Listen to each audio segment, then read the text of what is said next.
This telecast of our signal to our off-track betting parlors is authorized by Supreme Ventures Racing and Entertainment Limited for the sole use of our licensees.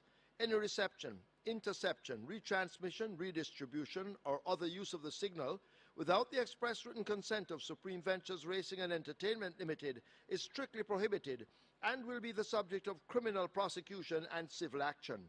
Any equipment or apparatus involved in such a use is subject to seizure and forfeiture under the law.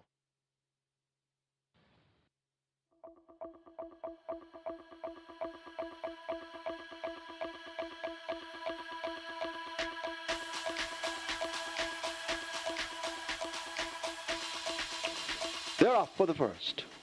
Here start Nala's Bushman staggers out though, left at the back with a lot of running to do at this stage as they charge down the back stretch. Sensational Gold on the outside of Angelos, and Angelos now picks up that lead from Sensational Gold as they lead the 6. Print Quality races up with the favourite Rohan Kabir looking for a run against the rail. A gap of some 5 or 6 lengths opens up to another bullet. Thunderstrike right there in the blue down against the rail. Right in flight, a length in behind them, and the late running Nala's Bushman will have to run late, left at the back of the field as they're about to arrive at the half mile. Rohan Kabir has now wormed his way to the front. Sensational Gold attacking and gets the head in front as they drive toward the 7/16th, and Sensational Gold has the slim lead. It's a half a length. Rohan Kabir right against the fence. Checked a bit it seems as they go blasting past the 3. Print Quality races up with Angelos. Right in flight and Thunderstrike are next. Another bullet and Nala's Bushman now begins to roll late as they leave the 5/16th and are about to make their way into the top of the lane. It is Sensational Gold and a Victor Sanchez in between horses. Rohan Kabir trying to fight on down against the rail. Here is Angelos now kicking in on the outside, and it is Angelos on the outside. Sensational Gold in the center. Sensational Gold has that lead. Right in flight now, asked to come on in between horses. Here comes the late running Nala's Bushman now sprouting wings on the outside. What a thrilling finish. Nala's Bushman looks to get in front. Close home. Nala's Bushman wins it over Sensational Gold. Then right in flight, Rohan Kabir and Angelos.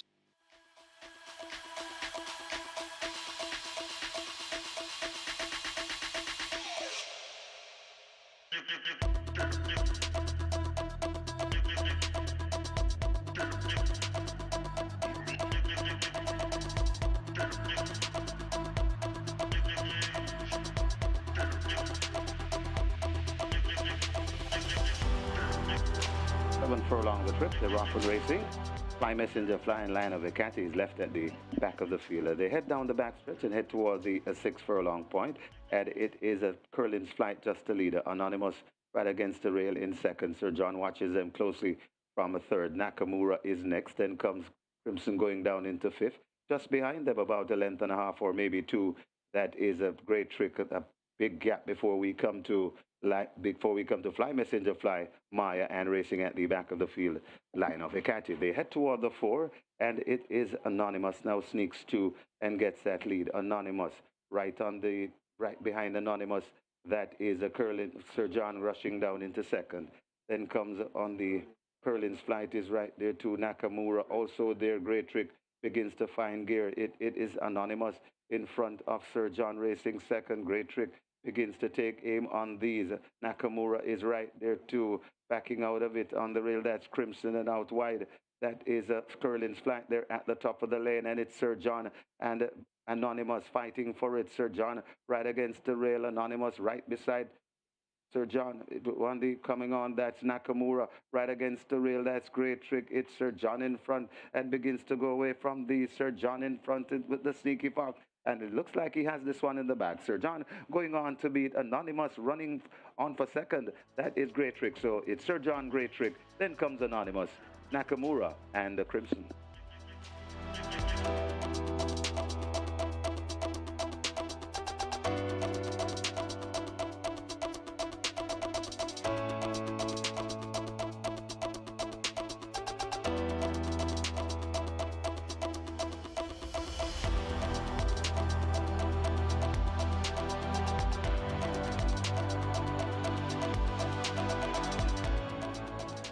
They're off.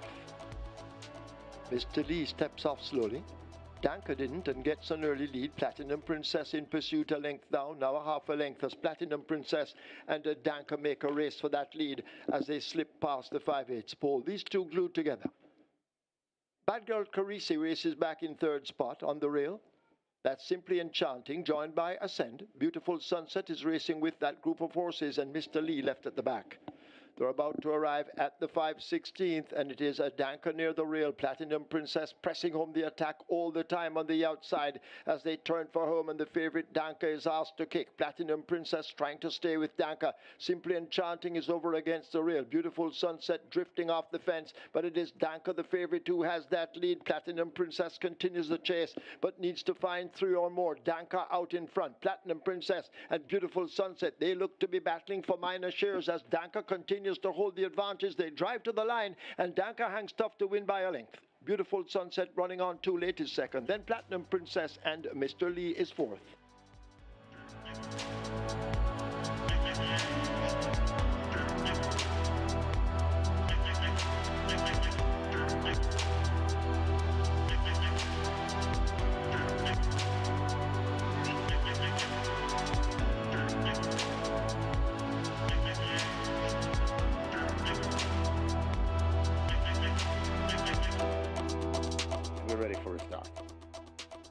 They're off and racing. Shadow of a Doubt gets a good break in the middle. Craft is LZ and Beautiful Moon are closest to us. Over on the far side, running quite well. That is a security code. So security code right in the middle. That Shadow of a Doubt.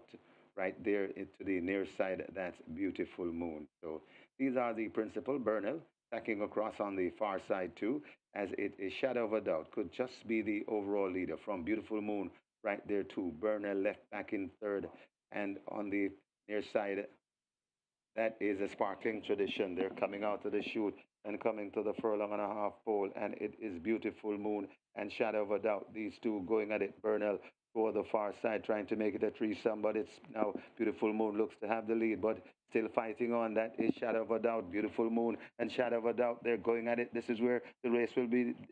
It's Beautiful Moon and Shadow of a Doubt. Now Shadow of a Doubt getting the upper hand, and Shadow of a Doubt beats Beautiful Moon. Then comes Burnell running on for fourth. Could be Sparkling Tradition. Got tied for fifth between Craft is Elazine and Security Code.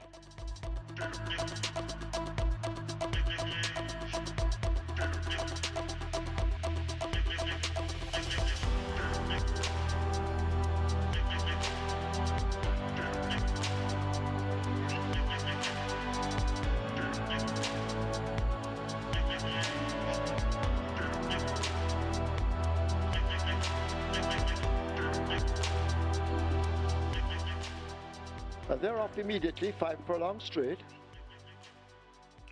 Better than COVID, looks to have gotten a fair start. Begins to tack across already. Answer Tack and You Look Okay are the ones racing near the stand fence. On the far side, Empress in the Breeze is running there too.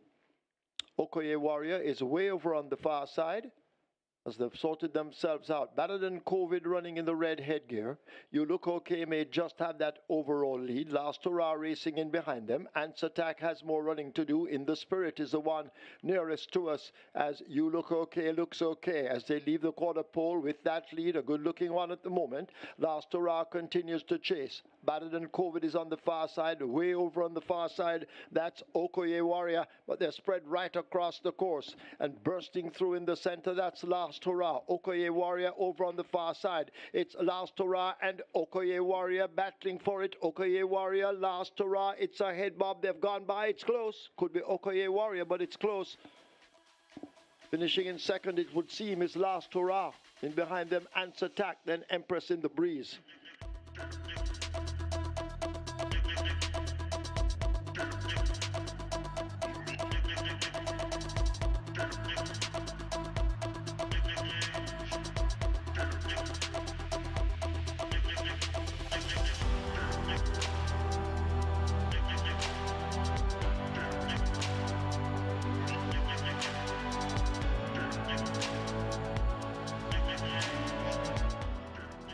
They're off and racing.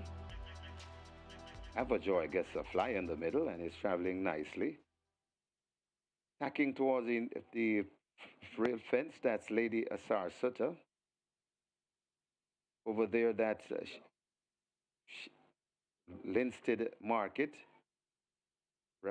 Ranny is right there too. Rapida is coming down in the middle and looks to be racing quite prominent. So Rapida looks to have the overall lead. La Vida is right there too. Then comes Lady Shelley the Rocket, or make that Linstead Market. But it is still Rapida and La Vida. These are the ones along with Linstead Market. Also there, Shelley the Rocket is right there too. It is Rapida coming to the furlong pole, and it is now La Vida in front. La Vida looks to have the overall lead. Shelley the Rocket also coming on. Lady Sarsata flying on the inside, and it's going to be tight. Looks like La Vida over Lady Sarsata, also closing Princess Catalia. A bang-up finish for the Miners.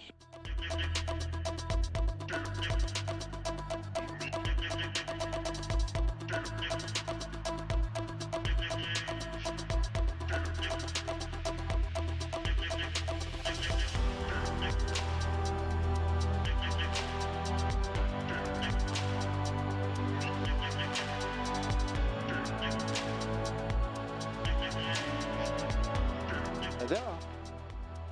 First start, Noble Attitude, just a bit tardy along with Showgirl and Lion Charmer. But Benson has the speed, displays it early. Baby Love on the outside. Lady Abby Marla is also showing good early dash as they charge away down the back stretch and make their way now toward the half mile. The battle up front continues. Benson on the rail. Lady Abby Marla is there along with Baby Love now moving through, back in fourth spot. That's Fly a Blue Jet. A gap back to She's a Mirage, joined by Noble Attitude in the black. Cookie Day and Night is 2 lengths in behind them. Lion Charmer a further 3.5 lengths back, and Showgirl showing nothing at the moment as they've left the 3 and run toward the 5/16th. Of Benson up front with the speed, hugs the rail. Benson coming into the lane, stepping just off the fence. Lady Abby Marler is scraping pate over against the rail.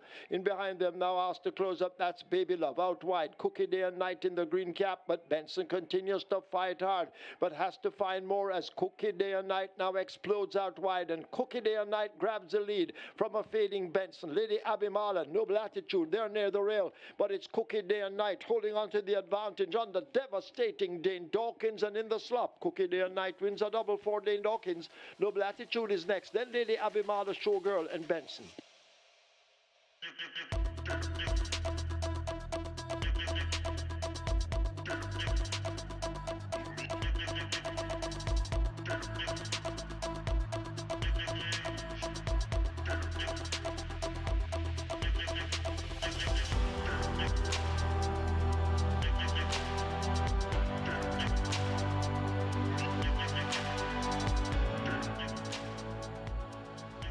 They're off and racing, a very beautiful line as Amma goes for that lead. Rushing down on the outside too, that's Don't Tell Lulu. So Hammer, Don't Tell Lulu.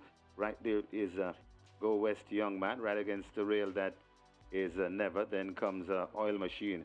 So it's Amma in front of Go West Young Man, Oil Machine. Then comes Never. Kaylin Melody comes next. Kaylin Melody overtaken by Lucy in the Sky and Provident hunting up the rail. Right against the rail, that's Lady Lauren and a Solo Black, and just out of it at the back of the field, that's Don't Tell Lulu. They head towards the 6th, and it is Amma making the fraction, about 2 lengths in front of Go West Young Man and Oil Machine. Joining them now in a 3-way, that's Lucy in the Sky. 3 lengths away before we come to Provident, another 5 to Kaylin Melody.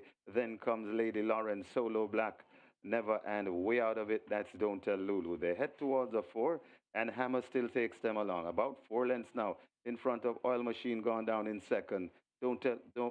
Lucy in the Sky is racing in 3rd. Go West Young Man comes next. Then comes Making Progress. That's Provident, but it is Hammer stretching them about 6 lengths, now 7. In front of Oil Machine racing in 2nd. Provident going down into 3rd.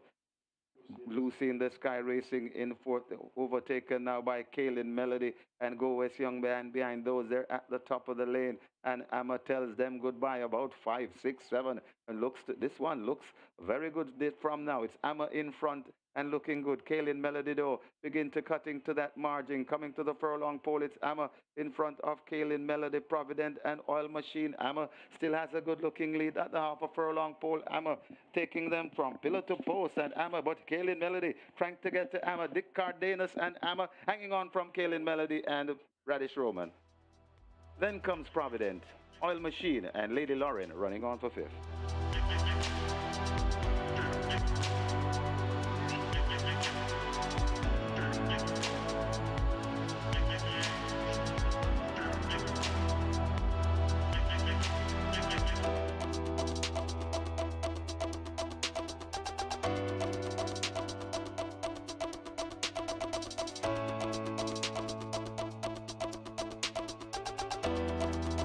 The 9, 5 furlongs straight, they're off.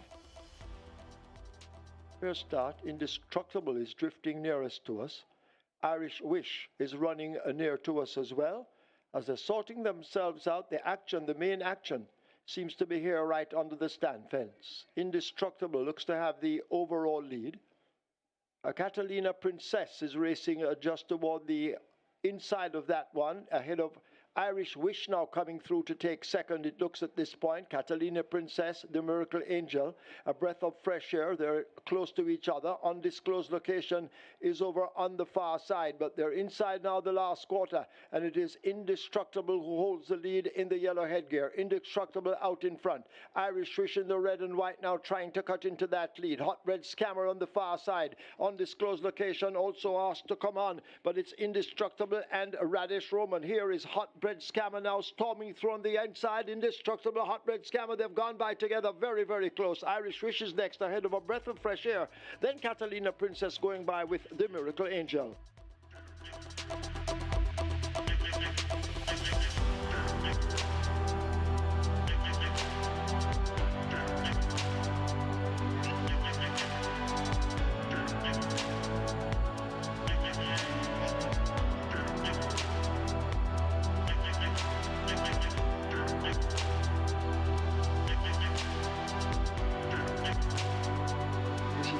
Big Sub Sobriety Memorial. They're off for the 10th and final. Mr. Senator comes out at the back along with Sunny T and Chippy along with Positive ID. Sheer Delight, racing widest of them all, goes for that lead. Unbelievable Force is showing dash as they leave the 7 and make their way now down the back stretch. Run Julie Run goes in chase of Unbelievable Force and actually joins. Easy Peasy is 2.5 lengths back. Sheer Delight now taken off the fractions, racing 6 or 7 off that lead. Burn Notice under a ride. Baby Like and Rainsville race up next. Then we have the pair of Money Miser and Money Monster in the red cap. Spirit of Light is a long way behind. Sunny T and Chippy has a lot to do. Now left at the back, overtaken by Mr. Senator. They're about to arrive at the half-mile marker.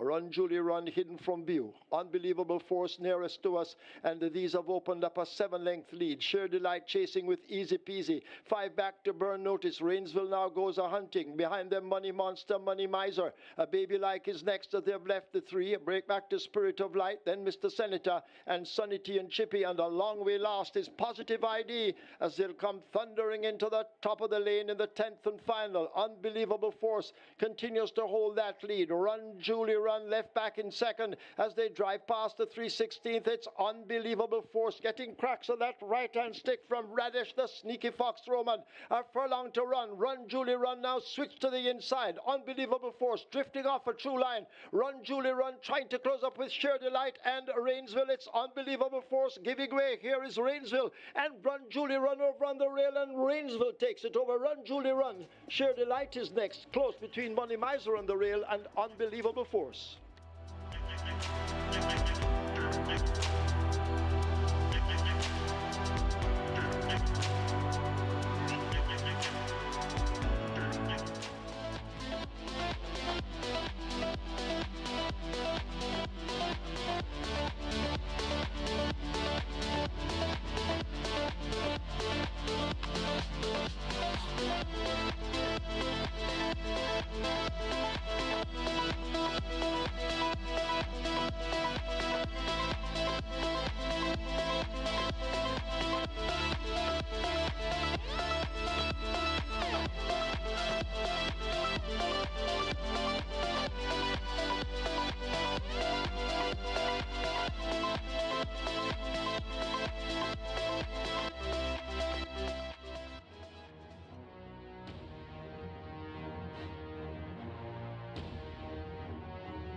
Once again, a very good morning, racing fans. As Supreme Ventures Racing and Entertainment Limited welcome you to the Caymanas Park Racetrack and our off-track betting parlors.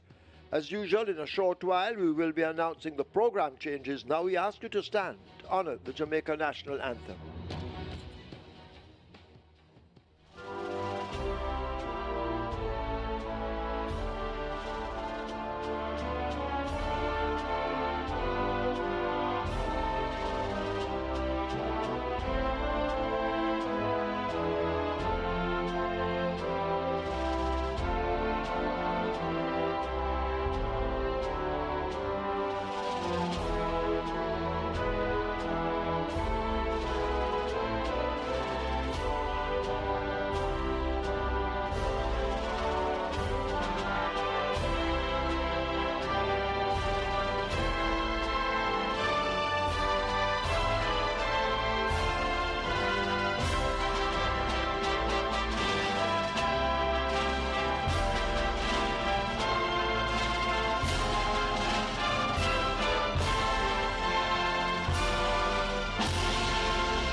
Today's first offers high five wagering.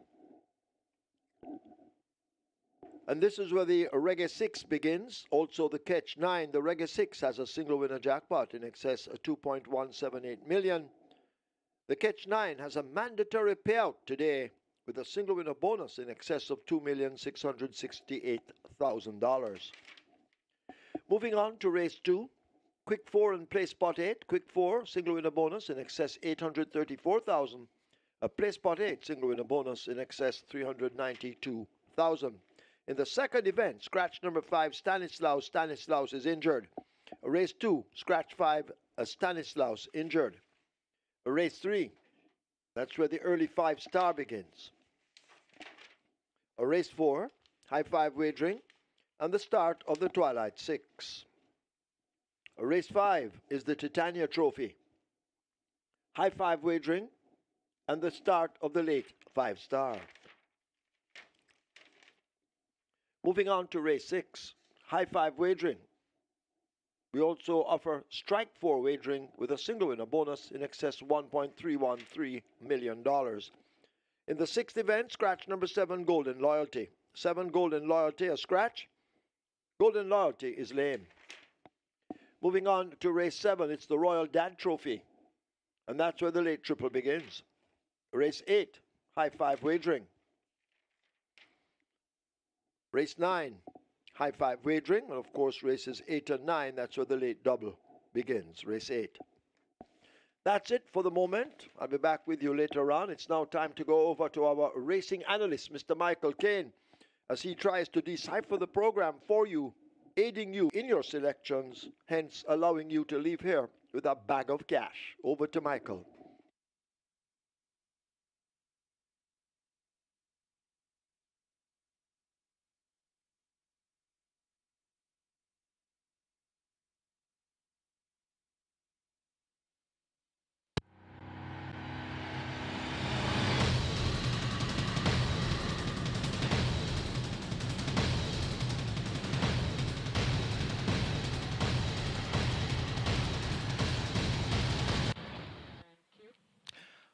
A very good day to you, racing fans, and welcome once again to Caymanas Park, home of the Caribbean's number 1 derby, home of the Caribbean's finest thoroughbreds, and we're here for a 9-race card.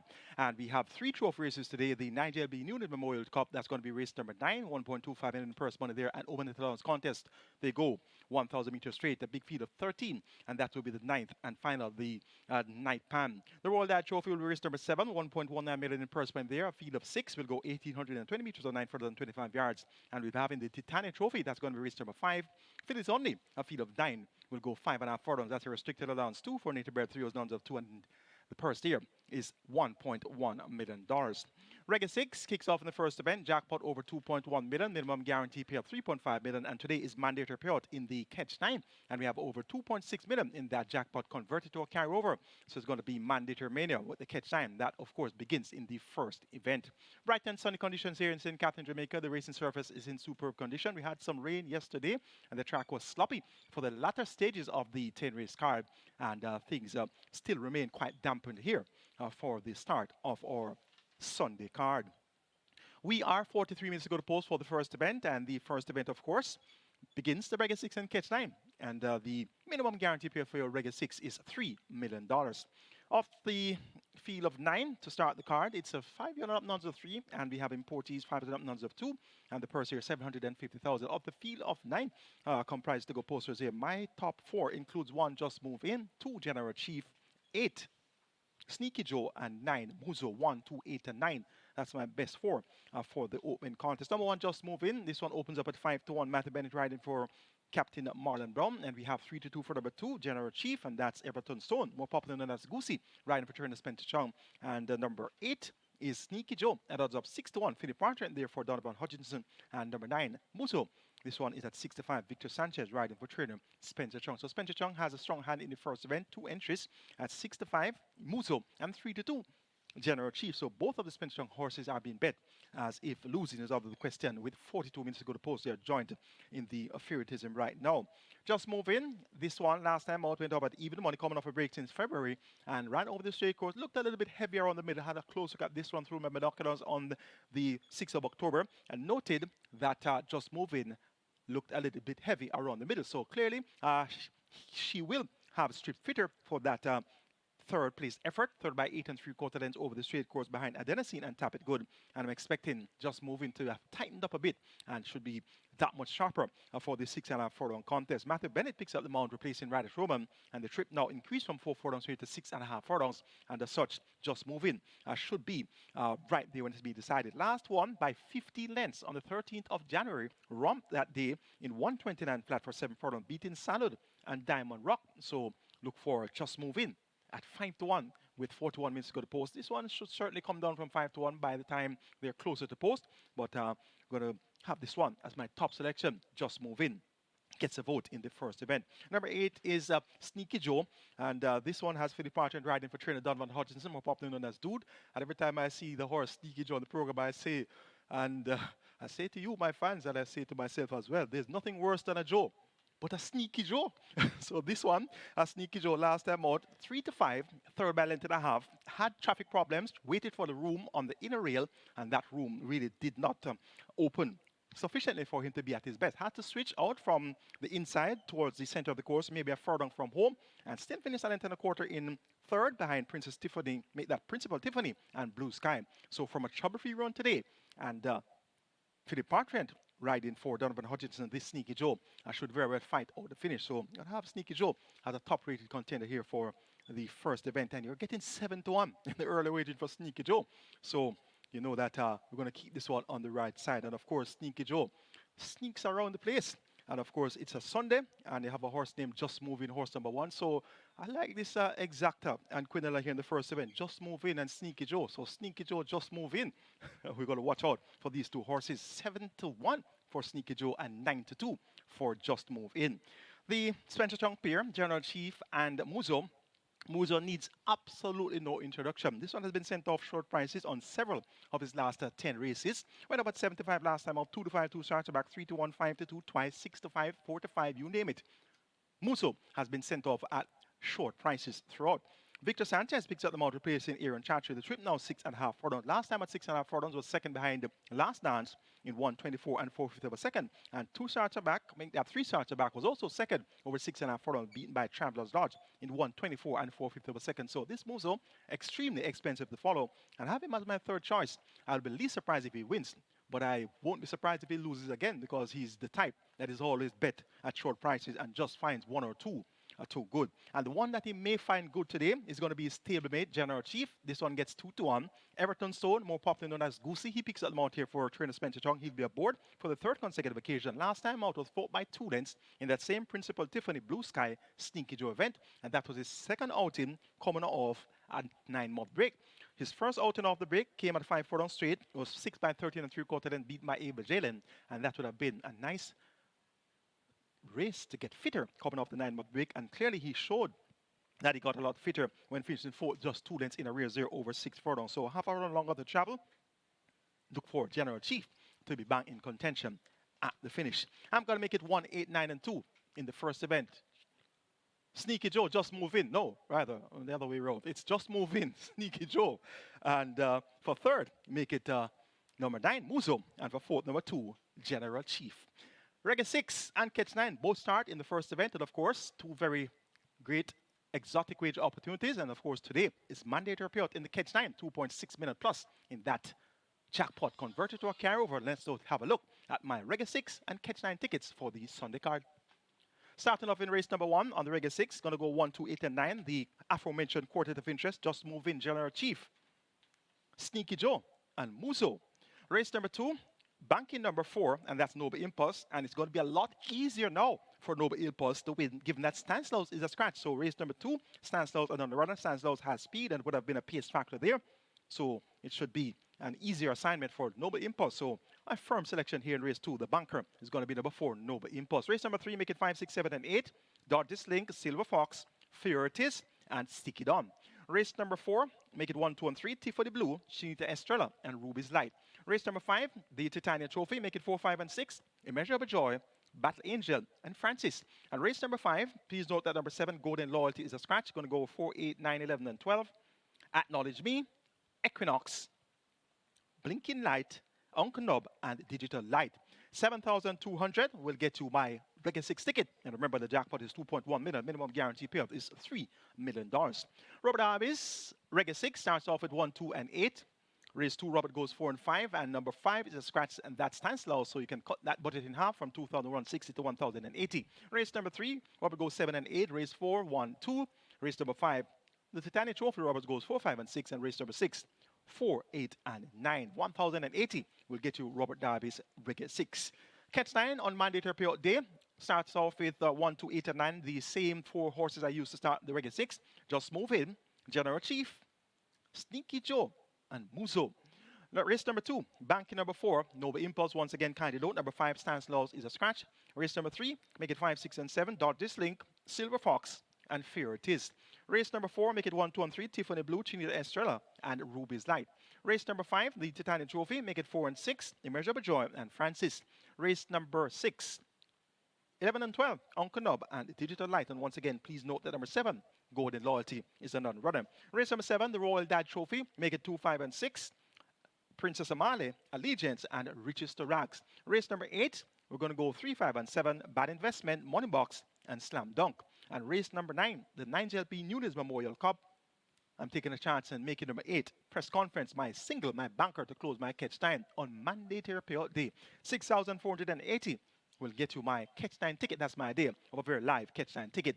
Robert Darby's Catch 9 starts off with 2 and 8 in race 1. Race 2, 4, and 5. Number 5, and runner. Cut the budget in half from 5,760 to 2,880. Race number 3, Robert goes 7, 8. Race 4, 1, and 2.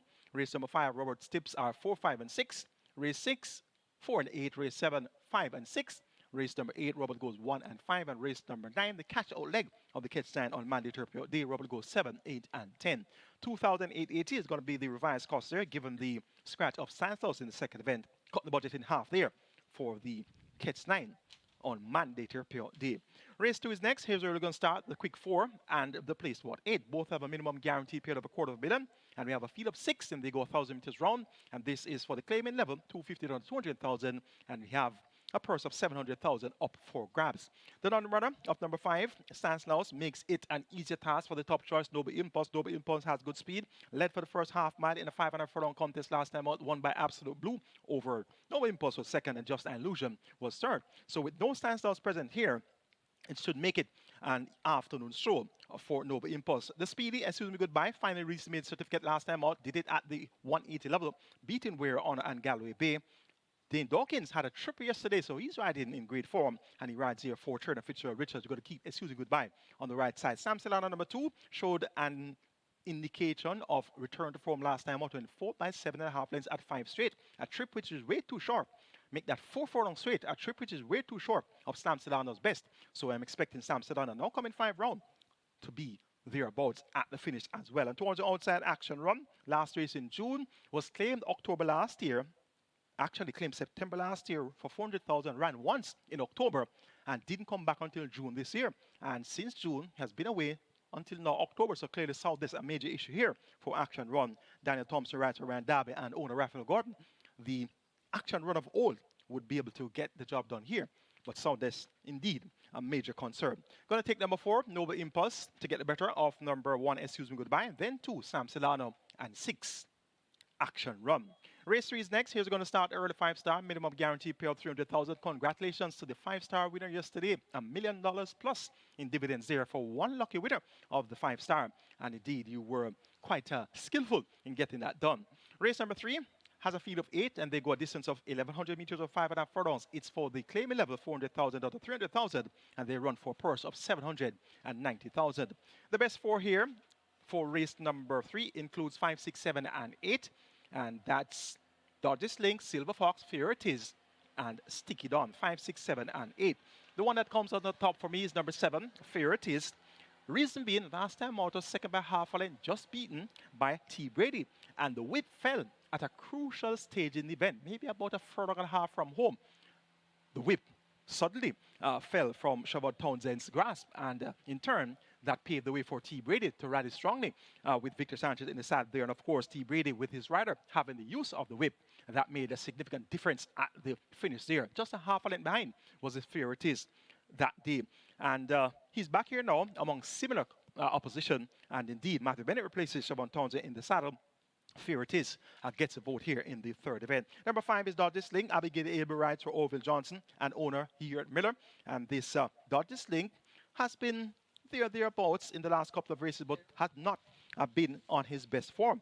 His form of early this season and late last season would get the job done here. He was a winner December 30th at 550, beating Rods the Indian and won like it over 6 furlongs. He came back on the 28th of January, won by 11 lengths, romped home over 6.5 furlongs in 121.4, beating Rohan Kabir and another bullet. And he came back and won again at 750, stepping up in class off the claim. On the 9th of March, he won by a head, beating Exotic Light and Secret Traveler. And his next effort came on the 23rd of March, stepping down from 750. He won by 15 3/4 lengths over High Diplomacy with 57 kilos, and that was at 550. Claimed from that event for 550, stepped up to 750, and was second by a neck behind Colorado Ranger after leading for quite some way there. And that was on the 1st of April. But since that effort has not gotten as close in 3 out of 4 of his last races. His closest effort since that was served by Two to Storm Come and Don Almighty over 5.5 furlongs at the 550 level on the 27th of July. So Abigail Abel will chip off 3 kilos of the allotted 54.5 kilo weight. That's going to make it 51.5 kilos for Dodges Link. And if Dodges Link reports anywhere near his form of last season and earlier this season, he'll get the job done here in convincing fashion. Number 6 is Silver Fox, reports first time of the claim. Ryan Darby does extremely well first time of the claim. Tevin Foster, the leading rider, he's been appointed to ride. And this Silver Fox has been confined to the straight 9 of his last 10 outings. So coming around the bend now, let's see how well he'll perform here at 5.5 furlongs. The number 8 is Stick It On, second by Nose on the 24th of August, beaten by Lord of Ajalon. And that was a fairly encouraging effort at 35-1.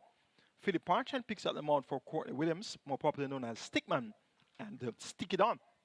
And Stickman could be the rake you're looking for here in race number 3. I'm going to make it 7, 5, 6, and 8, my order of preference. Here it is, over Dodges Link, Silver Fox, and Sticky Don. Race number 4 is next. Here's we're going to start our Twilight 6, and we have a minimum guarantee paid of $3 million up for grabs. And this is a field of 9. A maiden condition race, they go 1,200 meters or 6 furlongs. The purse here, $1,050,000. Top 4, 1, 2, 3, and 6. 1, 2, 3, and 6. 1, 2, 3, 6. That's going to be the top 4. 1, 2, 3, 1, 2, 3, and 6. 1, 2, 3. 1, 2, 3, and 6. 1, 2, 3, and 6. The top 4. Top 4 in race number 4. Tiffany Blue and Chinta Estrella, as well as Ruby's Light and Seaplane, 1, 2, 3, and 6. That's where we're going in race number 4. That's 1, 2, 3, and 6. Tiffany Blue, second the last 2 outings, beaten by Irish Wish over 5.5 furlongs. Yesterday, Irish Wish ran a brave race, stepping up in class, turned on 2 for the first time. And 2 starts back, Tiffany Blue, second by 4 3/4 behind Bushfire over 7 furlongs, making Bushfire showed her the way that day. And the Bushfire made all the running, beating Tiffany Blue. So her last 2 outings are very encouraging. She has actually been second 3 over the last 4 races, second by half a length behind A Breath of Fresh Air, and that came on the 27th of July. We'll have second time lane 6 now. Radish Roman maintains the month for the 3rd consecutive occasion for trainer Gary Crawford and owner Lasse Strong. And this jockey trainer owner combination teamed up with a horse named Great Chick to win a few race days ago. So Tiffany Blue gets a vote here in race number 4. Chinta Estrella has 7,000 for trainer Stephen Todd. He has been aboard for the last 3 outings, where Chinta Estrella has been second on her last, make that second on 2 of her last 4 outings, actually. So her last 4 outings are very encouraging. Second twice and third twice as well. So look for Chinta Estrella to continue to show improvement here. And this Chinta Estrella looks to be type that could very well get the job done as well. At number 3 is Ruby's Light. Threw a clinker last time out, but 2 starter back, was second by 4 lengths, going a mile, making a brave bid at the front pole, first by a head, and then Solar Black outstayed her at the finish. And she was second when sprinting on the 1st of August over 6 furlongs at 55 to 1, second behind Captain Fantastic. So look for Ruby's Light now back to sprinting to be able to fight out the finish here as well. At number 6 is Seaplane. May not appreciate the trip of 6 furlongs. He started at a mile when coming to the races in May.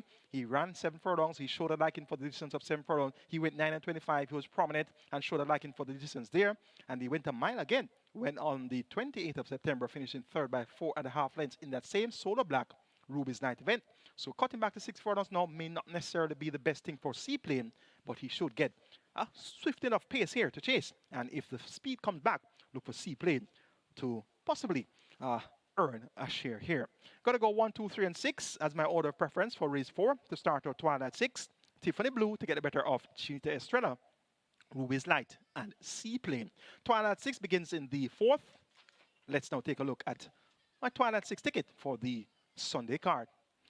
Starting off in the 4th event with 1, 2, and 3, Tiffany Blue, Chinta Estrella, and Ruby's Light. Race number 5, the Titania Trophy, make it 4, 5, and 6, Immeasurable Joy, Battle Angel, and Francis. Race number 6, gotta go 4, 8, 9, 11, and 12, Acknowledge Me, Equinox, Blinking Light, Uncle Nub, and Digital Light. And please note that number 7, Golden Loyalty, is a scratch. Race number 7, the Royal Dad Trophy, make it 2, 5, and 6, Princess Amale, Allegiance, and Riches to Rags. Race number 8, the penultimate, make it 3, 5, and 7, Bad Investment, Money Box. And I like those 2 horses. The names really go together here. Bad Investment and Money Box. So if you're looking for some money later on, maybe you want to take those 2 horses into account. Make it 3, 5, and 7 there on race number 8, the second leg. Make that the second to last leg of the Twilight 6. Bad Investment, Money Box, and Slam Dunk. And race number 9, the NUNES Memorial Cup. Make it 5 and 8. Joy's Golden versus Press Conference. 8,100 will get you my Twilight 6 ticket. Best of luck. Robert Darby's Twilight 6 starts off with 1 and 2 in race number 4. Race number 5, Robert goes 4, 5, 6. Race 6, 4, 8, and 9. Race number 7, 5, and 6. Race number 8, 1, 4, and 5. And race number 9, 7, 8, 10, and 12. That's Robert Darby's Twilight 6. Best of luck wager on Twilight 6 on this Sunday card. Race number 5 is next. We have the start of the late 5-star here. Minimum guarantee pay of 300,000, a field of 9. It's for the Titania Trophy. A restricted allowance 2 for native bet 3 odds of 2. Feeders and mares only. The purse 1.1 million. A field of 9 will go 5.5 furlongs or 1,100 meters. My best 4 here includes 4, Immeasurable Joy, 5, Battle Angel, 6, Francis, and 8, She's Adorable. 4, 5, 6, and 8. That's where we'll go in the Titania Trophy. Francis, number 6, has Dane Dawkins riding for Hall of Fame trainer Rita Dezan and owner Naya. And Dane Dawkins teamed up with Rita Dezan for a double yesterday, Danka and Rainsville. So they had a double yesterday, and that form could very well spill over into the Sunday card. And usually when connections have a good day on Saturday, the trend is that they follow through and have a good day on Sunday as well. So Dane Dawkins had a triple, and the Hall of Fame trainer Richard Hazan had a double, and they team up here with Francis. And indeed, Francis looks well. 5th by 3 lengths last time out, beaten by stablemate Miss Cherry. Miss Cherry went off the favorite at maybe 75 or 65. Francis just 3 lengths in 5th. That was at 4 furlongs straight. Now comes around the bend, and Francis has the blinkers fitted for the first time. And I always tell you, one of the most important variables that help to determine the outcome of races and indeed help to determine the performance of horses is a change of equipment. Now, this Francis has no history with the blinkers. It's going to be the first time that the blinkers will be fitted, and the blinkers have the effect of making the horse more focused on what's directly ahead. So with the blinkers on, the peripheral vision will be limited somewhat, so the horse won't be able to gaze all over the place, steering left, steering right, and looking all over the place when running. So when the blinkers are fitted, it restricts their vision and they have to look ahead. So they're more concentrated on what's directly ahead of them. So it could be a case that Frances has been gazing in her races, hasn't been focused in her races, and as such, Hall of Fame trader has decided to fit the blinkers for the first time. She has one victory, which came on the 13th of April. That was at 7.5 furlongs. She made all the running, winning by 4 lengths over Rosetta and King Pie. And when this Frances came to the races, she was of fairly decent reputation. Went off at 5-2 on debut, 4-5 second time out, 3-5 on her third outing. So she had been expected to do well early in her career. And as such, this Frances has to be respected here. So Dane Dawkins rode a double yesterday for Hall of Fame trainer Richard Azam, Danka, and Rainsville. So we're taking Frances here in the Titania Trophy to continue that good form. Immeasurable Joy, 10 Foster right to Anthony Nunes, served by 12 lengths last time out, being by Supremacy and Fearless Force. 2 Santa Max, second by 3.5 lengths behind Queen of Soul, her stalemate, and that was her first effort at Nuns of 2. So she has clearly caught the pace. She has shown that she has the pace of Nuns of 2, and as such, will keep Immeasurable Joy on the right side. Battle Angel is her stablemate, and this Battle Angel, interestingly, has not passed the post in front on her own as yet. She was awarded a race where she was second, and the winner caused some interference to another horse in the race. And if my memory serves me right, it's a horse named Dancing Aviator. So Battle Angel yet to pass the post in front on her own. Now, since that awarded win, she has been running well at Nuns of 2. She was second by half a length to Fearless Attack over 6.5 furlongs on the 28th of April. She actually finished third in the Jamaica 1000 Guinness on the 1st of June. So she's third in the Guinness to run Julie Run and Come Home to Me. We have seen Run Julie Run come back to run some big races since. We have seen Come Home to Me come back to run some big races since. She actually won the Winston Fan Griffiths OD Classic. We saw Run Julie Run winning 138 and a fifth, coming at a mile, her first outing since her Derby run. And she was beaten yesterday in the last race, going a mile again. So this Battle Angel has run against some classy horses. Was served by 6 3/4 lengths to Magnificent Force and Pineapple. Was served by 15 lengths here behind Unbelievable Force and J Speed. 4 by 4 3/4 in that same Queen of Soul, Immeasurable Joy, a direct event. So this Battle Angel is also worthy of serious consideration. And notably, blinkers now fitted for the first time. And indeed, we're going to keep Battle Angel on the right side. So similar case with Frances, blinkers on for the first time, and Battle Angel also has blinkers on for the first time. Last time out, Battle Angel was ridden by who? Rudolph Page, aka Yellow, at odds of 10-1, and that event was won by Prince Amman, her stablemate. On this close occasion, or her other stablemate was second, and this one was chasing from fourth for most of the way. So Anthony Nunes ran 1-2 with Prince Amman, and on this close occasion, Prince Amman was ridden by Omar Walker. On this close occasion was ridden by Tevin Foster, and Battle Angel was ridden by Rudolph Page. So now it's 6-time champion jockey Omar Walker that replaces Rudolph Page aboard Battle Angel. Blinkers for the first time. Indications are Battle Angel will be coming to fight out the finish today. And number 8 is She's Adorable. Run easy the last time out, beating Himaya. Himaya subsequent to that came back and won the BGLC Toba Millionaire Series, all of $2 million in bonus money there. And what was quite interesting about Himaya was the fact that she raced among fillies only for 9 consecutive outings, and she couldn't win. But she came among colts and geldings, and she beat the boys. Happy Force was second, and there's another colt, I think it was Blood Moon, that was third. So, interestingly, Himaya is here, John Post 3, she's back among fillies only now. So I'm going to be looking on intently later on to see what Himaya is going to do, because she ran 9 consecutive races among fillies only and she didn't win. And when she was against the boys, she won. So she's now back among fillies only. So the trend, the trend continues. She'll lose again today. But in any case, she's stepping up to Nuns of 2 for the first time. And I always tell you, I like to see the horses perform at the level above first before I give them the go-ahead. So let's see. This Titanic Trophy is quite interesting later on. I'm going to make it 6, 4, 5, and 8. My order of preference, that's going to be Frances to get the better of Immeasurable Joy, Battle Angel, and She's Adorable. Race number 6 is going to be next. And here's where we start strike 4, minimum guarantee paid 500,000. We have a field of 13. And for strike 4 fans, please note that we'll be having mandatory payout in the strike 4 tomorrow. And that's going to be on Heroes Day, the 21st of October. The Monday card will have mandatory payout in the strike 4. Race number 6 is a restricted allowance 4 native bred fours and up nuns of 3 and imported fours and up nuns of 2. The purse 780,000. A field of 13 assembled to go 1,000 meters straight. Scratch number 7, Golden Loyalty. We're down to a field of 12. I've narrowed it down to numbers 4, 8, 11, and 12. Namely, Acknowledge Me, Equinox, Uncle Nub, and Digital Light. 4, 8, 11, and 12. Uncle Nub has speed, and he is indeed what we consider to be a 5 furlong straight specialist. He doesn't raise a gallop coming around the bend. He absolutely throws in a towel when he comes around the corner. But when he's over the straight, he's a totally changed up horse. Uncle Nub's 2 career victories have been over the straight. And since stepping up to nuns of 3, his best efforts have been over the straight. On the 28th of April, third by Shorted to KD Strong and Fly Blue Jet.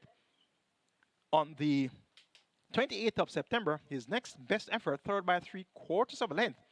Over 5 straight again, beaten by Lady Abamala and Digital Light, led for the first 4 furlongs in that contest. So he's a speedball, and he loves to go over the straight, and he's drawn post 11. Radish Roman picks up the mount once again, and he rides for Victor Williams, and last time out, Radish Roman was aboard this one. He led for the first 4 furlongs in the 5 straight contest, so look for Uncle Nub to try to take them gate to wire once again. Won't have an afternoon stroll, though, because there's going to be hot pursuers here.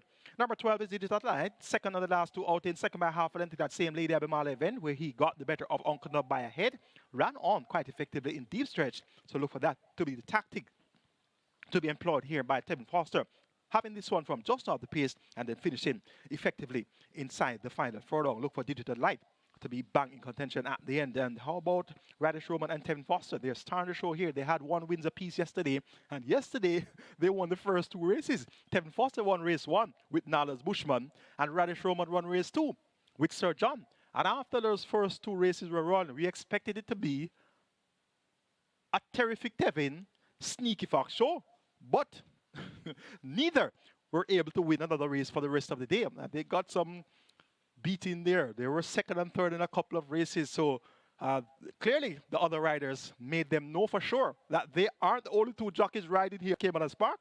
So we're going to look on and see if they're going to be able to win more than 1 race today. And the indications are that they very well should be able to do so. So let's see if they can fight out race number 6 here. And that's going to be Uncle Nub, my top choice to get the better of Digital Light. Of the others, look for Equinox, undefeated in 2 starts. Both victories came in the 5 furlong straight. 1 in 1 minute and 2/5 on debut, beating Beautiful Moon and Jet Ski Girl.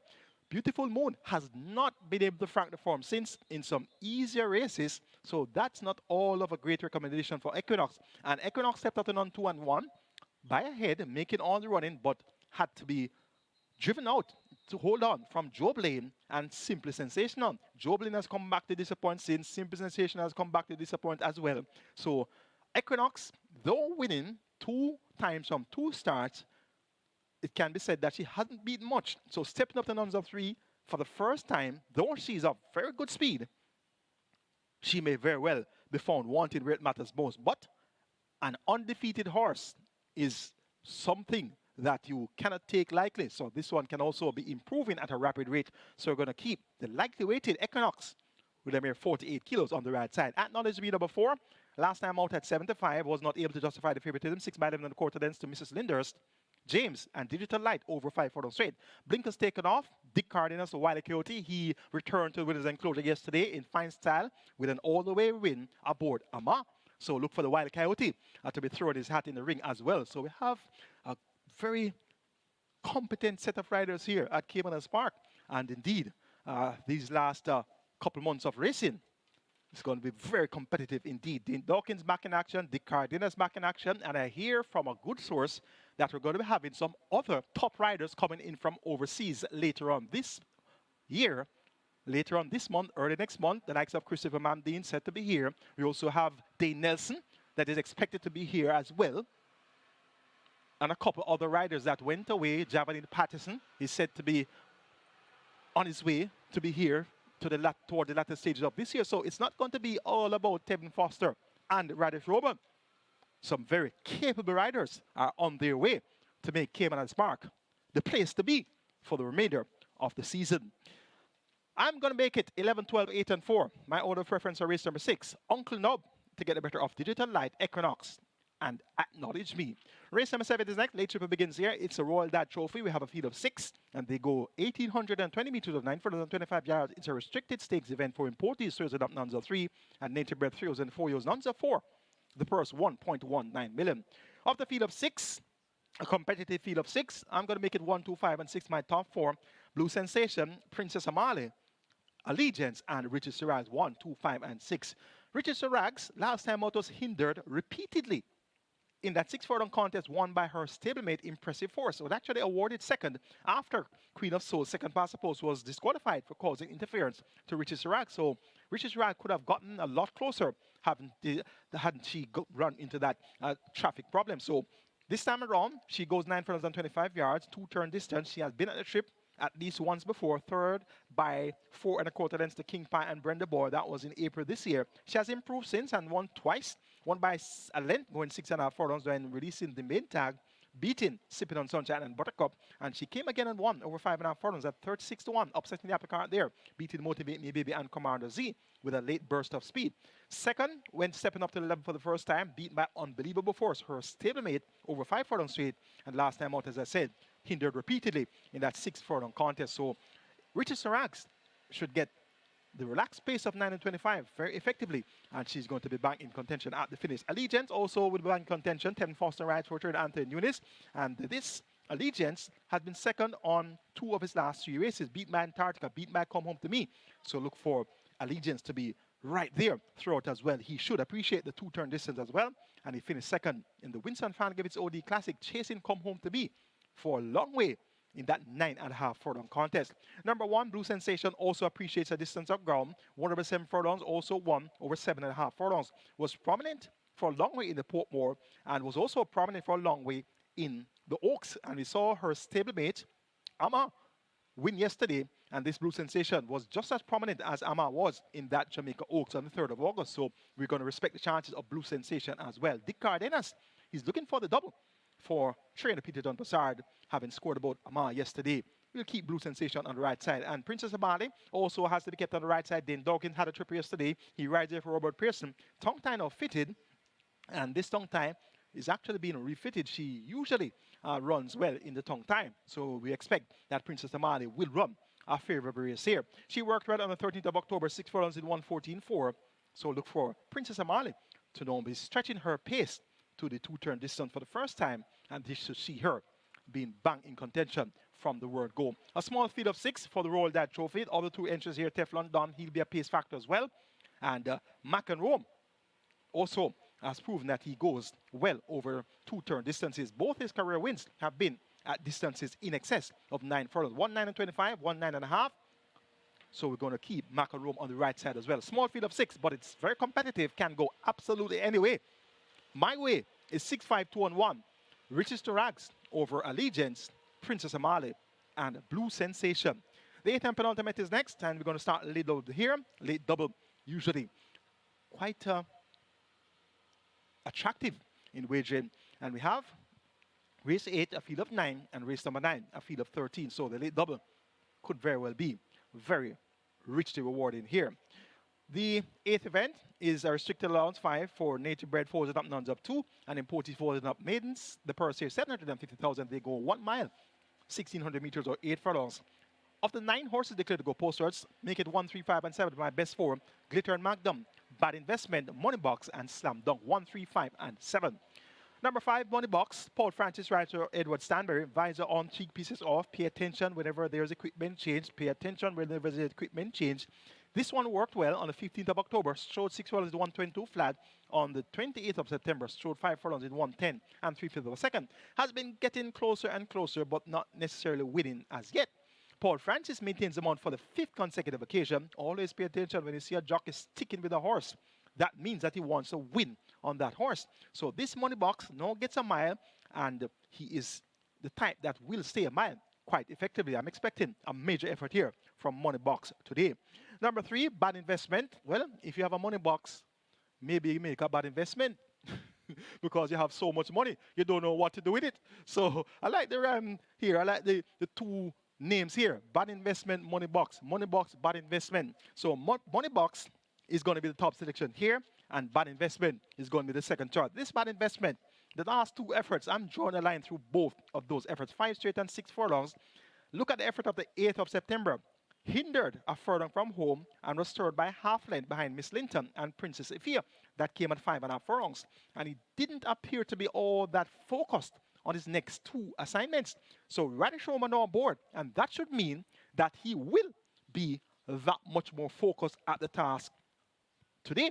So look for Bad Investment to run much better than he did in his last 2 appearances. Number 1, Glitter and Magnum, Tevin Foster riding for Ray Phillips. This one, not necessarily the best suited to a mile, but did finish 3rd at a mile on the 1st of August, beaten by Tiger Medat and Dream Warrior. That was in a slow 146 flat for the distance, but she was prominent for the entire journey, and as such, we're going to keep her on the right side. Visor off, blinkers on, figure it off. Pay attention to equipment changes. The visor has been removed. The blinkers have now been fitted. Blinkers have been fitted on 4 prior occasions, and she was 3rd twice in the blinkers, so she has performed creditably in the blinkers. The figure 8 has been removed, and she has raced in the figure 8 15 times. 1 win, 2 seconds, and 3/3. So she has done quite well with the figure 8. So the figure 8 now removed. The visor has now been also removed, and the blinkers fitted. So let's see how this one will perform later on, the change of equipment.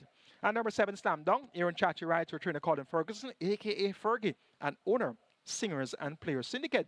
The blinkers have now been fitted, and Slam Dunk has raced in the blinkers once. He did not place, did not win, did not finish 2nd, did not finish 3rd.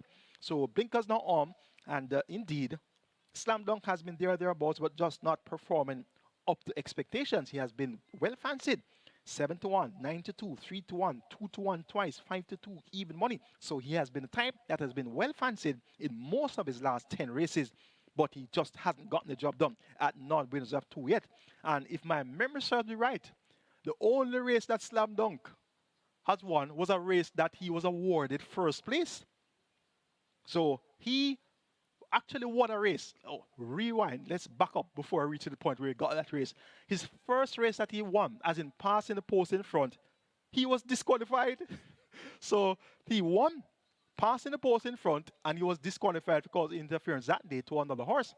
When he actually got his first official win, it was a horse that won and was disqualified from 1st, and Slam Dunk was awarded the race. So this Slam Dunk is the type that you don't know what to expect from him. And the fact that he hasn't won at nuns of 2 since stepping up speaks to the fact that he really doesn't want to pass horses. He doesn't run past horses. He seems to be type that continues to herd, running among horses. You have horses that like that, you know. They tend to be herders. They run with their one another. They don't want to pass the other. They just run and run alongside, run alongside, run alongside. So some thoroughbreds can be like that. So it is always important to get them to focus on the task at hand. And usually that is done from the early schooling days. As 2-year-olds and 3-year-olds, you teach them to run past other horses at exercise. You train them to run past other horses at exercise. So when they come to race day, they're not afraid to pass horses. So that's going to be a part of the whole schooling issue here with horses. So sometimes when you see horses come to the races and they run and they keep on running 2nd, 3rd, it's like they just don't want to pass other horses in competition. So could Slam Dunk be that type of horse? Yes, indeed. He could very well be that type of horse. So the fitting of the blinkers today by trainer Colin Ferguson could bear fruit, and this could see Slam Dunk being that much more focused. He's not paying attention to the horses to his left and to his right, and that's what the blinkers does. The blinkers limits their peripheral view, and in turn makes them have to look straight ahead of them. So let's see if the blinkers can add to the performance of Slam Dunk today. If it does, you could very well see Slam Dunk getting the job done. An interesting look in the 8th event here, the start of the late double. I'm going to take number 5, Money Box, to get a bit of number 3, Bad Investment, then 7, Slam Dunk, and 1, Glittering Magnum. The 9th and final event is going to be the Night Panda Digout Handicap. It's the feature of the NIGEL B. NUNES Memorial Cup, and we have a field of 13 declared to go posted. They go 1,000 meters straight. It's an overnight allowance contest. So 3 years up, the purse 1.25 million.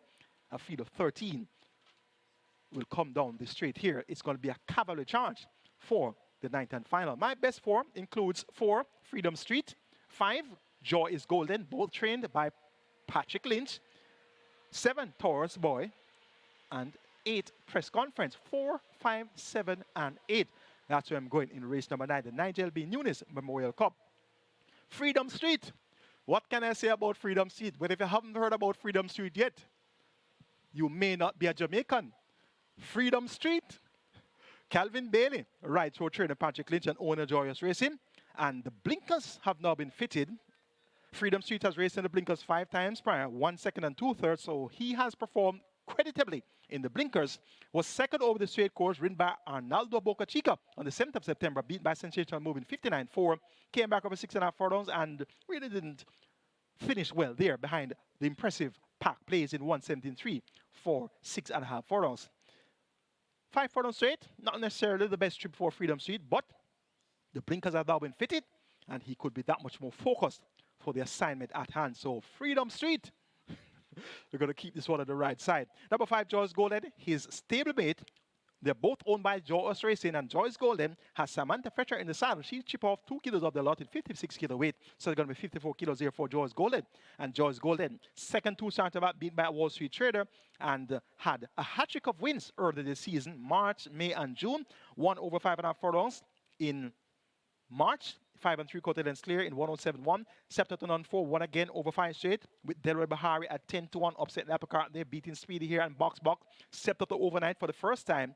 And John Post 1 over 5 straight, made all to beat Fred the Great and Press Conference. That day, Press Conference had 57 kilos. Joyce Golden had 51.5 kilos. So Press Conference allowed Joyce Golden 5.5 kilos. And today, they're in a rematch. Joyce Golden is now at 54. That's after the 2-kilo claim of Samantha Fletcher. And we're seeing Press Conference at 52.5. So when you do the handicapping out of that 19th of May race, make that the 2nd of June race, Press Conference is now down 4.5 kilos from 57 to 52.5. And Joyce Golden is up 2.5 kilos from 51.5 to 54.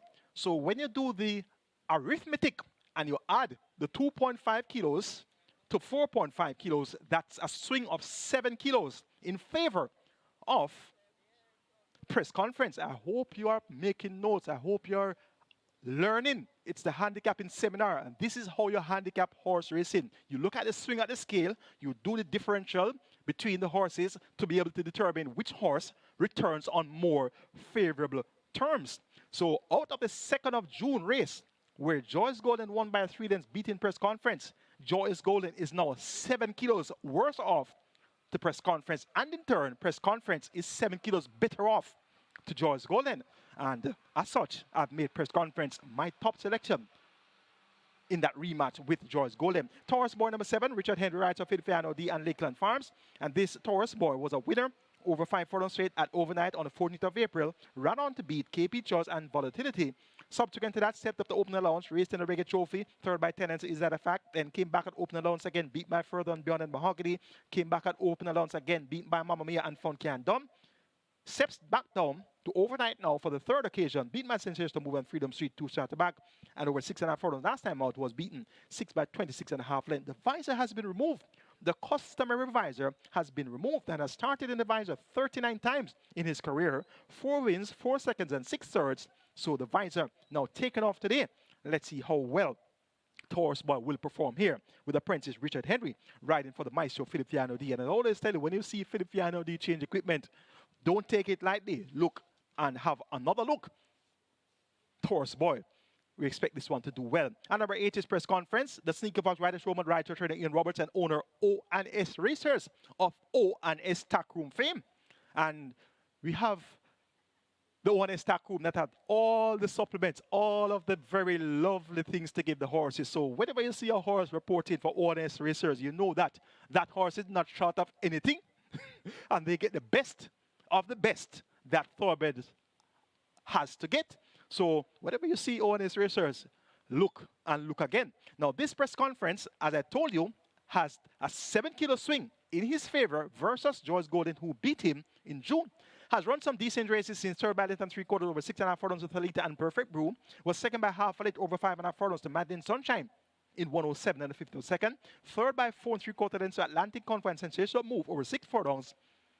And last time out, ran below expectations, and I attribute that to the extension in journey to 7.5 furlongs. Press conference not necessarily best suited to distances such as 7.5 furlongs. Was prominent up to the quarter post, second by length and a half, and then began to weaken 4 by 4 the furlong pole, 5th by 9 at the finish behind Sister in Treasure, Money Miser, and Burn Notice. So coming in 2 kilos lighter from 54.5 kilos on last to 52.5 kilos, and Press Conference reverts to the straight. And let me tell you, Press Conference has multiple victories coming 5 furlongs straight. He has started 48 times in his career, 7 wins, 6 seconds, and 8 thirds, and he has multiple wins over the straight course, and he has won over the straight course with top weight as well. So he's no stranger to winning races over the straight.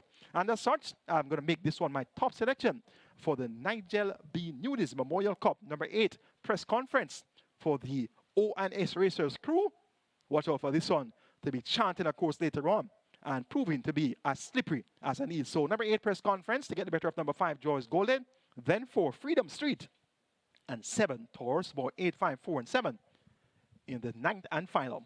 That's going to be the handicapping seminar for you today on the 9-race card, and I sincerely hope that you would have been guided to make the right decisions when comprising your permutations. Don't forget, it's mandatory appear on the catch line, 2.66 million plus in that jackpot, convert it to a carryover. That's going to be a big ticket item, and right now the catch line pool is at 1.8 million, so the Regular 6 pool is outdoing the catch line pool, Regular 6 at 4.2 million. Don't leave the catch 9 out of anything you do today. And remember, it's mandatory payout in the catch 9. You don't have to spot all 9. If nobody spots 9, it's going to be paid out on 8. If nobody spots 9 or 8, it's going to be paid out on 7. So it's going to be a must bet for you today, the catch 9 on mandatory payout day. Have a great day with you in Caymanas Park, right here at the park. And also on the embed platform, Naibrets Express Bet, Woodbine betting platform. And I tell you, that horse named Pack Place comes to mind right now, and he's going to be running tomorrow. And Pack Place, indeed, is expected to make it 2 wins from 2 starts locally. So look forward to that happening tomorrow. So when we're in Caymanas Park, right here at Caymanas Park, and all the OTBs island wide, as well as on the embed platform, Nairbet Express Bet, the Woodbine betting platform, also on FanDuel, and also on the SV Games app, wagering through embed. Have a great day wagering Caymanas Park Racing.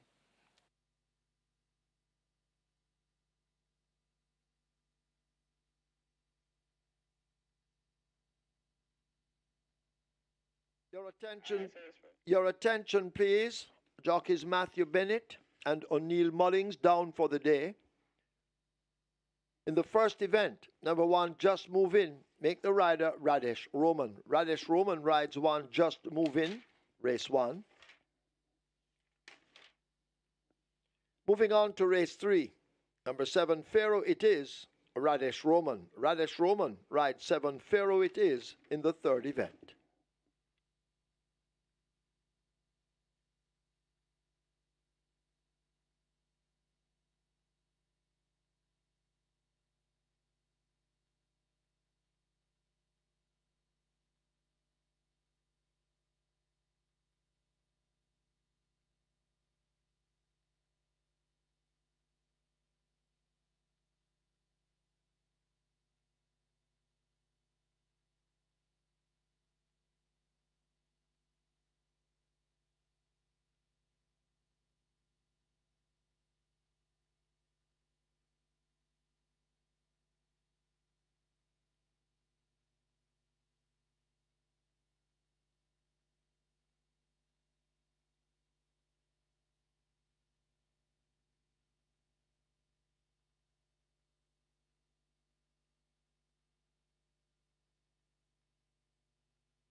Horses take the track for the first. It's a restricted allowance 4 for native bred 5-year-olds and up, non-winners of 3, and imported 5-year-olds and up, non-winners of 2, the distance 1,300 meters or 6.5 furlongs.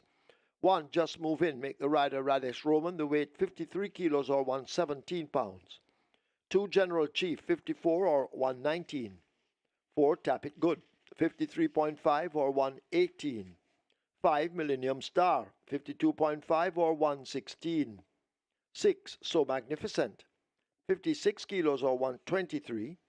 7, Diamond Rock, 52.5 or 116. 8, Sneaky Joe, 55 or 121. Wagering offered on double event, Exacta, Quinella Trifecta, Superfecta, High 5, Rolling Triple. Reggae 6 and Catch 9 both begin here. Reggae 6 has a single with a bonus in excess of 2.178 million. It's a mandatory payout on the Catch 9 with a single winner bonus, now becoming a carryover, almost $2.7 million. Catch 9 on its way to 2.5 million, Reggae 6 on its way to 5 million. In the 7th event, number 3 Teflon Don is now a scratch, not eligible. Race 7, the Royal Dad Trophy, take out 3 Teflon Don, not eligible.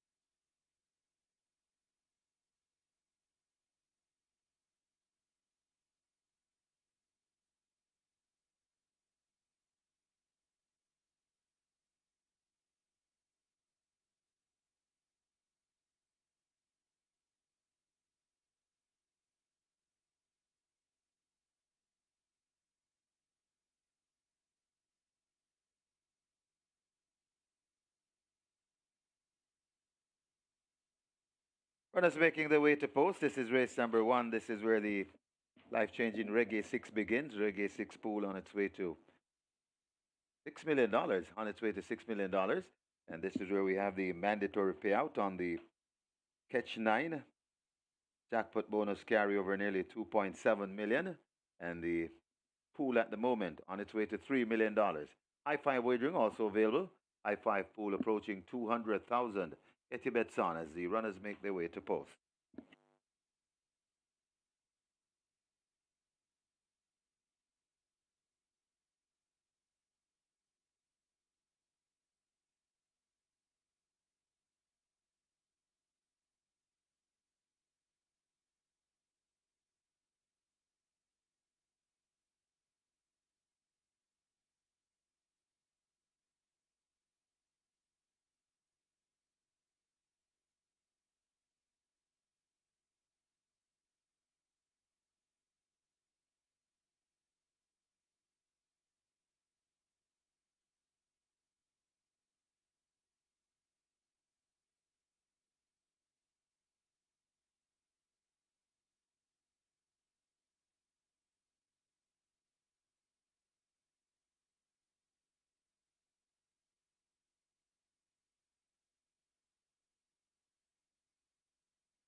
Congratulations to the skillful winners of the Twilight Six yesterday. Just saw the graphics a while ago. 2 tickets, and neither cost more than $1,000. One was $720, one was $960, and they got 2.7 million. Plus, congrats to the 5-star winner as well. That's a layout there of 16,800 and a return of $1,013,000 in dividends. So big up to the 5-star and the Twilight Six winners. And indeed, you were quite skillful in getting those winning tickets. It's now time for the start of the Catch 9 on mandatory payout day. Catch 9 pool 2.6 million and the regular 6 pool is at 5.7 million. Race 1, a field of 9 on the way to the starting gate. A change of rider, number 1. My top selection, Just Move In, is now being ridden by the Sneaky Fox Radish Roman. Had a look at this one through my binoculars a while ago and looks a lot tighter around the middle. Last time out looked heavier around the middle and as such wasn't able to really deliver as the even money favorite. Well, today, she clearly has stripped fitter, and based on that 15th win at Nuns of 2 in January, she is going to be a top contender here and gets a boat at 5-2. Number 8 is Sneaky Joe. He's at 7-2, coming down from 7-1 earlier. Philip Partridge riding for Donovan Hutchinson, more popular known as Dude. Look for Sneaky Joe to be banned contention at the finish here. Was in traffic problems last time out, beaten by Principal Tiffany and Blue Sky from a trouble-free run. Sneaky Joe has a great chance of winning. Number 9, Muzo, needs absolutely no introduction. 3-2 for Muzo. Yes, Muzo. A favorite every time he races. And I tell you, he is what you call a very expensive to follow. Extremely expensive to follow. So Victor Sanchez picks up the mouth for Spencer Chung. They teamed up yesterday with a win with La Vida at odds of 5-1. So the confidence, of course, is going to be on Muzo here. And number 2, the other Spencer Chung runner, General Chief, Everton Stone, a.k.a. Goosey. He's in the side between the Spencer Chung and Owner Lock Stable. Got a lot closer last time out, 4 by 2 lengths behind Principal Tiffany, Blue Sky, and Sneaky Joe. So General Chief gets a half of her along the travel. He looks quite fit and ready. It's his 3rd start of the layoff, and in the thoroughbred racing world, 3rd start of the layoff is usually the best effort from the thoroughbred. I hope you're making notes. You're getting some very vital information of how to find winners. And General Chief reports 3rd time of the layoff, and he is fitter, and he looks the type that will be right there to fight out the finish. So a nice looking first event here to start the Catch 9 on mandatory payout day and also to start the regular 6. I'm going 1, 8, 9, and 2. Just Move In over Sneaky Joe, Muzo, and General Chief.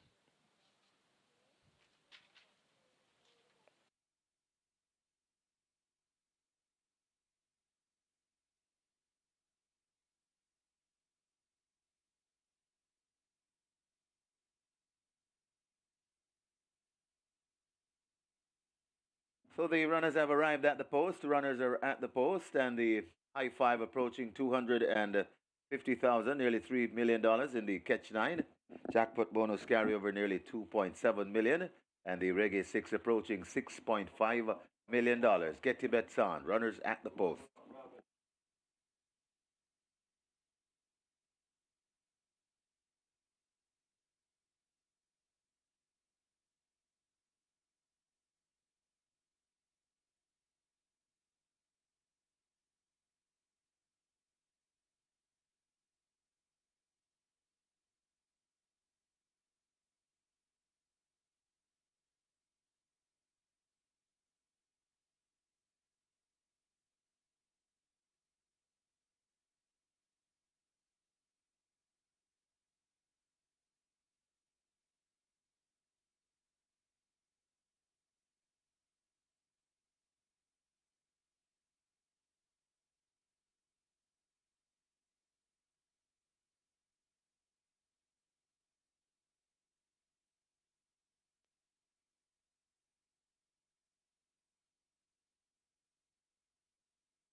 They're closing up the front of the gates for the first event.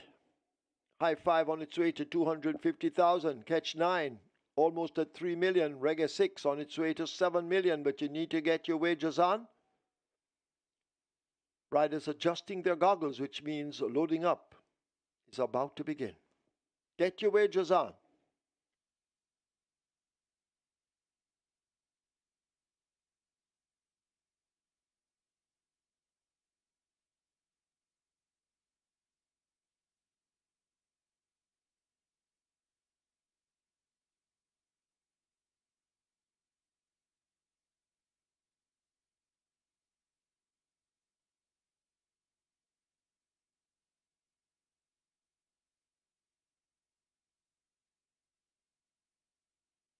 Horses now loading, just moving. Joined by Who Done It. Millennium Star coming into 5. Shane Richardson. He's riding in good nick, Shane. Diamond Rock loads at 7.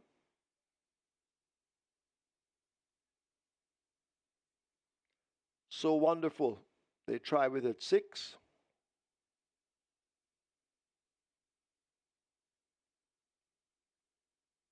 So Wonderful, moving away. Rider coming down.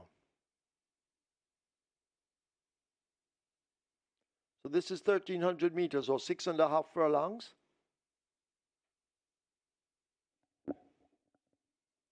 So Magnificent refusing once again.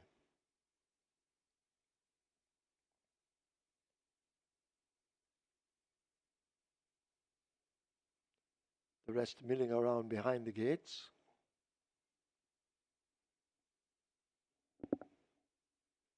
So Magnificent goes in.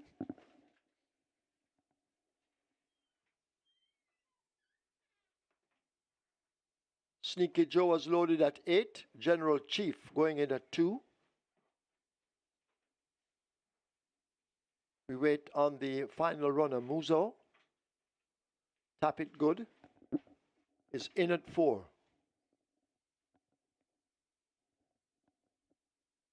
Field in 9.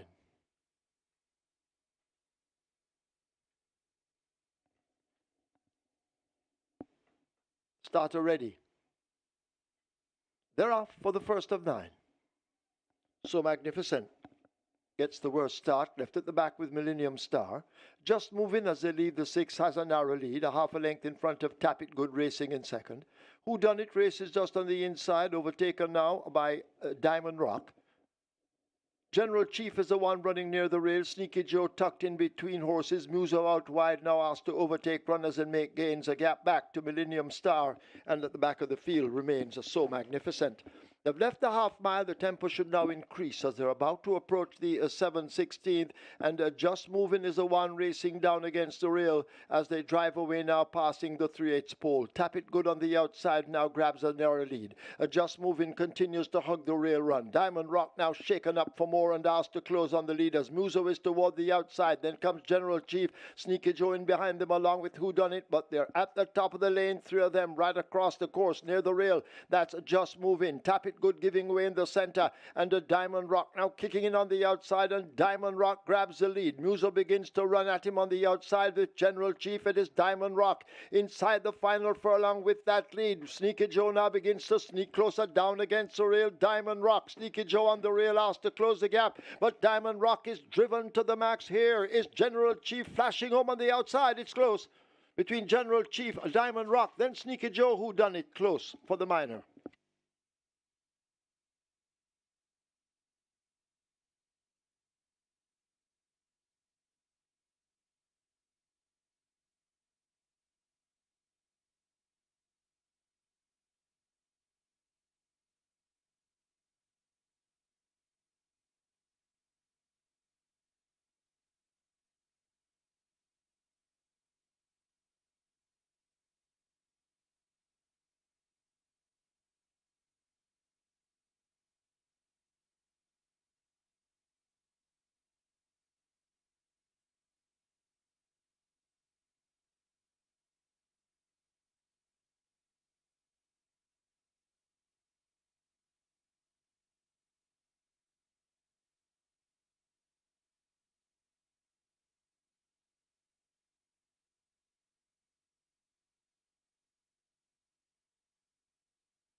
In the winner's enclosure, the unofficial winner of race number 1, number 7, Diamond Rock. 5-year-old dark bear or brown horse by Stormcraft. Mama Blossom, Mama Brown by Silent Valor. Red Dion Jackson, owned and a train, Courtney Williams. The winning rider, Carlos Brake. The groom, Pascal Pennant. Second, number 2, General Chief. A third, number 8, Sneaky Joe. Fourth, number 3, Who Done It? And a fifth, number 9, Musa. Final time for 6.5 furlongs, 1:23 and 4.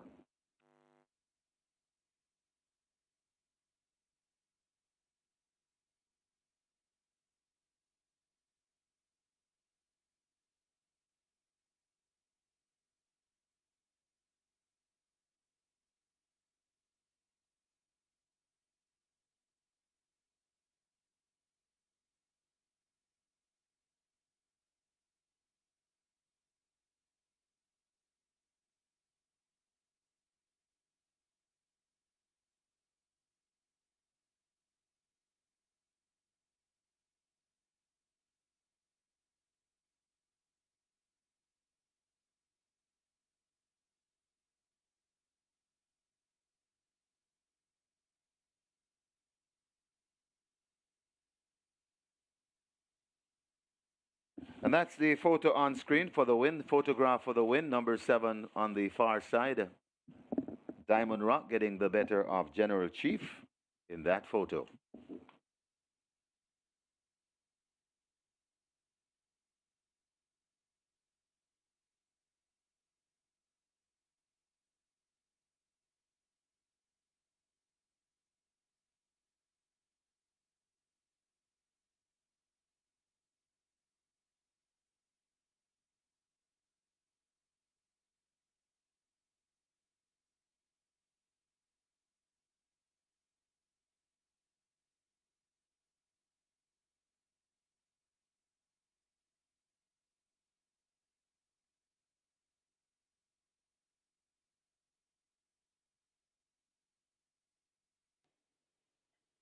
They're off for the first of 9.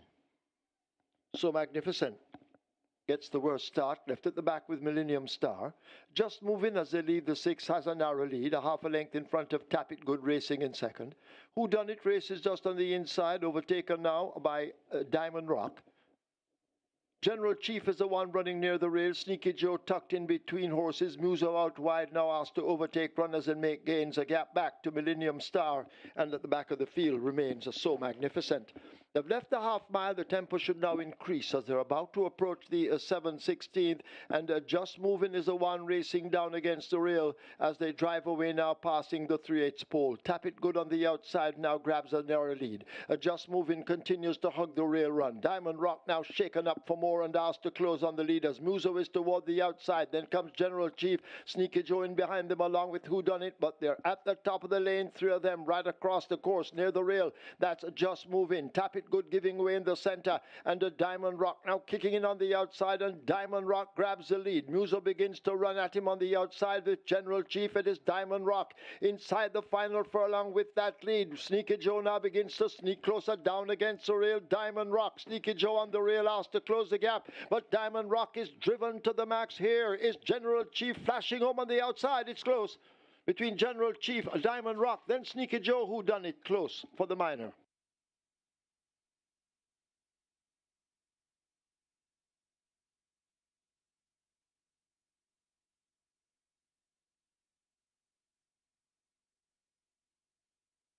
Result of the first, now official, horses to the testing barn. 7 Diamond Rock, 8 Sneaky Joe. 7 and 8 both go to the testing barn. Diamond Rock, 2005, 62 to win, 394 to place. Second 2 General Chief, 198. Third 8 Sneaky Joe, 162. Fourth 3 Who Done It. Fifth 9 Muso. Splits, 24-1, 48-3, 116-1. Final time, 6.5 furlongs, 123.4. The margins are short head by 1 1/4. The exacta, 18,860. Quinella, 16,818. Trifecta, 44,708. Superfecta, $85,591. Two winners of the high five, $79,560.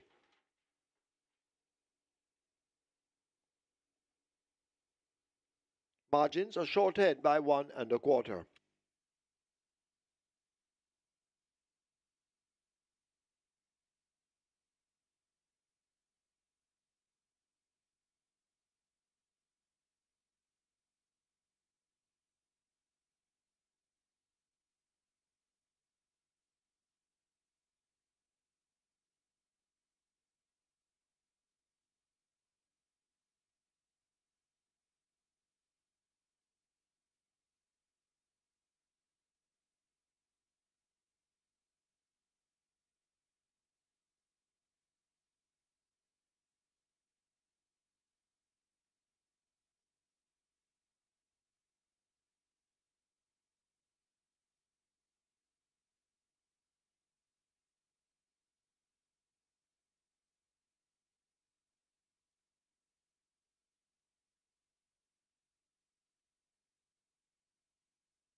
What the world needs now is more than a vacation. We need to come back to feeling our best selves again. Back to inviting. Back to loving. Back to life. Back to the little bit of Jamaica that's inside all of us. Come back to being lively again. Back to laid back. Back to romantic.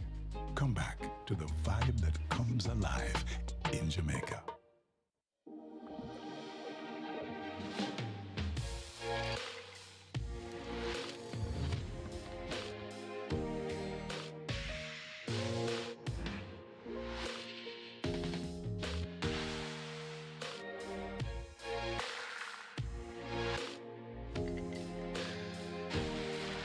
With over 200 flavor notes to discover, Every sip of Woodford Reserve bourbon is a spectacle for the senses.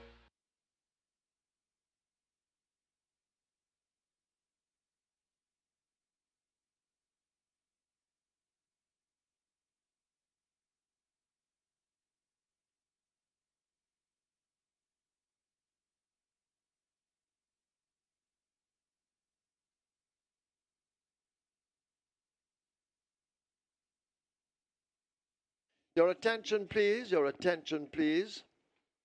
In today's 8th event, scratch number 6, Tequila Flight. Tequila Flight is lame. Race 8, scratch 6, Tequila Flight, lame.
So be reminded tomorrow we have a mandatory payout on the strike four. Mandatory payout tomorrow on the strike four.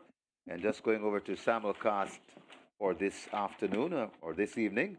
At Santa Anita, we have a Cali 6 carryover. Very nice one. Cali 6 carryover. Excess 290,000. And the Cali 6 at Santa Anita, it starts at race 3. 290,000 plus a Super 6, Cali 6 carryover. We also have a Pick 5 carryover at Santa Anita. Pick 5 carryover in excess 119,000. The Pick 5 starts in race 2. and the Cali 6 in race 3. First post at Santa Anita this afternoon is at 3 p.m. sharp.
Horses take the track for the second. It's for 3-year-olds and up, an optional claiming event, 250,000 to 200,000 the tag. Also 6-year-olds and up, non-winners of 3. Native bred 5-year-olds and up, non-winners of 2. The distance 1,000 meters or 5 furlongs round. Number 3 ZI, make the weight 54 kilos or 119 pounds. Scratch 5 Stanislaus injured. 6 Action Run, 52.5 or 116. Wagering on double event, exacta, trifecta rolling triple, quick 4 and play spot 8, both begin here. Quick 4 has a single winner bonus in excess of 834,000. Play spot 8 in excess of $392,000. Quick 4 on its way to 300,000. Play spot on its way to 500,000. 1 minute. Get your wagers on.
So upset Sundays has begun 24-1 for Diamond Rock. Carlos Bacon decided for trainer Courtney Williams, more popularly known as Stickman. And that's a very hard start to the Reggae 6 and Catch 9. And the Catch 9, of course, on mandatory payout day has started off with just 54 live tickets, 5.19 million plus in that net pool. Reggae 6 starts off with a very low 255 live tickets, and I don't recall seeing any Reggae 6 starting off with such a small amount of live tickets. So you know that 24-1 from Diamond Rock was really a hard rock for most exotic wager players. General Chief completed the Exacta, and the Exacta turned 18,806. The Quinella Plus is a must, 16,818. Trifecta, a whopping 44,708. And the Superfecta, 85,591. High Five, 79,560. So the rocky start has been a smooth start for some, with some very handsome dividends. Let's now take a look at race number 2, the start of the quick 4 and play spot 8. A field of 5 will go 1,000 meters round. It's for the 215 on 200,000 claiming level, and the scratch is number 5, Stanislaus. That makes it an afternoon stroll for Noble Impulse. This one should be in front from the word go. Led the last time for 4 furlongs before being beat by Absolute Blue. So no Stanislaus present here. Look for Noble Impulse to be the one to catch. Excuse me, goodbye. We'll have something to say about that. This one has speed as well. Just released the main certificate in a slow 105 flat for 5 round. We'll have to do better if she's to expect to get the better of Noble Impulse. But look for this one with the informed Dane Dawkins. He had a triple yesterday, so he should be able to guide Excuse me, goodbye throughout to make it a close thing in the early going. Number 2, Stamp Sedana gets 22-1. Fourth and last showed an indication of a return to form. So we're going to keep this one on the right side and towards the outside action run. This one last race in June. Prior to that, didn't run until all the way back in October last year. So he has had issues with soundness. Then Daniel Thompson riding for Ryan Darby. Let's see how Action Run will perform here. The Action Run of all would have made it a very keen contest from the word go. So let's see if Action Run can report fit enough to justify some of the support here at 5-1. Gonna go 4, 1, 2, and 6. Noble Impulse over Excuse Me Goodbye. Sam Silano. An Action Run. Place for 8 pool, 500,000. Quick 4 pool, 350,000. Best of luck.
They've closed the front of the gates for the start of race 2. The play spot 8 pool approaching 600,000. The jackpot bonus in excess 392,000. And the quick 4 on its way to $500,000, on its way to 500,000. With a jackpot bonus in excess 834,000. Get your bets on as the loading up is about to start.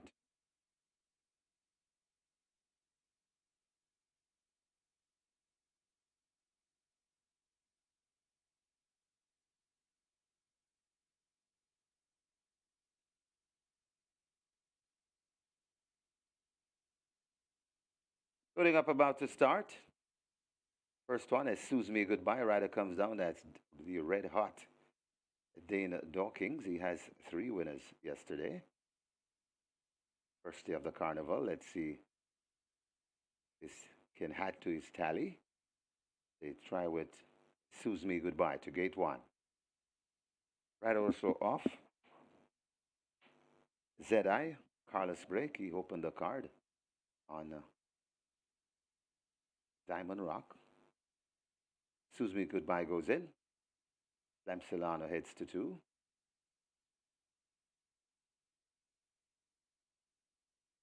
Lamsilano hesitating a bit.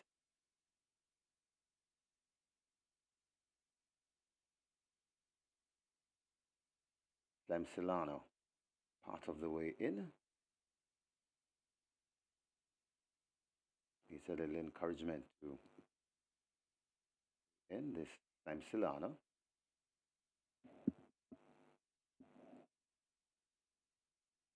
Omar Simpson, the rider, stepping off a bit.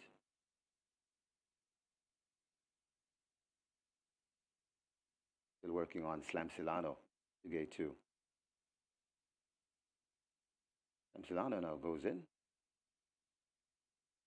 Simpson will have a seat. ZI is next at 3.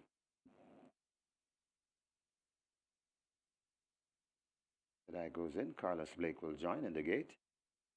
And he's looking for a second one on the card. Action Run is next at 6.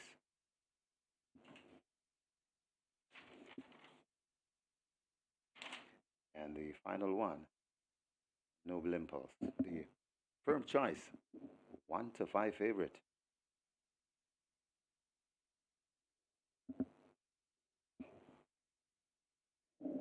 Noble Impulse goes in, 5 furlongs round the trip, and we are ready for race 2.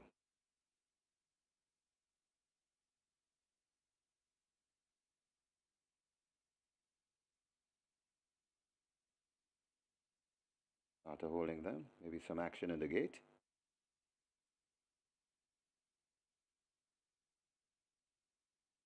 They're off and racing as Sues Me Goodbye blast into an early lead. Not so Slamsilano left at the back of the field as Noble Impulse has now gone shoots. Noble Impulse on that lead from a Sues Me Goodbye, now joined by Action Run as they go past the 4. ZI is about 4 lengths away, and just behind ZI on the rail, that is Slamsilano. They head toward the 3, and it is Noble Impulse doing it easily on the lead, about 3 lengths in front of a Sues Me Goodbye tracking in second.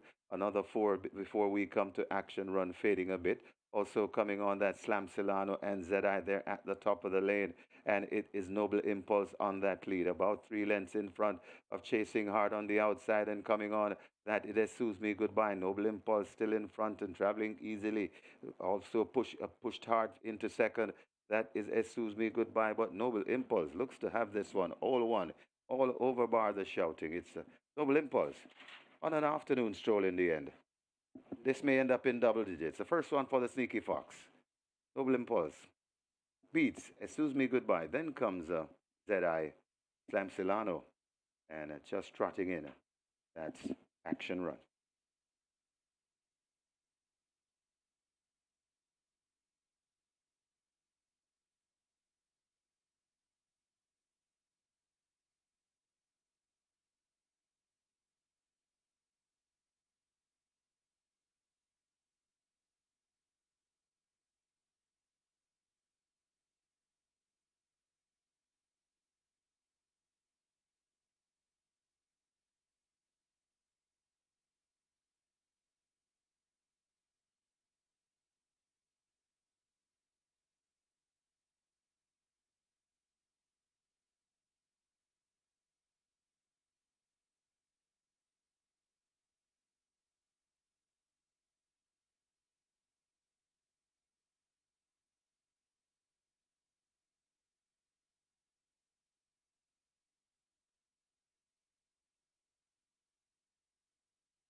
In the winners' enclosure, the unofficial winner of race number 2, number 4, Noble Impulse, a 5-year-old chestnut horse by Midnight Hawk, Her Royal Highness by Traditional, with Ashton March, owned and trained Stephen Todd. The winning rider, the Sneaky Fox, Radish Roman, the groom, Brian McCarthy. Second, number 1, Excuse Me Goodbye. Third, number 3, ZI. And fourth, number 2, Slam Silana.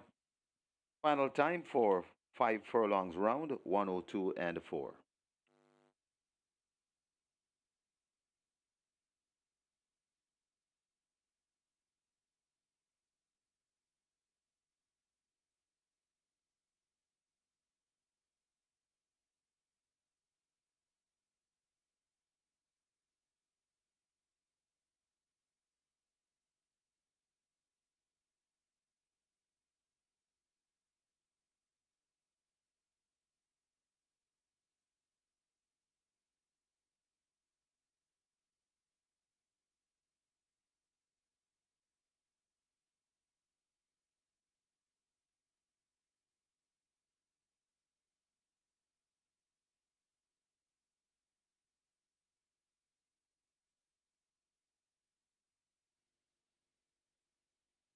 The rough and racing as Sues Me Goodbye blast into an early lead. Not so Slam Solano left at the back of the field as Noble Impulse has now gone shoots. Noble Impulse on that lead from a Sues Me Goodbye, now joined by Action Run as they go past the 4. ZI is about 4 lengths away, and just behind ZI on the rail, that is Slam Solano. They head towards the 3, and it is Noble Impulse doing it easily on the lead, about 3 lengths in front of Excuse Me Goodbye, tracking in second. Another 4 before we come to Action Run, fading a bit. Also coming on that Slam Solano and ZI there at the top of the lane.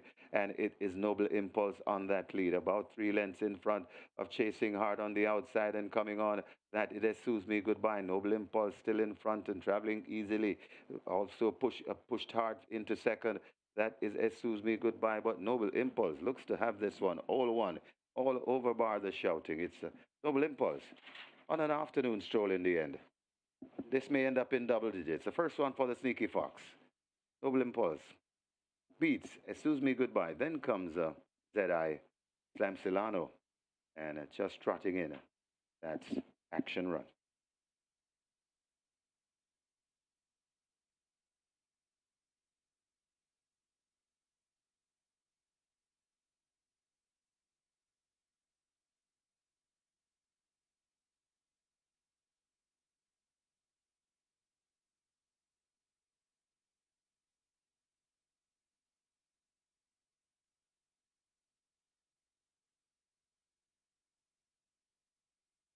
Result of the second. Now official horses to the testing barn. 1, Excuse Me Goodbye. 4, Noble Impulse. 1 and 4 both go to be tested. Noble Impulse, 136 to win, 118 to place. Second 1, Excuse Me Goodbye, 148. Third 3, ZI. Fourth 2, Slam Silano. The double 4,702. Exacta 187. Trifecta 220. Splits 25-1, 49-4. They raced 1,000 meters or 5 furlongs round in 102.4, the margin 16.5 by 3.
And we're on to race number 3 here, and quite a few horses getting some good support here. Even number 1, no surrender at the big price.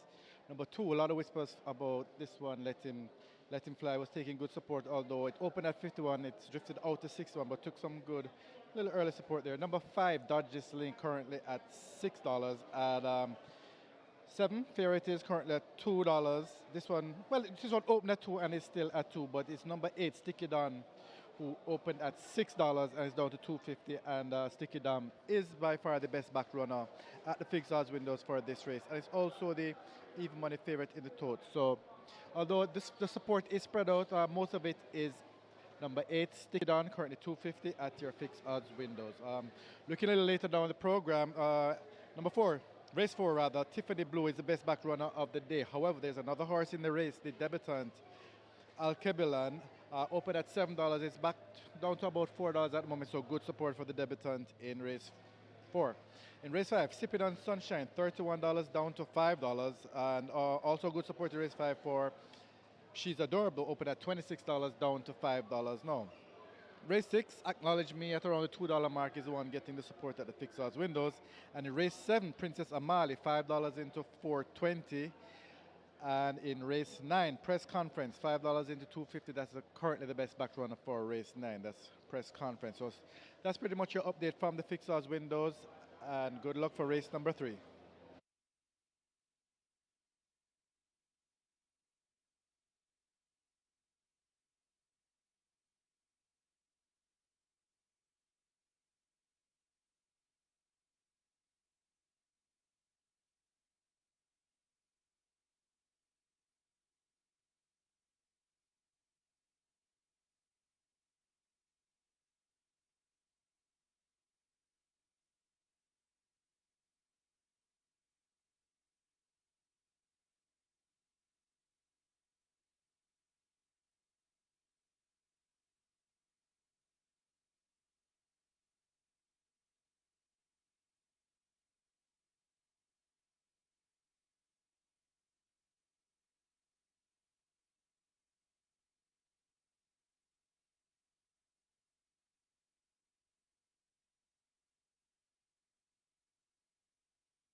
So an afternoon stroll there for Nova Impulse, 16.5 lengths clear in the end, and that's Radish Roman on the win for Stephen Todd. Owner trainer Nova Impulse justifies the favoritism at 1 to 5. Assuming goodbye completed the most logical exacta, and that exacta returned $187. Live take count on the catch 9 on mandatory per day, now 50 with 5.19 million in that net pool, and the regular 6 night ticket count 236 with 4.6 million plus in that net pool. It's now time for the early 5-star. We have a field of 8, and they go 5.5 furlongs. It's a claiming level 400,000 down to 300,000. Let's take a look.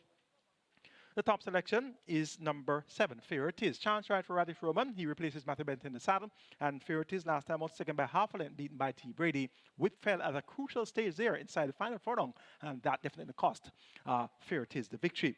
Back here now, and once all whips are in check, we should see Fear It Is going one better. Dodges Link number 5 gets 72. At the gate, Able riding for Orville Johnson and owner here Miller. And this one has form of early this season and late last season, which would really brush these aside, but hasn't been up to that standard in recent months. Silver Fox, number 6, Tevin Foster riding for Rand Darby, and Rand Darby reports first time off the claim with the Silver Fox, and you know he does very well. First time off the claim. Silver Fox, though, has been confined to the straight course 9 of his last 10 races, and as such, he's not really proven coming around the bend. Stick it on number 8, Philip Partridge for Courtney Williams, a.k.a. Stickman. Upset in race 1 with Diamond Rock at 24 to 1. So he's looking for a double. Stick it on.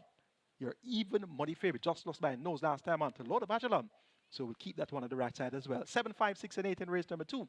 Fear It Is over Dodges Link, Silver Fox, and Stick It On.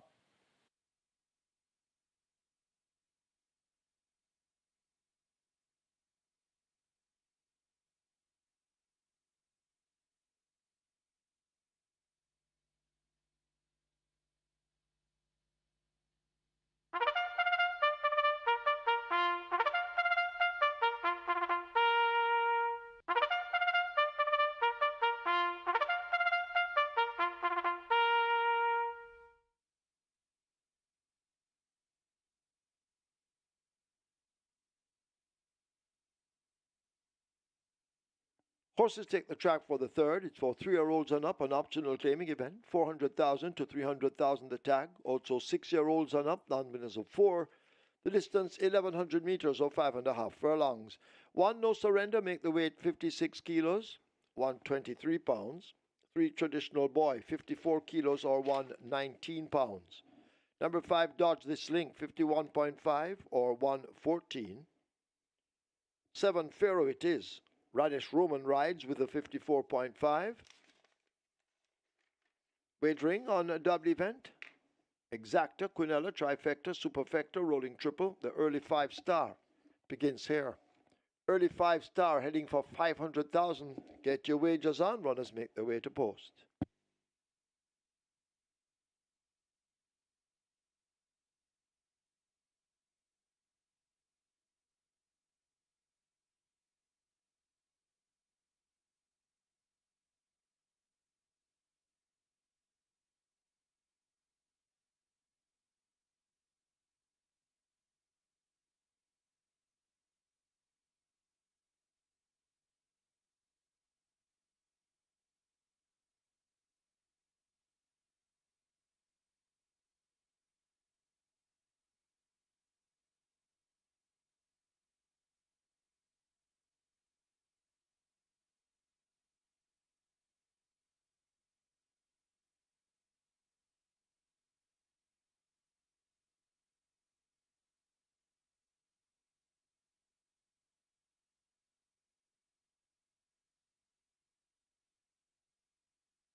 So runners making their way to post. Runners making their way to post. This is race 3. This is where the early 5-star begins. Early 5-star on its way to $500,000. So nearly 500,000 wagered in the early 5-star pool. Rolling triple on its way to 300,000. Get your bets on. And just recapping the scratches we have on the card. Remaining scratches.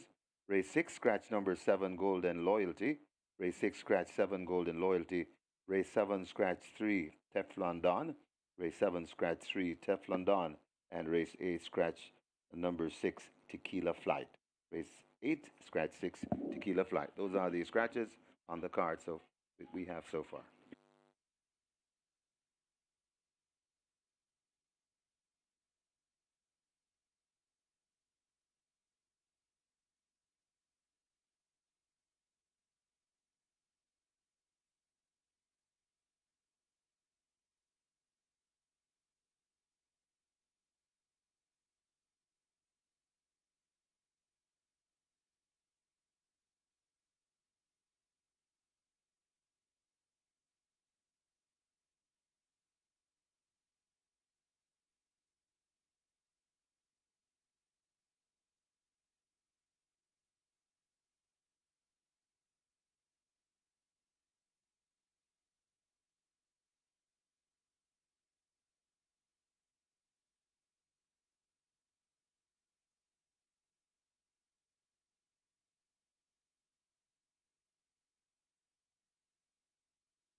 So the runners are now at the post. Runners at the post, and the early 5-star on its way to 650,000.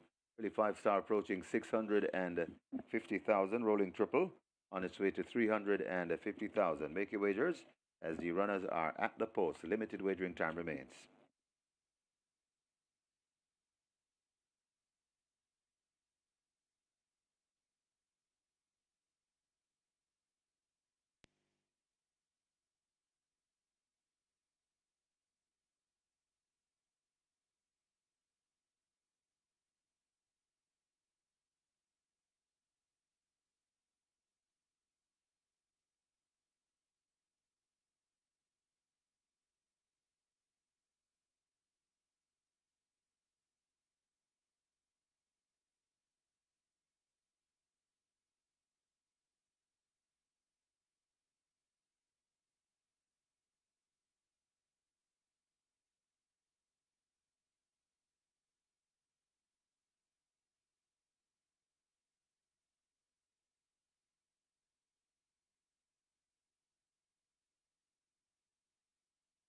They've closed up the front of the gates as they prepare to load.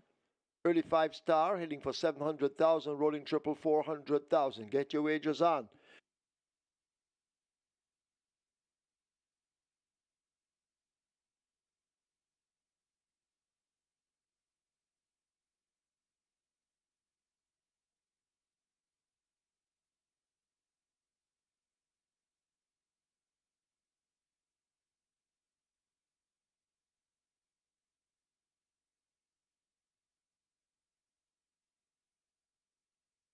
Horses now loading. First one in, Let Him Fly. Rudolph Pays riding. Traditional Boy joins.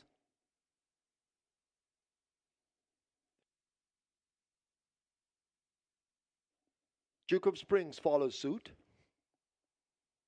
Here is Dodge This Link, Abigail Abel.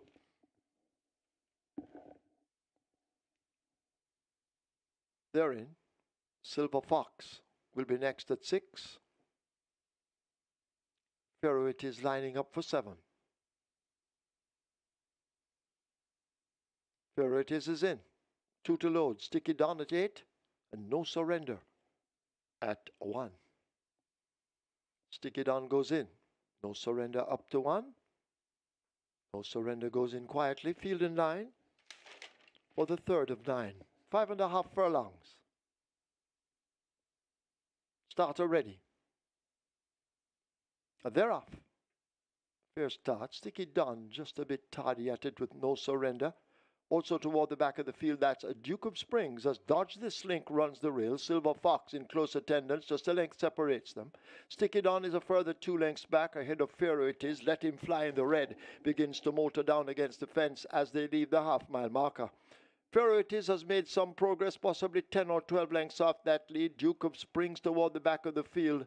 Traditional Boys next, and a huge gap back to the trailer. No Surrender looks to have surrendered early as they come flashing now toward the 5/16th. Duke of Springs, a tearaway leader, unmolested at the moment, will come into the lane with that lead. That's Dodge This Link rather. Dodge This Link out in front. Silver Fox trying to close upon the rail, but Dodge This Link holds the advantage with 3/16 remaining. Silver Fox now beginning to cut into it. Toward the outside, that's Sticky Don, but Dodge This Link gets a crack of the right-hand stick and holds that lead. Silver Fox continues with the danger down against the rail. Here is Pharaoh it is wound up on the outside, but it's a Dodge This Link and Abigail Abel coming away. They take it comfortably in the end by maybe 3. Pharaoh it is second. Sticky Don is third. Silver Fox is fourth.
We have claims.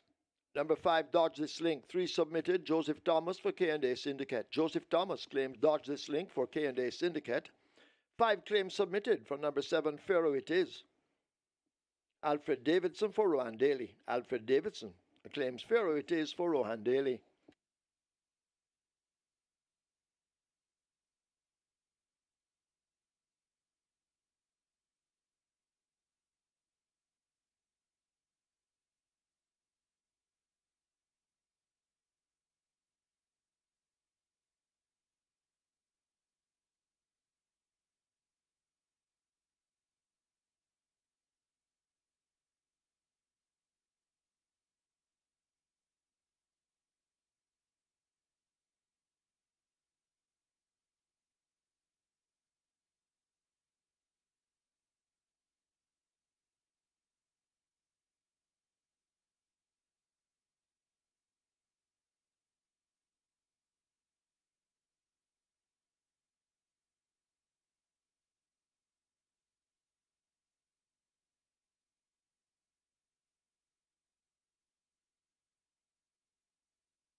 In the winners enclosure, the unofficial winner of race number 3, number 5, Dodge This Link, a 7-year-old chestnut gelding by Traditional, Dan Zigzler by Category, where Derek White and Lakeland Farms Limited own Hewitt Miller, train Orville Johnson, the winning rider. Double A, Abigail Abel, the groom, Andrick Hook. Second, the number 7, Pharaoh It Is. A third, number 8, Stick It On. Fourth, number 6, Silver Fox. Final time for 5.5 furlongs. 1:10 and 1. Please note stewards' inquiries. Stewards, they're looking at the start and looking at the 300-meter point. So looking at the start and the 300-meter point. Stewards' inquiry. Hold all tickets, please.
They're off.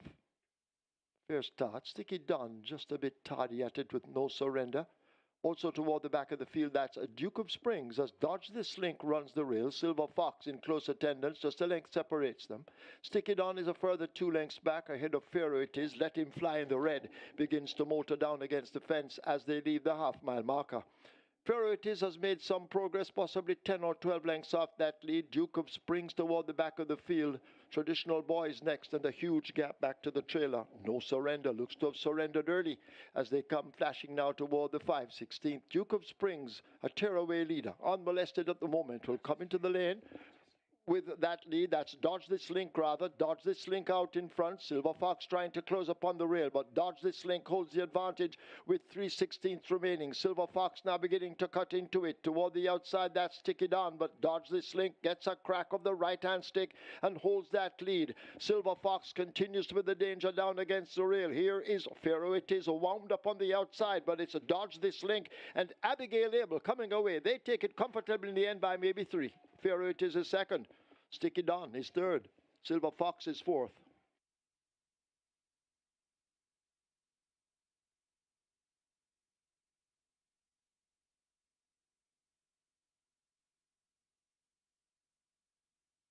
And some information coming in a bit late, but that was the first win for trainer Orville Johnson. So congratulations, Orville, on your first win.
After this judge inquiry, we have a disqualification. A third past the post, number 8, Sticky Don, disqualified and placed behind horse number 2, Let Him Fly, for intimidation and interference, leaving the 300-meter point. The new placings, first 5, Dodge This Link, second 7, Pharaoh It Is, third now 6, Silver Fox, fourth 2, Let Him Fly. Have a look at your monitors for a replay of the incident.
Number 3, Ruby's Light, takes the track early.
Result of the third now official. Horses to the testing barn. 5, Dodge This Link. 7, Pharaoh it is. 5 and 7 both go to the testing barn. Dodge This Link. 432 to win, 162 to place. Second 7, Pharaoh it is, 128. A third 6, Silver Fox, 156. Fourth 2, Let Him Fly. Double event 698. Exacta 566. Quinella 372. Trifecta 678. Superfecta 3673. 35 triples 11,690. The splits were 24 by 49. They raced 5.5 furlongs in 1:10.1. The margins 2 1/4 by 2 3/4.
Horses take the track for the fourth. It's a maiden condition race for native bred 3-year-olds over 1,200 meters or 6 furlongs.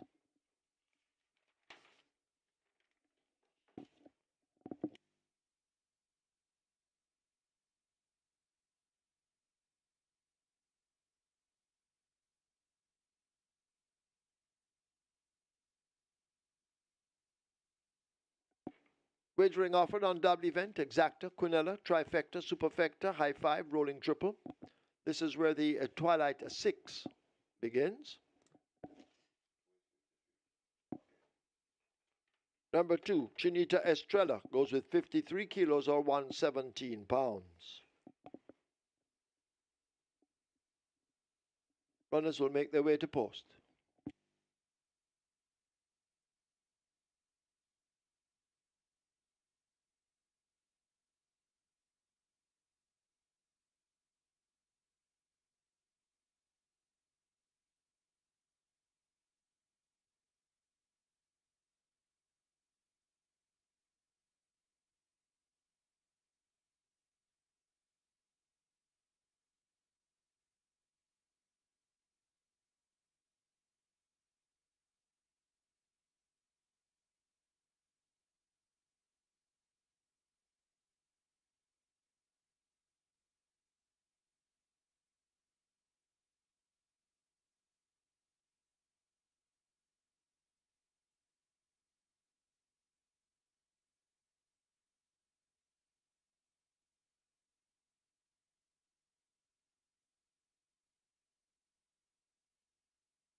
So an all-the-way win there by Dodges Link with Abigail Abel riding for Orville Johnson, and congratulations to trainer Orville Johnson, registered his first win as a new licensed trainer, and that one was well prepared indeed, and Dodges Link got the job done at 3-1. Fairy Tales ran on to be second. The exact return 566, equivalent return 372, and the trifecta had a payout there of 678. The numbers I gave you were 7, 5, 6, and 8 in that order, and the race came back 5, 7, 6, and 2.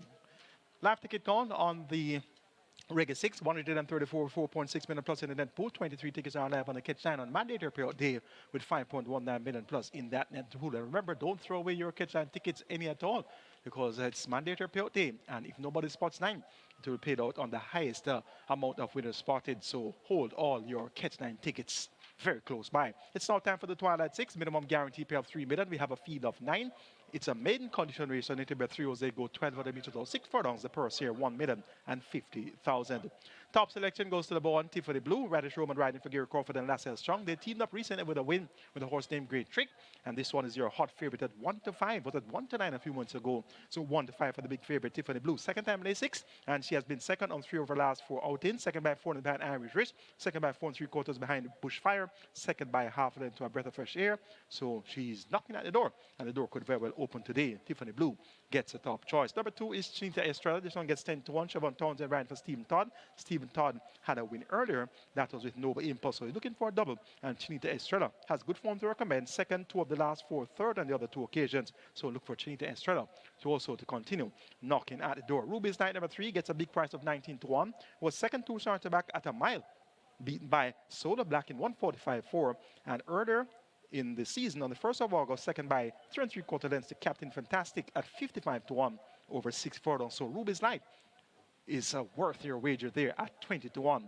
Number 6, Seaplane, gets odds of 27-1. Big price for Seaplane. Not necessarily suited to the quick 6 furlong dash, but he should have a fairly decent pace to chase, and he should be proving quite strong up the lane. So look for Philip Partner to have Seaplane and finishing effectively here with the tongue tie fitted by trainer, owner, breeder Gordon Lewis. Make it 1, 2, 3, and 6 in the 4th. Tiffany Blue over Chinita Estrella, Ruby's Light, and Seaplane. Twilight 6 pool approaches 5 million. Your triple pool approaches 300,000. Wager now, and best of luck.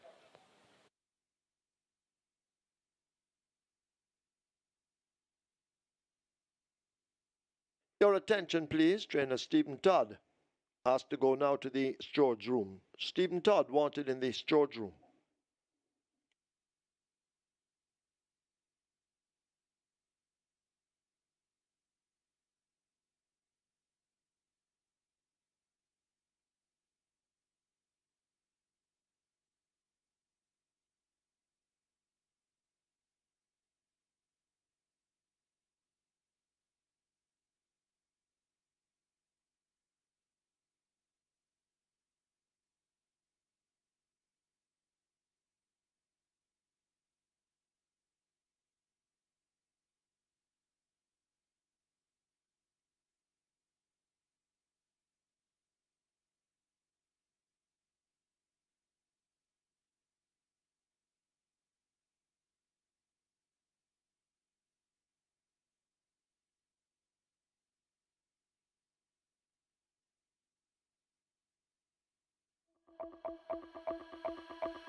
So runners at the post for the 4th, and the Twilight 6 on its way to 5 million, Twilight 6 approaching 5 million, and your rolling triple on its way to 300,000, high 5 wagering offered, high 5 pool on its way to 150,000. Get your bets on as the runners have arrived at the post.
They've closed up the front of the gates for the start of race, for the loading process to start, rather. As the Twilight 6 on its way to $6 million. Twilight 6 on its way to $6 million. The rolling triple on its way to 400,000. High five, getting close to 200,000. Get your bets on. Front of the gates are closed, so the loading up about to start.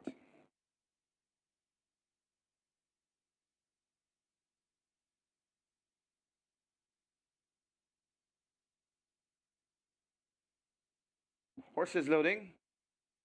First one to go in, that's Tiffany Blue.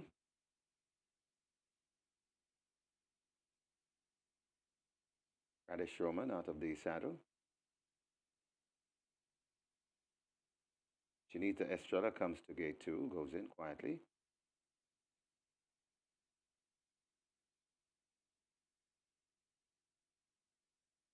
Soul Warrior is next. Heads for 4.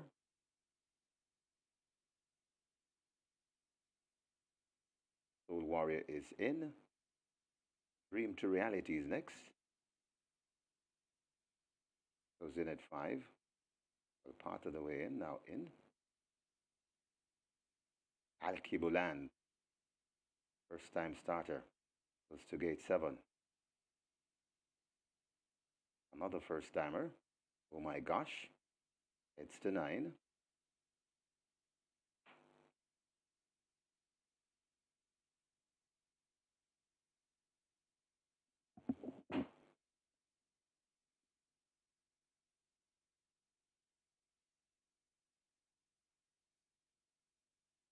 Oh my gosh, refusing.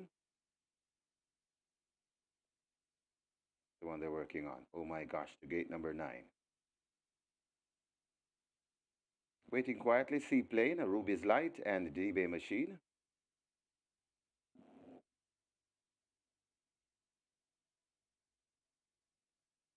Oh my gosh goes in. Next to come forward, that's Seaplane.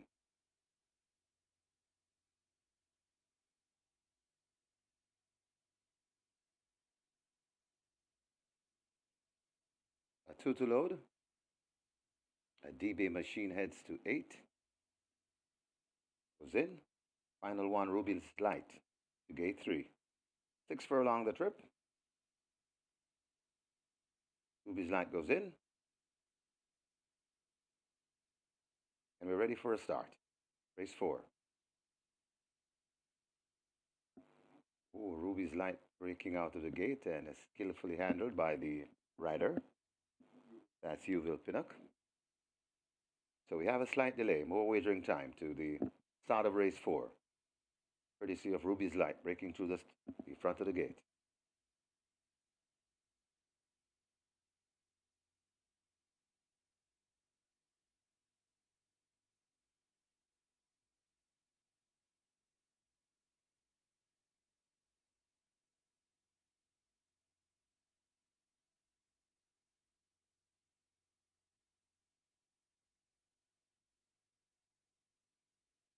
They've taken out the 8, that's D-Bay Machine.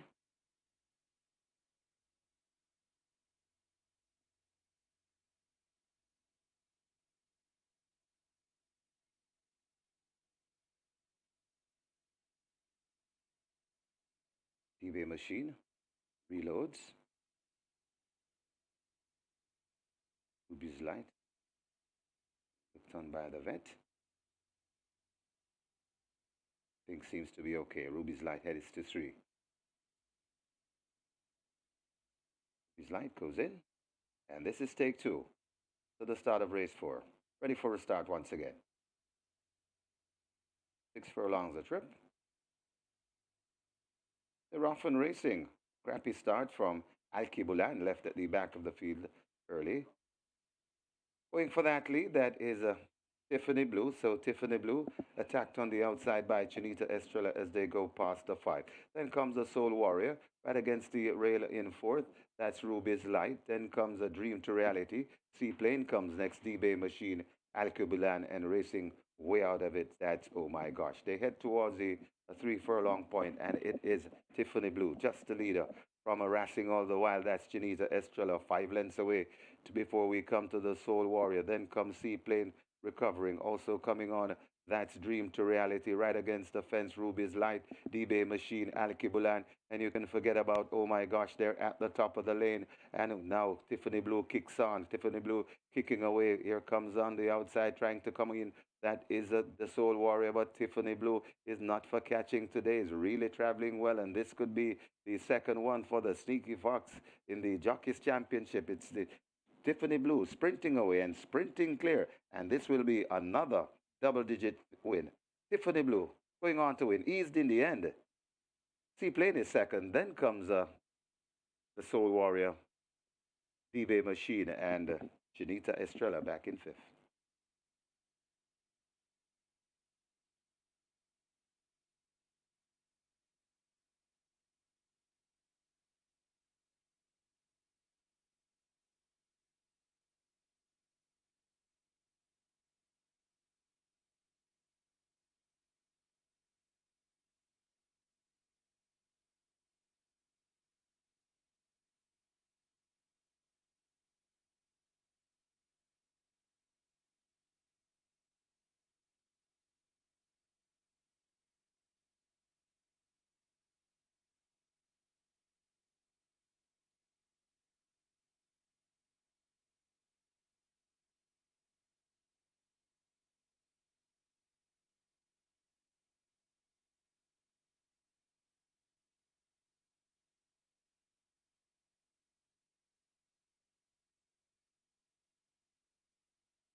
In the winners enclosure, the unofficial winner of race number 4, number 1, Tiffany Blue, a 3-year-old bay a filly by Sunshine Shadow, by Great Faith,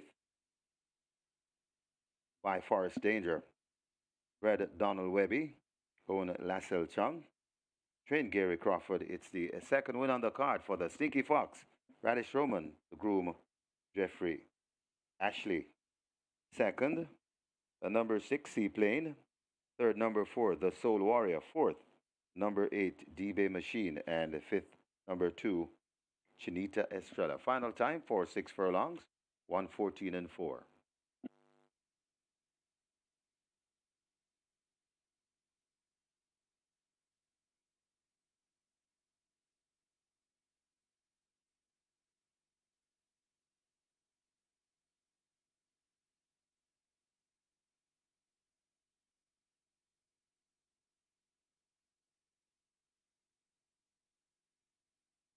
And of course, the Sneaky Fox is powered by Chew Shake, Nutrition Shake, his sponsor.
They're off and racing. Crappy start from Alkebulan, left at the back of the field early. Going for that lead, that is Tiffany Blue. So Tiffany Blue attacked on the outside by Chinita Estrella as they go past the 5. Then comes the Soul Warrior right against the rail in 4th. That's Ruby's Light. Then comes a Dream to Reality. Seaplane comes next. D-Bay Machine, Alkebulan, and racing way out of it. That's, oh my gosh. They head towards the 3 furlong point, and it is Tiffany Blue, just the leader. From harassing all the while, that's Chinita Estrella, 5 lengths away before we come to the Soul Warrior. Then comes Seaplane recovering. Also coming on, that's Dream to Reality right against the fence. Ruby's Light, D-Bay Machine, Alkebulan. And you can forget about, oh my gosh, they're at the top of the lane. And now Tiffany Blue kicks on. Tiffany Blue kicking away. Here comes on the outside, trying to come in. That is the Soul Warrior, but Tiffany Blue is not for catching today. Is really traveling well, and this could be the second one for the Sneaky Fox in the Jockeys Championship. It's the Tiffany Blue sprinting away and sprinting clear, and this will be another double-digit win. Tiffany Blue going on to win, eased in the end. Seaplane is second, then comes the Soul Warrior, D-Bay Machine, and Chinita Estrella back in 5th.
Your attention, please, in today's 6th event. Number 10, Princess Aquila, now the mount of Uville Pinnock. Uville Pinnock rides 10, Princess Aquila in the 6th. Result of the 4th, now official. Horses to the testing barn. 1, Tiffany Blue, 8, D-Bay Machine. 1 and 8 both go to the testing barn. Tiffany Blue, 146 to win, 114 to place. Second, 6, Seaplane, 246. Third, 4, The Soul Warrior, 226. Fourth, 8, D-Bay Machine. Fifth, 2, Chinita Estrella. The double, 722. Exacta, 653. Quinella, 1,456. Trifecta, 1,586. Superfecta, 7,065. 12 high fives, 9,288. 424 triples, 582 each. Splits 23-3, 48-3. They raced 6 furlongs in 114.4. The margins 12.5 by 3/4.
With over 200 flavor notes to discover, every sip of Woodford Reserve Bourbon is a spectacle for the senses. What the world needs now is more than a vacation. We need to come back to feeling our best selves again. Back to inviting.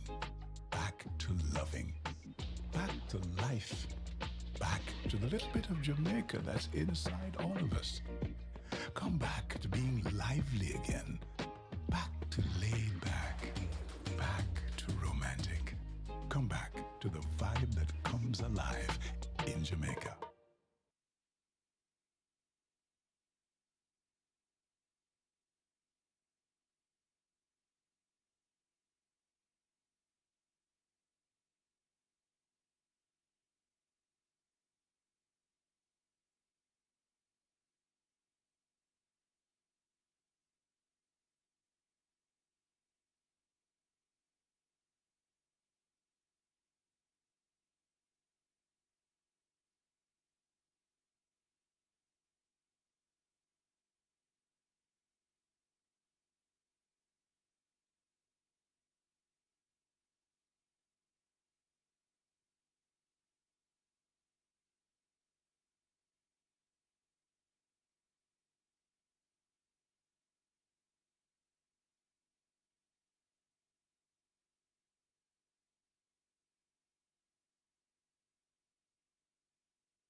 And we're on to race number 5 here. And there are really 4 horses who are taking the money at the fixed odds window.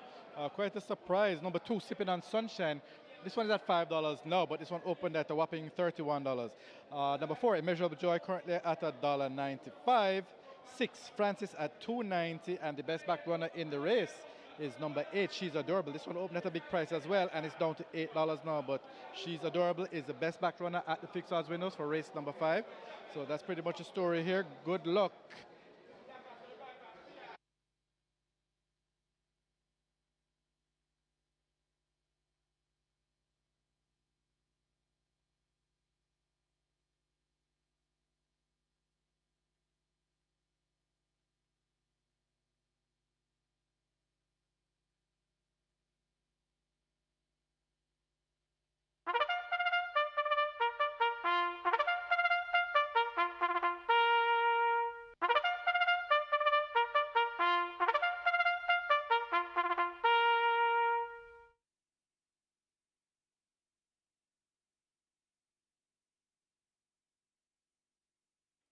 Horses take the track for the 5th. This is the Titania Trophy. It's a restricted allowance too for native bred 3-year-olds and up, non-winners of 2, fillies and mares only. The distance 1,100 meters or 5.5 furlongs. 7 Awesome Line make the rider Roger Hewitt. 9 Faith Downey, 52 kilos or 115 pounds. Wagering on double event, Exacta, Quinella, Trifecta, Superfecta, High 5, Rolling Triple. Late 5-star wagering begins here. A late 5-star on its way to 600,000. Get your wagers on.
It's now time for the Titania Trophy, and on the monitor right there was a photo of Titania, winner of the Jamaica Derby, a Grade 1 event in 1974, winner of the Jamaica Oaks 1974 as well, another Grade 1 event, and won the Warner Bolt Cup, an A-class event in 1974, owned by Mrs. Hazel Chen and trained by Michael Silvera and Laurie Hussey at one point in time. And the jockey on board there on that photo is the great George Hosang O.D. We now honor the fine thoroughbred Titania with the Titania Trophy. Good run last race. That was the fourth race, won by Tiffany Blue, made all the running there, and won by a resounding 12.5 lengths. So 2 wins so far for the Sneaky Fox on the card, and they were both wide margin winners. Noble Impulse won race 2 by 16.5 lengths, and you have Tiffany Blue winning by 12.5 lengths. The exacta returned 653 with that outsiders telling you about Seaplane. He ran on to be second, and the numbers I gave you there 1, 2, 3, and 6, and it came back 1, 6, 4, and 8. So box those numbers and you should be in the winnings. Quinella returned 1,456, and of course the Quinella Plus is a must. 120 tickets are still alive on the Reggae 6 with 4.6 million plus in the net pool. 20 tickets are still alive on the Catch 9 on mandatory payout day. Net pool 5.19 million. And the Twilight 6 starts off with a high number of live tickets, 2,714, with over 4.3 million in that net pool. It's time for the late 5-star. The Titania Trophy is next. Top selection goes to number 6, Francis. Dane Dawkins rides for Hall of Fame trainer Richard Azan and Onanaya. They teamed up yesterday with a horse named Danka to win the BGLC Toba Millionaire Series for the Hero Sprint. And Francis is a nice looking filly. She's well built, she's quite tall, and she's quite muscular as well. And she was 5th last time out, beaten by her stablemate, Miss Cherry, who went out the favorite that day. So Francis went off at 10-1. Miss Cherry was the favorite, and Francis today turns up to be a strongly supported runner. Now at 85, the second favorite in the betting. Blinkers have been fitted by Hall of Fame trainer Richard Zahn for the first time, so it's going to be the first time in the career of Francis that she'll be in the blinkers, and she looks quite focused, quite sharp, going through her paces there in preparation for the 5.5 furlong contest. Number 4, Immeasurable Joy, is the favorite at 4-5. Ran well on 2 attempts at Nuns of 2, second behind Queen of Soul. That was on her first attempt at Nuns of 2 on the 8th of September. Second by 3.5 lengths in 1:14.3 for 6 furlongs, and then came back, went over 7 furlongs, third by 12.25 lengths behind Supremacy. Her stablemate and Fearless Force was second, 1:26 and a fifth of a second. Quick time for 7 furlongs, so Immeasurable Joy ran very well there. Now among fillies only, and she looks quite ready. 4-5 is the second choice. Tevin Foster will try to answer back to Radish Roman's early double.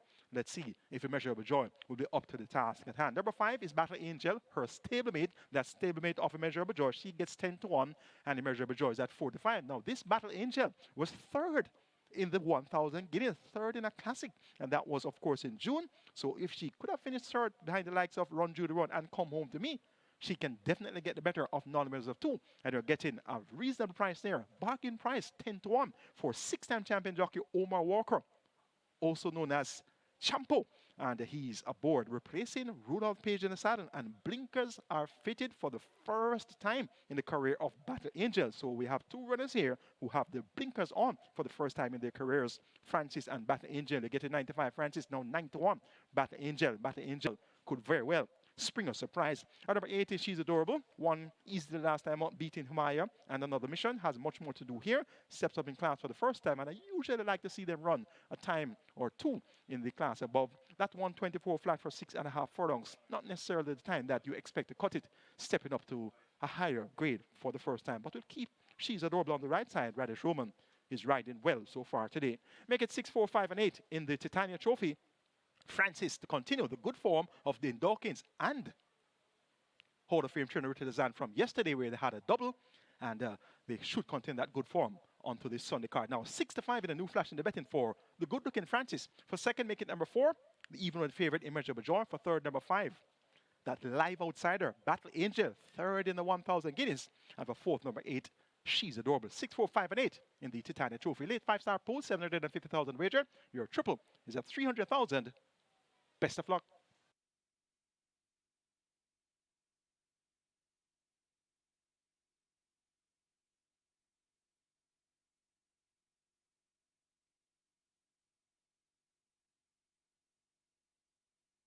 So they've closed up the front of the gates. as the late 5-star on its way to 800,000 and the rolling triple moving toward 400,000. Get your wagers on. Jocks getting ready to load.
Horse is now loading. Horse is loading. Francis in with Sipping on Sunshine. Narissa's Angel, they're in. Awesome Line will join them at 7.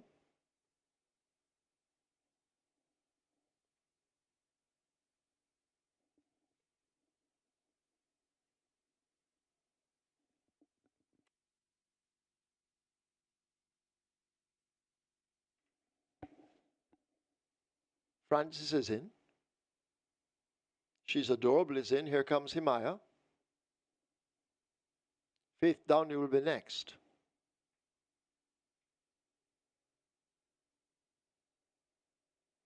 Battle Angel lining up for 5.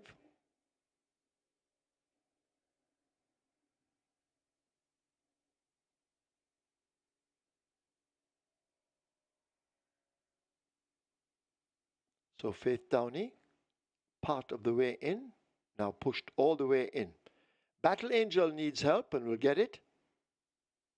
It's Battle Angel and Omar Walker will load at 5 when she's ready. This is the Titania Trophy. Battle Angel now goes in. Final one, Immeasurable Joy. At even money with Tevin Foster. I believe he's 2 in front at the moment as this war in the Jockeys Championship continues. Immeasurable Joy is in, field in line, 5.5 furlongs. It's the Titania Trophy. Fillies and mares only. Starts are ready. They're off for the Titania Trophy. She's Adorable. Faith Downey gave the rest a jump. Sipping on Sunshine came out smartly with Narissa's Angel joining, and they battle early. Immeasurable Joy, the favourite, settled back some 3 lengths in the third as the field now go toward the half mile. Awesome Line, Faith Downey has made good progress. Francis on the outside of Battle Angel in the orange silk. She's Adorable at the back along with Himaya, last of them all. They go flashing up now toward the final 3, Sipping on Sunshine on that lead, looking bright at the moment, leading up by 2 lengths. Narissa's Angel in hot pursuit. Immeasurable Joy is stoked up and asked to make ground. Battle Angel is hugging the fence as Sipping on Sunshine will bring them into the top of the lane. Sipping on Sunshine has to be caught. Narissa's Angel in between horses. Immeasurable Joy now gets going. Francis is also asked to come on the outside of horses, but Immeasurable Joy snatches that lead. Sipping on Sunshine on the rail. On the outside, that's Francis finishing best of the rest. Immeasurable Joy with a 3.5 to 4 length lead inside the final 16th. It's Immeasurable Joy. Terrific. Tevin Foster scores. He'll win by 3 or more over Francis. Close between Himaya and Battle Angel. Awesome Line is 5th.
In the winners' enclosure, the unofficial winner of race number 5, number 4, Immeasurable Joy. A 3-year-old Bay filly by War Correspondent, by Moon over Mallorca, by Malibu Moon, Red Richard Lake, owned Lakeland Farms Limited, train Anthony Nunes. Winning rider, terrific Tevin Foster, the groom, Stephen Smith. Second, number 6, Francis. A third, number 3, Himaya. Fourth, a number 5, Battle Angel. And a fifth, number 7, Awesome Line. Final time for 5.5 furlongs, 108 flat.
Have a look at your monitors for the photograph for third. Himaya, the grey on the rail, getting third over out wide number 5, Battle Angel.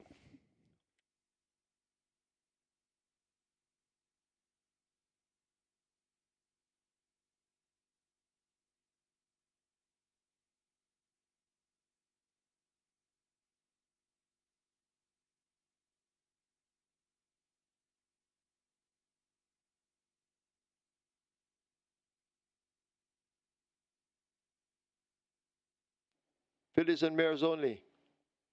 Starter ready. They're off for the Titania Trophy.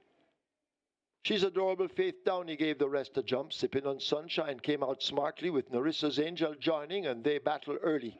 Immeasurable Joy, the favourite, settled back some 3 lengths in the third as the field now go toward the half mile. Awesome Line, Faith Downey has made good progress. Francis on the outside of Battle Angel in the orange silk. She's adorable at the back along with Himaya, last of them all. They go flashing up now toward the final 3, Sipping on Sunshine on that lead, looking bright at the moment, leading up by 2 lengths. Narissa's Angel in hot pursuit. Immeasurable Joy is stoked up and asked to make ground. Battle Angel is hugging the fence as Sipping on Sunshine will bring them into the top of the lane. Sipping on Sunshine has to be caught. Narissa's Angel in between horses. Immeasurable Joy now gets going. Francis is also asked to come on the outside of horses, but Immeasurable Joy snatches that lead. Sipping on Sunshine on the rail. On the outside, that's Francis finishing best of the rest. Immeasurable Joy with a 3.5 to 4 length lead inside the final 16th. It's Immeasurable Joy. Terrific Tevin Foster scores. He'll win by 3 or more over Francis. Close between Himaya and Battle Angel. Awesome Line is 5th.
Ladies and gentlemen, your attention called to the winners enclosure for the presentation of the Titania Trophy, kindly donated by Supreme Ventures Racing and Entertainment Limited. Making the presentation, Tonya Harlett, a VP People's Experience Technology at Amazon, and she makes it to Clifton McLeish, representing the winning owner, Lakeland Farms Limited. Congratulations to the winning connections, race number 5, the Titania Trophy.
Result of the fifth now official. Horses to the testing barn. 4, Immeasurable Joy. 6, Francis. 4 and 6 both go to the testing barn. Immeasurable Joy, 220 to win, 105 to place. Second, 6, Francis, 105. Third, 3, Himaya, 136. Fourth to 5, Battle Angel. Fifth, 7, Awesome Line. Double event, 376. Exacta, 335. Quinella, 516. Trifecta 1042, Superfecta 1990, 20 high fives 5912, 271 triples 887, 313 winners of the quick 4 894, single winner bonus 904,619.82 cents. Splits 23-1, 48-2. Final time 5.5 furlongs 108, margins 2.5 by 5.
Nice big field here for race number 6.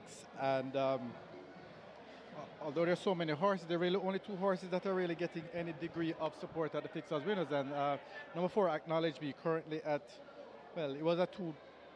Well, it's at 215 now, and this one is actually the best back runner in the race. And the only one who's really getting any other support that is worthy of mention is number 12, Digital Light, who is currently at 290. I mean, it's really just sprinkles for the rest of the horses, as number 4, Acknowledge Me, is the 4-5 favorite in the tote, and it's currently by far the best back runner at the fixed odds winners for race number 6. So it's really just sprinkles for Don Pablo, Exotic Light. I mean, all the others at those big prices, but by far the public is saying number 4, Acknowledge Me, best back runner for race number 6 at the fixed odds windows. Good luck.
So the terrific Tevin Sneaky Fox Show continues. They had one win each yesterday, and so far today, it's 2 wins for Badly Rome and 1 win for Tevin Foster, so they continue to give off their best. And Immeasurable Joy, well ridden a while ago, held just off the splits there and turned for home, making a sharp move towards the leaders, and then found the lead approaching the furlong pole. Immeasurable Joy went on to win by 2.5 lengths.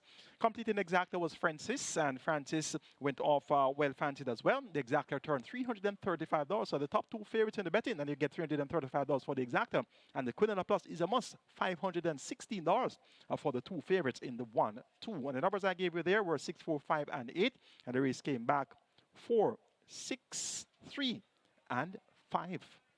Live ticket count on the regular 6, 104 with 4.6 billion in that net pool coming into the catch-out leg. And we have 14 tickets alive on the catch line on mandatory per day, 5.19 million plus in that net pool. And the Twilight 6, 2,232 live tickets, over 4.3 million in that net pool. It's now time for the catch-out leg of the regular 6 and the start of the late 5-star. Let's take a look. Scratch number 7, Golden Loyalty. Top selection goes to number 11, Uncle Nub. A 5 straight specialist. Well, a straight specialist has 1 over 4 on straight as well. 2 victories. Both came over the straight, has run well. Since stepping up to non 3, his best effort have been over the straight. Rally Shoban, he picks up the mount once again. He was aboard on the 28th of September when laid in for the first 4 furlongs and beaten third by just 3/4 of a length behind Lady Abimala and Digital Light. So on the wet going, I'm expecting Uncle Nub to show them most, if not all the way. Number 12, Digital Light. Tevin Foster riding for Gary Griffiths. This one ran on to be second on his last 2 outings. Ran on to be second at that same Lady Abimala event where Uncle Nub was third, just ahead behind. So look for them both to be in a striking position inside the final furlong here. For third, I'm going for number 8, Equinox, undefeated in 2 starts. Both victories came at 5 straight. Abigail Abel looking for a double, and she rides here for trainer Jason Acosta, and she has been aboard Equinox on both career victories to date. And number 4, Acknowledge Me. Surprise favorite at 4 to 5. Dick Cardinals for Oral Hayden. Blinkers taken off. Let's see if this one can give some return on investment. She has been very expensive to follow. 11, 12, 8, 4. Uncle Nub over Digital Light, Equinox, and Acknowledge Me.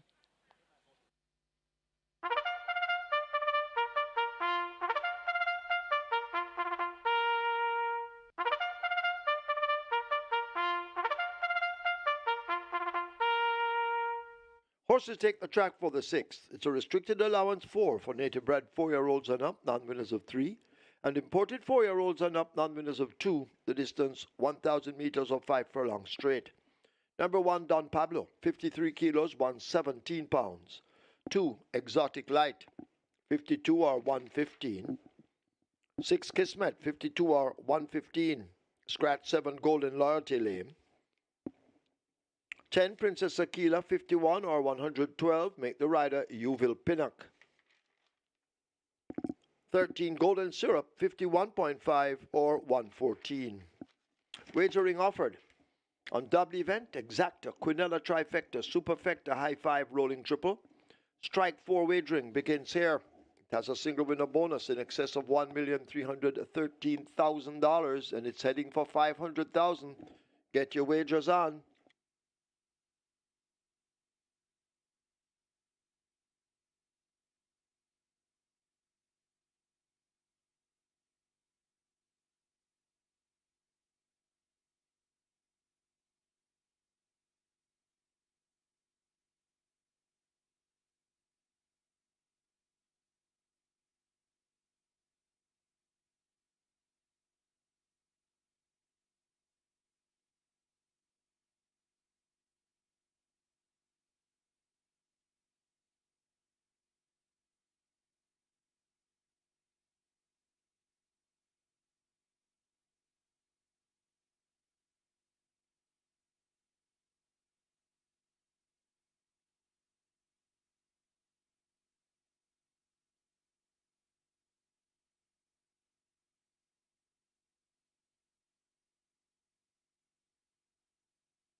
So the runners arriving at the start for race number 6. Runners arriving at the start for race number 6. The strike 4 on its way to 900,000 with a hefty jackpot bonus of 1.3 plus million. And please remember, we have a mandatory payout tomorrow on the strike 4. Strike 4 mandatory payout tomorrow. So if this is not caught by one lucky punter, we'll have a massive jackpot bonus carryover for tomorrow. Rolling triple on its way to 300,000. Rolling triple approaching 300,000. And the high five wagering offer there. High five pool getting close to 200,000. Get your bets on as the runners make their way to post.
We have a late scratch to announce. A late scratch here in race number 6. Scratch number 6, Kismet. Scratch number 6, Kismet. Now scratched on the advice of the vet. So we have 2 scratches in a 6, Kismet, and a 7, Golden Loyalty. Kismet scratched on the advice of the vet. Strike 4 now approaching 900,000. So we're getting close to $1 million in the strike 4. Rolling triple on its way to 300,000. And high five approaching 200,000. Runners have arrived at the gate. Runners have arrived at the post.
Strike 4 now approaching 1.1 million. Your strike 4 on its way to $1.1 million. A rolling triple approaching 400,000.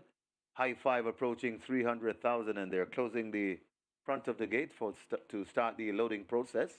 So hurry and make your wages. Once again, strike 4 approaching 1.1 million with a jackpot bonus in excess 1.3.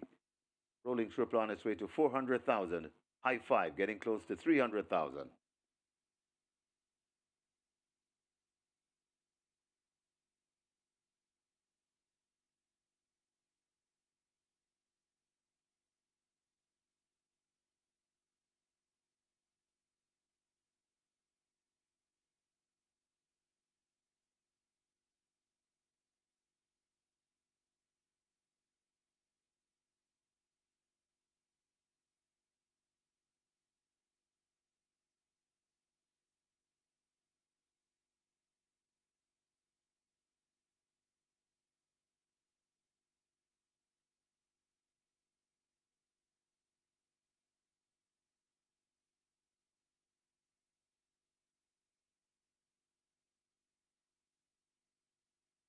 Horses loading, last chance to make your wagers. First one in, Exotic Light in gate 2. So horses loading. Exotic Light slotted in gate 2. Atomic Energy joins at 3. Gate 5 remains open. That's where Superior will break from. Working on Superior. Superior goes in. Calvin Bailey, pilot, will climb aboard.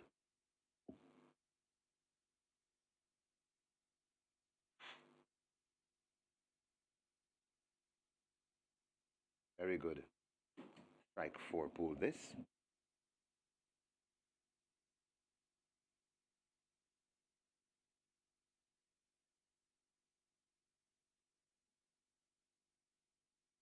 A blinking light is in at 9.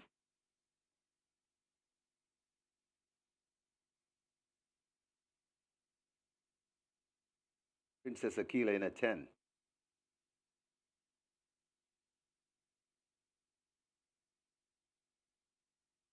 Uncle Nubs comes to 11.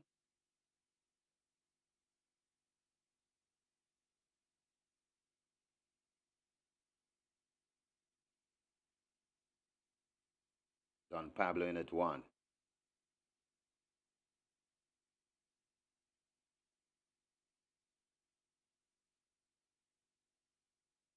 Golden Syrup in at 13.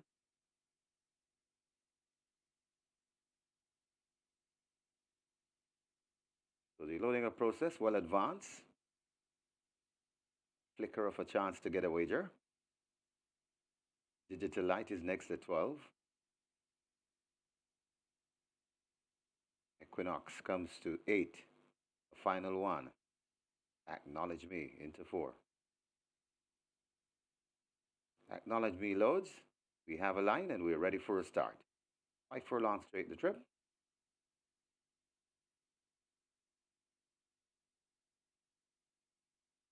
They're off and racing. Digital Light and Uncle Nub closest to us get a very nice start. Right there too, that's Princess Aquila.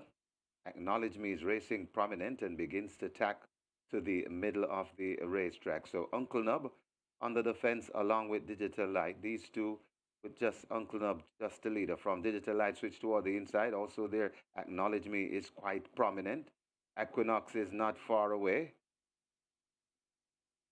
So it's Acknowledge Me now looks to have the overall lead. Acknowledge Me is in front and looks to have a good lead as they come out of the chute and head toward the furlong and a half pole. Acknowledge Me looks to be making short work of these. Left back in second, that is Digital Light and Uncle Nub. Acknowledge Me is really traveling nicely, coming to the half a furlong pole, and Acknowledge Me has torn this field apart. Acknowledge Me is impressive in victory. Acknowledge Me beats Princess Aquila. Golden Syrup is third. Then comes Digital Light and on Pablo back in fifth.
In the winners enclosure, the unofficial winner of race number 6, number 4, Acknowledge Me, 4-year-old Bay Filly by Key to Power, Gentle Officer by Officer, Red Karan Prasad, owned and trained Oral Hayden. The winning rider, the Wily Coyote, Dick Cardenas, the groom, Carlton Brown. Second, the number 10, Princess Aquila. Third, number 13, Golden Syrup. Fourth, number 12, Digital Light. And fifth, number 1, Don Pablo. That's the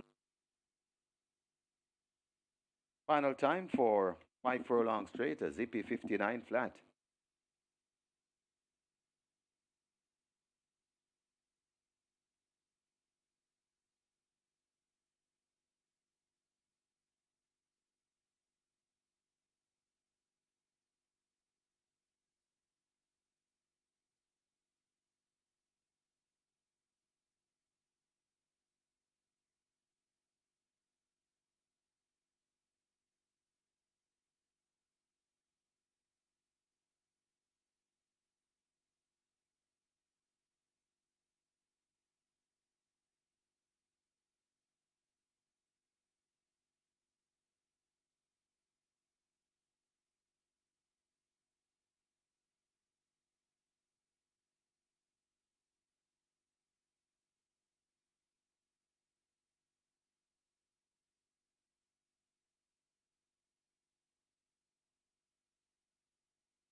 They're off and racing. Digital Light and Uncle Nub closest to us get a very nice start. Right there too, that's Princess Aquila. Acknowledge Me is racing prominent and begins to tack to the middle of the racetrack. So Uncle Nub under the fence along with Digital Light. These two with just Uncle Nub, just the leader. From Digital Light switch toward the inside. Also there, Acknowledge Me is quite prominent. Equinox is not far away. So it's Acknowledge Me now looks to have the overall lead. Acknowledge Me is in front and looks to have a good lead as they come out of the chute and head toward the furlong and a half pole. Acknowledge Me looks to be making short work of these. Left back in second, that is Digital Light and Uncle Nubba. Acknowledge Me is really traveling nicely, coming to the half a furlong pole, and Acknowledge Me has torn this field apart. Acknowledge Me is impressive in victory. Acknowledge Me beats Princess Aquila. Golden Syrup is third. Then comes Digital Light and on Pablo back in fifth.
Result of the sixth now official. Horses to the testing barn. 4, Acknowledge Me. 12, Digital Light. 4 and 12 both go to the testing barn. Acknowledge Me, 226 to win, 160 to place.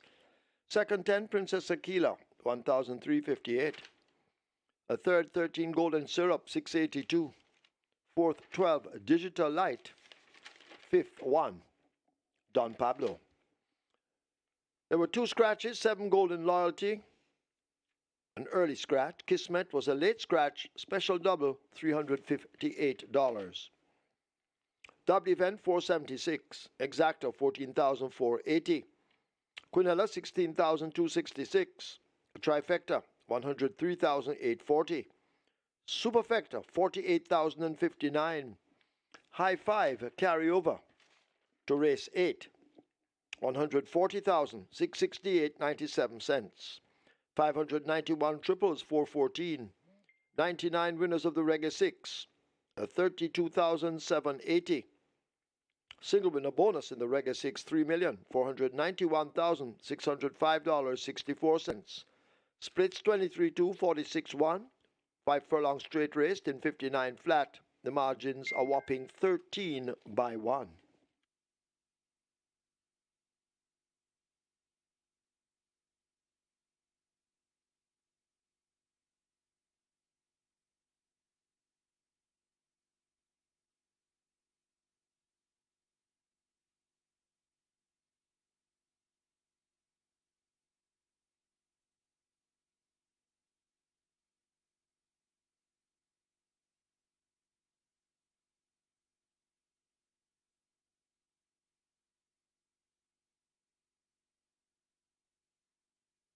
What the world needs now is more than a vacation.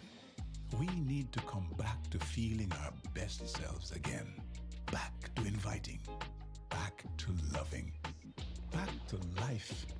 Back to the little bit of Jamaica that's inside all of us.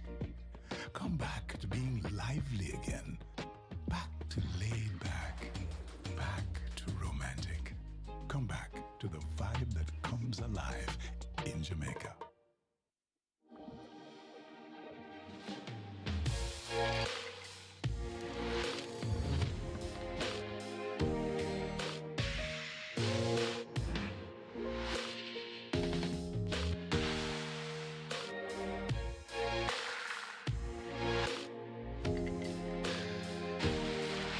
With over 200 flavor notes to discover, every sip of Woodford Reserve Bourbon is a spectacle for the senses.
An ultra impressive victory today by Acknowledge Me with the Wilder Coyote Dick Carters in the side of a trailer over Hayden, and that one turned the form around in no uncertain manner. A 13-length victory in 59 flat after switch of 23-2, 46 and a fifth of a second. So Acknowledge Me, who had proven quite expensive to follow in recent months, has now delivered on expectations. Congratulations to the 99 winners of the Regular 6, each receiving 32,780 jackpot, no over 3.491 billion. Let's take a look at the closing stages of our Regular 6 events. But they're at the top of the lane, three of them right across the course near the rail. That's Just Moving. Tap It Good giving way in the center, and the Diamond Rock now kicking in on the outside, and Diamond Rock grabs the lead. Muso begins to run at him on the outside with General Chief. It is Diamond Rock inside the final furlong with that lead. Sneaky Joe now begins to sneak closer down against the rail. Diamond Rock, Sneaky Joe on the rail, asked to close the gap, but Diamond Rock is driven to the max. Here is General Chief flashing home on the outside. It's close between General Chief, Diamond Rock, then Sneaky Joe, who done it close for the minor. They're at the top of the lane, and it is Noble Impulse on that lead, about 3 lengths in front of Chasing Hard on the outside, and coming on that it Sues Me Goodbye. Noble Impulse still in front and traveling easily. Also pushed hard into second. That is Sues Me Goodbye, but Noble Impulse looks to have this one all over bar the shouting. It's Noble Impulse on an afternoon stroll in the end. This may end up in double digits. The first one for the Sneaky Fox. Noble Impulse beats Sues Me Goodbye. Then comes Z.I. Slam Silano, and just trotting in. That's Action Run. Unmolested at the moment, will come into the lane with that lead. That's Dodge This Link, rather. Dodge This Link out in front. Silver Fox trying to close upon the rail, but Dodge This Link holds the advantage with 3/16 remaining. Silver Fox now beginning to cut into it. Toward the outside, that's Stick It On, but Dodge This Link gets a crack of the right-hand stick and holds that lead. Silver Fox continues with the danger down against the rail. Here is Pharaoh. It is wound up on the outside, but it's a Dodge This Link and Abigail Abel coming away. They take it comfortably in the end by maybe 3. Pharaoh It is second. Stick It On is third. Silver Fox is fourth. They're at the top of the lane, and now Tiffany Blue kicks on. Tiffany Blue kicking away. Here comes on the outside, trying to come in. That is the Soul Warrior, but Tiffany Blue is not for catching today. Is really traveling well, and this could be the second one for the Sneaky Fox in the Jockeys Championship. It's the Tiffany Blue sprinting away and sprinting clear, and this will be another double-digit win. Tiffany Blue going on to win, eased in the end. Seaplane is second. Then comes the Soul Warrior, D-Bay Machine, and Janita Estrella back in fifth. As Sipping on Sunshine will bring them into the top of the lane. Sipping on Sunshine has to be caught. Narissa's Angel in between horses. Immeasurable Joy now gets going. Francis is also asked to come on the outside of horses, but Immeasurable Joy snatches that lead. Sipping on Sunshine on the rail. On the outside, that's Francis finishing best of the rest. Immeasurable Joy with a 3.5 to 4 length lead inside the final 16th. It's Immeasurable Joy. Terrific. Tevin Foster scores. He'll win by 3 or more over Francis. Close between Himaya and Battle Angel. Awesome Line is fifth. as they come out of the chute and head toward the furlong and a half pole. Acknowledge Me looks to be making short work of these. Left back in second, and that is Digital Light and Uncle Nubba. Acknowledge Me is really traveling nicely, coming to the half a furlong pole, and Acknowledge Me has torn this field apart. Acknowledge Me is impressive in victory. Acknowledge Me beats Princess Aquila. Golden Syrup is third. Then comes Digital Light and on Pablo back in fifth.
Horses take the track for the seventh. It's the Royal Dad Trophy. It's a restricted stakes for imported 3-year-olds and up, non-winners of 3, and native-bred 3-year-olds and 4-year-olds, non-winners of 4. The distance 1,820 meters or 9 furlongs and 25 yards.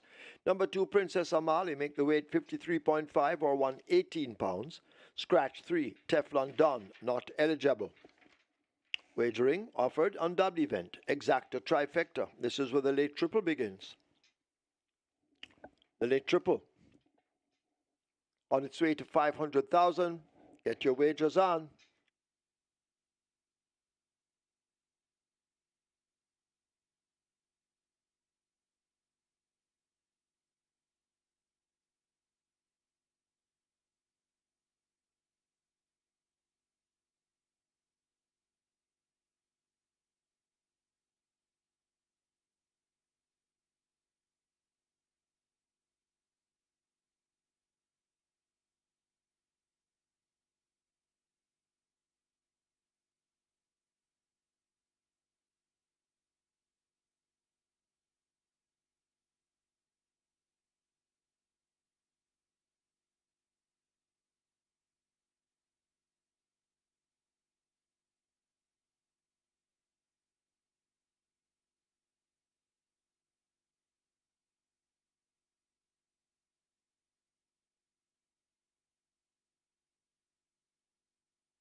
It's now time for the Royal Dad, horse of the year 1981. On the monitor right now is a photo of the great Royal Dad, the jockey on board there, Winston Fanagavitz OD, and Royal Dad, owned by Messrs.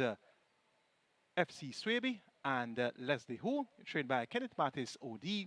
And this Royal Dad, Hall of Fame inductee, first Triple Crown winner at Caymanas Park in 1981, 13 career wins, and was first horse to win 11 consecutive races at Caymanas Park, winner of the Jamaica 2000 Guinness Grade 1 event in 1981, winner of the Jamaica Derby, a Grade 1 event in 1981, and won the Jamaica St. Ledger, also a Grade 1 event in 1981. So the first ever Triple Crown winner at Caymanas Park, Royal Dad, being honored here in the Royal Dad Trophy.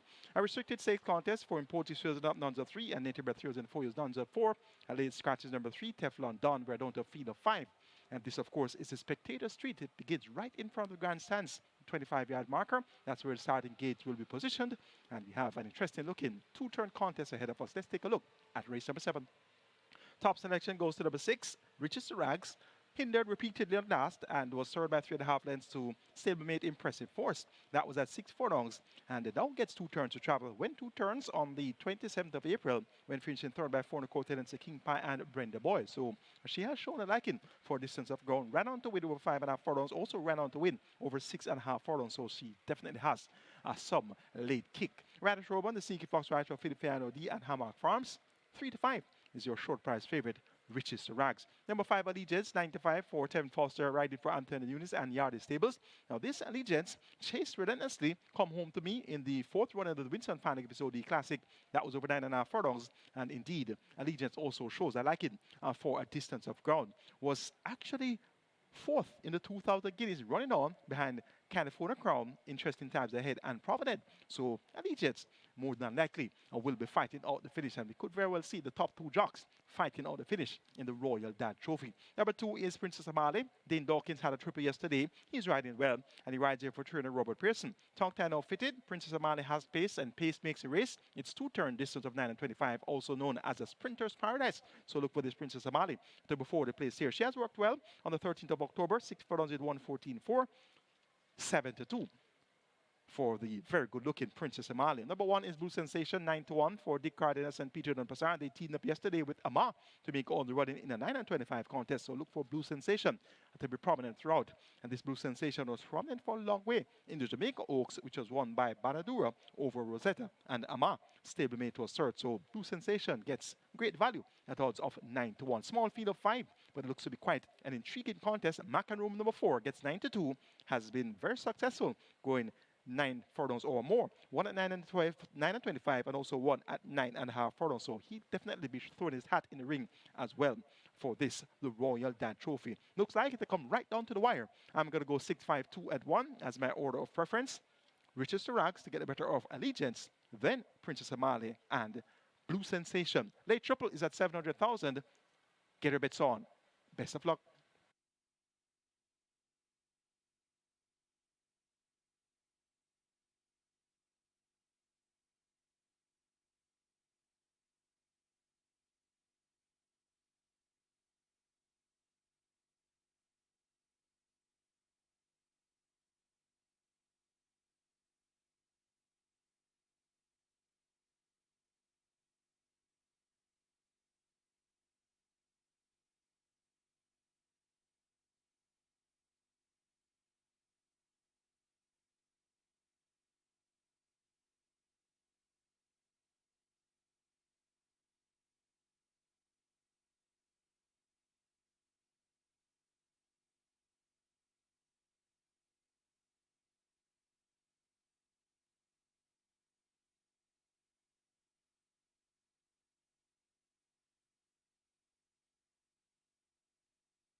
So this is the Royal Dad Trophy, and this is where the late triple starts. Late triple on its way to 800,000. So late triple on its way to 800,000. Limited wagering time remains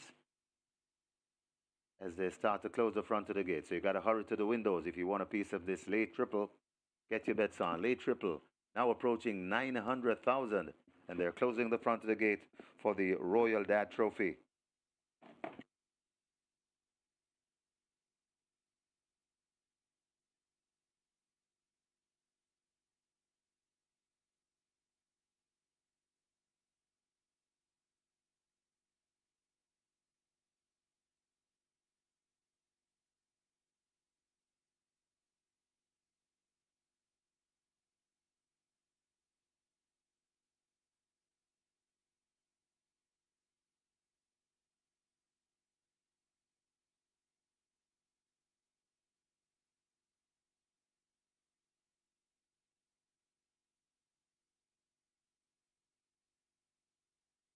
Horses loading for the Royal Dad Trophy. Princess Amali, the first one in with Dane Dawkins.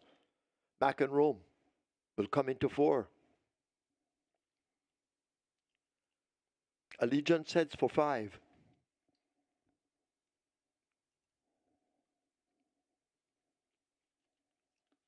Allegiance not yet in. So they try with Allegiance once again. Allegiance up to 5.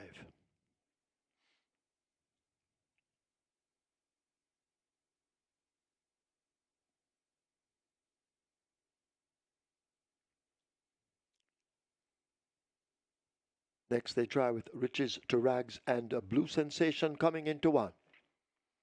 Blue Sensation in, field in line for the Royal Dad Trophy. 9 furlongs, 25 yards. They're off. Fair start. Mac and Rome surges to that lead. Allegiance staying close on the outside. Blue Sensation is the one racing near the rail. Riches to Rags racing out wide. And at the back of the field, it's a Princess Amali as they come now into that clubhouse turn and pass the mile. Mac and Rome sets the splits, running easily at the moment, unmolested by some 3.5 lengths. Allegiance chasing in second. Riches to Rags a length further back on the outside. Blue Sensation is racing next, joined by Princess Amali on the go as they have left the 7 and take to the back stretch and run away toward the final 6 furlongs. Mac and Rome attempting to go all the way. Allegiance now into that lead by some 2.5 lengths in second. A break back to Riches to Rags. Just behind those, that's Princess Amali and Blue Sensation. Mac and Rome continues to lead them a merry chase as they arrive at the 5. Allegiance now 4 or 5 lengths back in second. Riches to Rags now beginning to creep closer. Princess Amali is a further 2.5 lengths back, and Blue Sensation maintains last as they arrive at the half mile. Mac and Rome is going to be asked to kick once again. A 5-length lead. It's held over Allegiance. 3.5 back to Riches to Rags running on the spot at the moment. Princess Amali is under the pump and asked to close up, and Blue Sensation has Mount Everest to climb as they're about to come toward the top of the stretch. They arrive at the 5/16. Mac and Rome, under a good ride so far, continues to hold them off. It's Mac and Rome coming into the lane. Allegiance, the closest pursuer, now getting a crack or two of the stick, but can they catch Mac and Rome? You'll have to falter badly in the end as they leave the 3/16. Mac and Rome out there. Here now is Princess Amali let loose on the outside, overtaking Allegiance. Mac and Rome leaves the furlong pole with a 6-length advantage. Can they stop this? Mac and Rome under an enterprising ride inside the final 16th. It's Mac and Rome out in front. This is the Royal Dad Trophy. Mac and Rome and Victor Wild Sanchez take it by maybe 4. Princess Amali is second. Allegiance is third. Riches to Rags is fourth.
In the winner's enclosure, the unofficial winner of race number 7, number 4, Mac and Rome, a 3-year-old Bay Colt by Bold Conquest, a Gold Miner by Legal Process, Red Carlton Watson, owner Sidney Watson and Lawrence McKinley, trainer Sacklin Roman, the winning rider. A very good ride from Victor Weiler Sanchez, the groom Jason Carter second, number 2, Princess Amali, third number 5, Allegiance, and fourth number 6, Riches to Rags. Final time for 9 furlongs and 25 yards, 156 and 1.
They're off.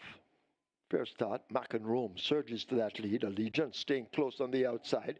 Blue Sensation is the one racing near the rail. Riches to Rags racing out wide. And at the back of the field, it's a Princess Amali as they come now into that clubhouse turn and pass the mile.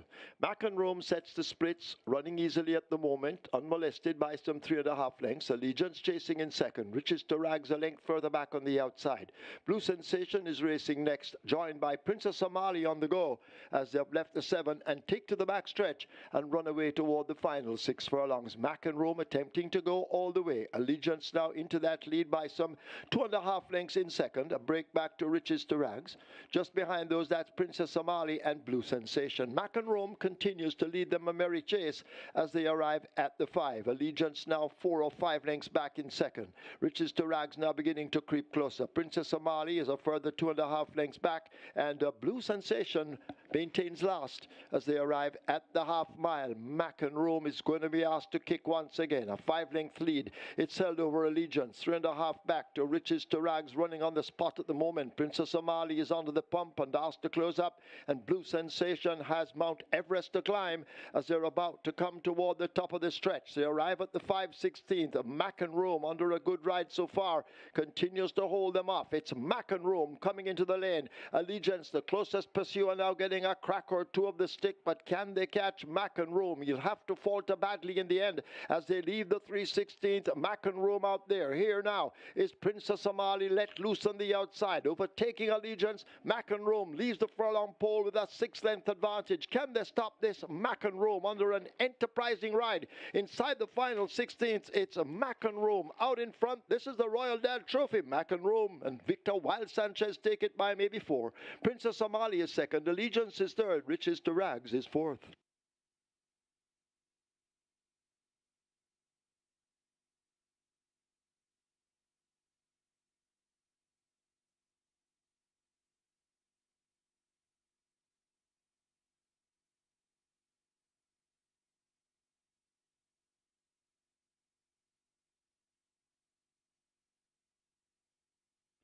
Result of the 7th now official.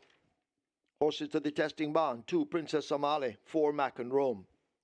2 and 4 go to the testing barn. Mac and Rome, 654 to win, 748 to place. Second, 2, Princess Amali, 612. The third, 5, Allegiance. Fourth, 6, Riches to Rags. The double, 1,628.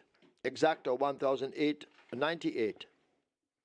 Trifecta, 3,738. 77 triples, 3,159. 102 winners of the early 5-star, $3,418.50. Single winner bonus in the 5-star, $87,431.23. The splits 25-3, 48-4, 113-2, 140-2. The final time 9 furlongs, 25 yards, 156-1. The margins 3 1/4 by 2.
Ladies and gentlemen, your attention called to the winners enclosure for the presentation of the Royal Dad Trophy, kindly donated by Supreme Ventures Racing and Entertainment Limited.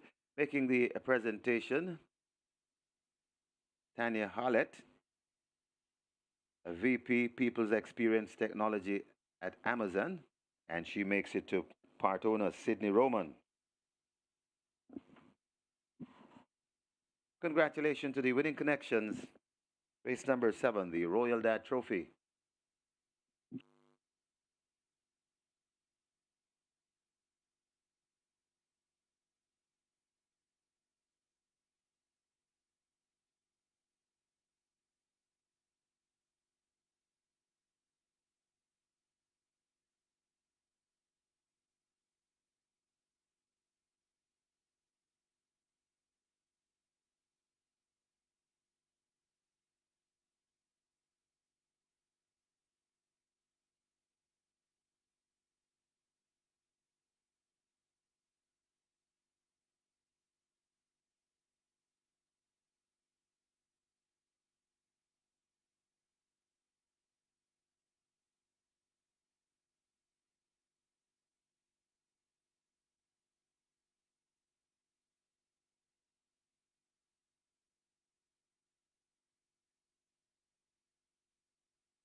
And we're here for race number 8.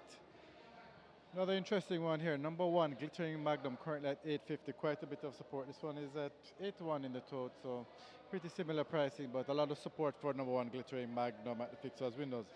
Number 4, Papa Gray, currently at 480. This one opened at $12, bet all the way down to 480, so quite a bit of support there as well. However, it's number 5, Money Box, currently at 240. That's the best back runner at the fixed odds winners for race number 8. And there are a couple of others that are getting, the lower 3, Slam Dunk, Pretty Caroline, and Power of Her Highness. Those 3 are getting some little sprinkles as well, but it's really number 5, Money Box, the best back runner, closely followed by Glittering Magnum and Papa Gray. And that's it for race number 8 at the fixed odds windows for at Caymanas Park. Good luck.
Don't forget, we have a high five carryover right here in race 8. High five carryover in excess of 140,000. And this is where the late double starts as well. The very popular $1 million seller late double. And high five wagering to boot. High five carryover. Excess 140,000.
Horses take the track for the 8th. It's a restricted allowance 5 for native bred 4-year-olds and up, non-winners of 2, and imported 4-year-olds and up, maidens a distance 1,600 meters or a mile. 1 glittering magnum, 53 kilos or 117 pounds. 2 blitz strike, 49.5 or 109. 4 Papa Grey, 51 or 112. Scratch 6 Tequila Flight Lame. 7 Slam Dunk, 53 kilos or 117 pounds. 9 Power of Her Highness, 53.5 or 118. Wagering on a double event, this is the late double. Exacta, Quinella Trifecta, Superfecta, High Five. The double heading for 700,000. Get your wagers on, 2 minutes.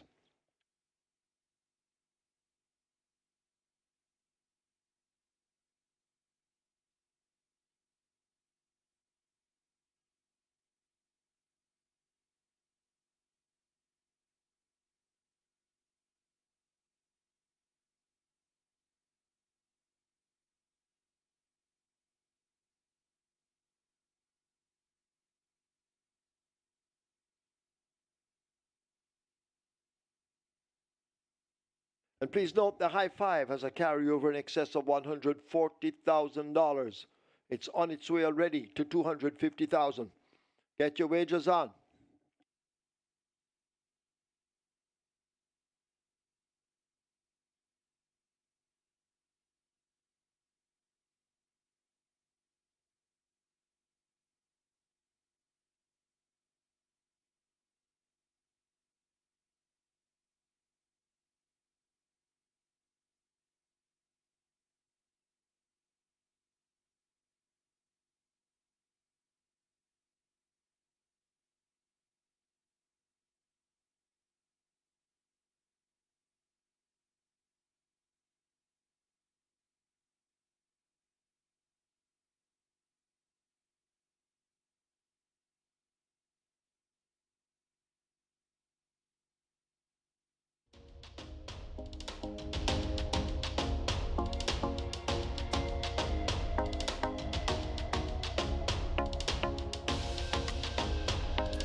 So an enterprising ride there by Victor Sanchez aboard Mac and Rome, taking them gate to wire, and Reed opened up on that lead and kept that lead up to the wire. 3 1/4 lengths clear in a quick 1:56 and a fifth of a second for 9 furlongs and 25 yards. So 3 career wins for Mac and Rome, and all 3 career wins have been over 9 furlongs or more. So one at 9 and 25, 9 and 25 twice, and one at 9.5 furlongs once. So that's going to be a nice note there for Mac and Rome, who looked quite improved today.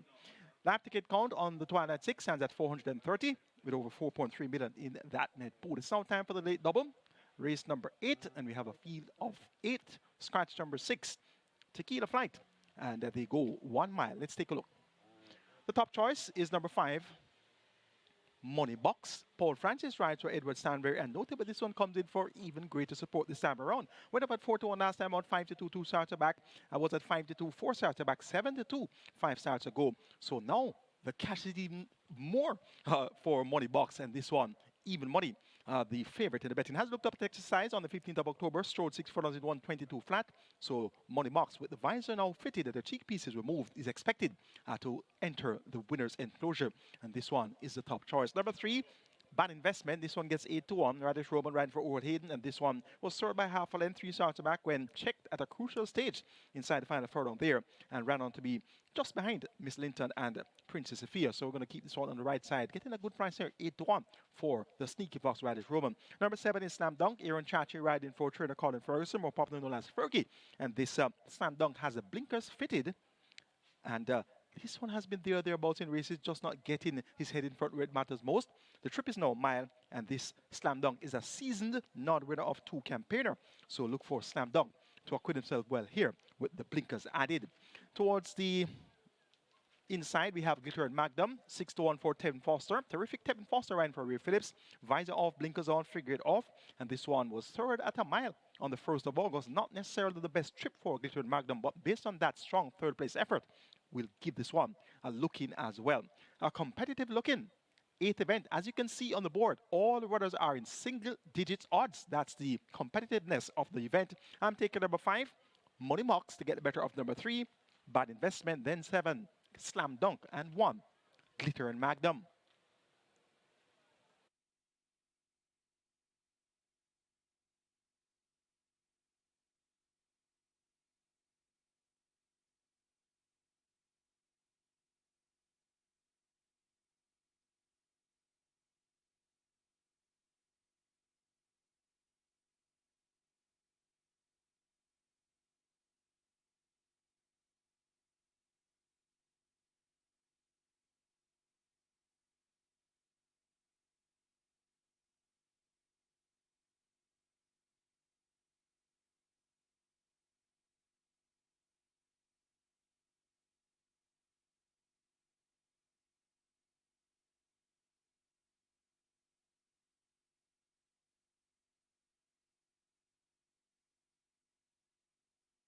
So the runners are making their way to post. This is race number 8, and this is where we have the late double. But first, High Five wagering. High Five has a carryover in excess 140,000, and the High Five pool is close to 350,000. So High Five pool close to 350,000, and nearly 900,000 in your late double. Get your bets on. So it looks as though we're going to get a massive High Five pool in this, with a carryover of 140,000 plus. We're already approaching 100, make that 350,000. Runners arriving at the start.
Nearly $500,000 wagered in the high five pool. So the high five on its way to $500,000. That's nearly 500,000. And the carryover in excess of 140,000. They've closed the front of the gate. So the loading up will start any moment now. So hurry and make your wagers. Massive high five pool on offering right now. And nearly 1.2 million in the late double. High five pool approaching 500,000.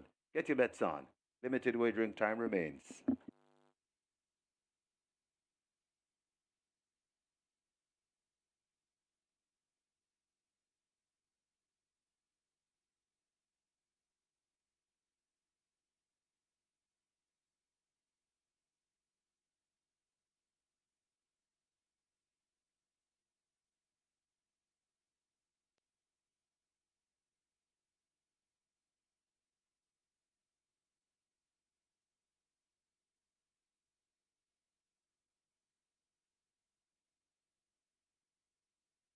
Horses loading, last chance to wager. First one in, and that's Glittering Magnum in gate 1. Blitz Strike comes to gate 2.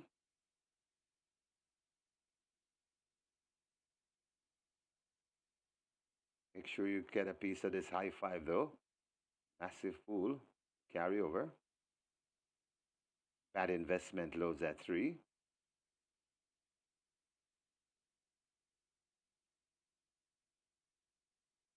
Late double approaching 1.3 million.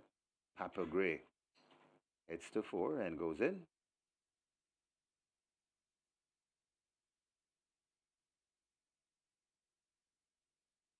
Money box, the even money favorite.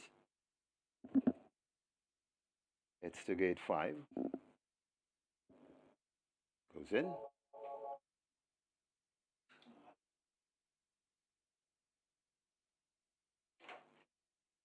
High five, nearly 600,000.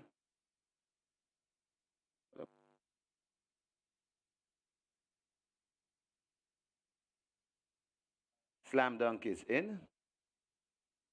Pretty Caroline. And the final one, Power of Her Highness to gate 9. 1 mile is the trip. Ready for a start.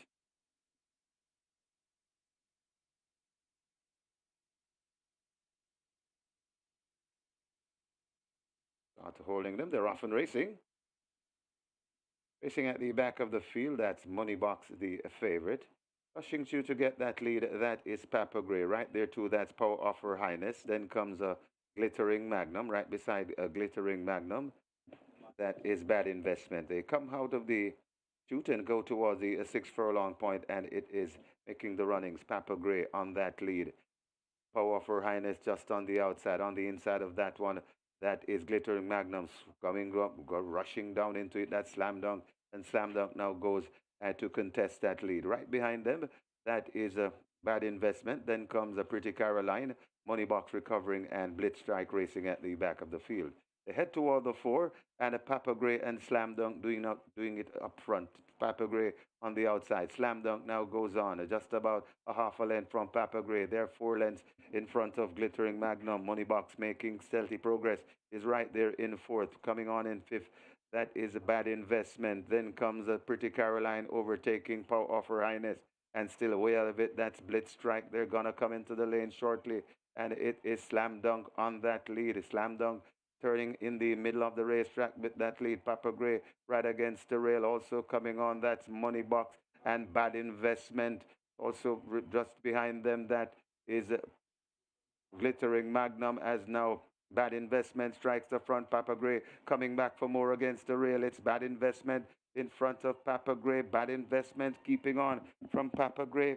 It's Bad Investment, and Bad Investment begins to go away from Papa Gray, and it's 3 for the Sneaky Fox Radish Roman. Bad Investment beats Papa Gray. Then comes Pretty Caroline, Money Box, and the Slam Dunk back in 5th.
In the winners enclosure, the unofficial winner of race number 8, the number 3, Bad Investment, a 4-year-old bay colt by Casual Trick, My Angel Brianna, by Zaha Z, bred Tanya Carr, owned and trained Howard Hayden. That's a double for the trainer. Congratulations, trainer.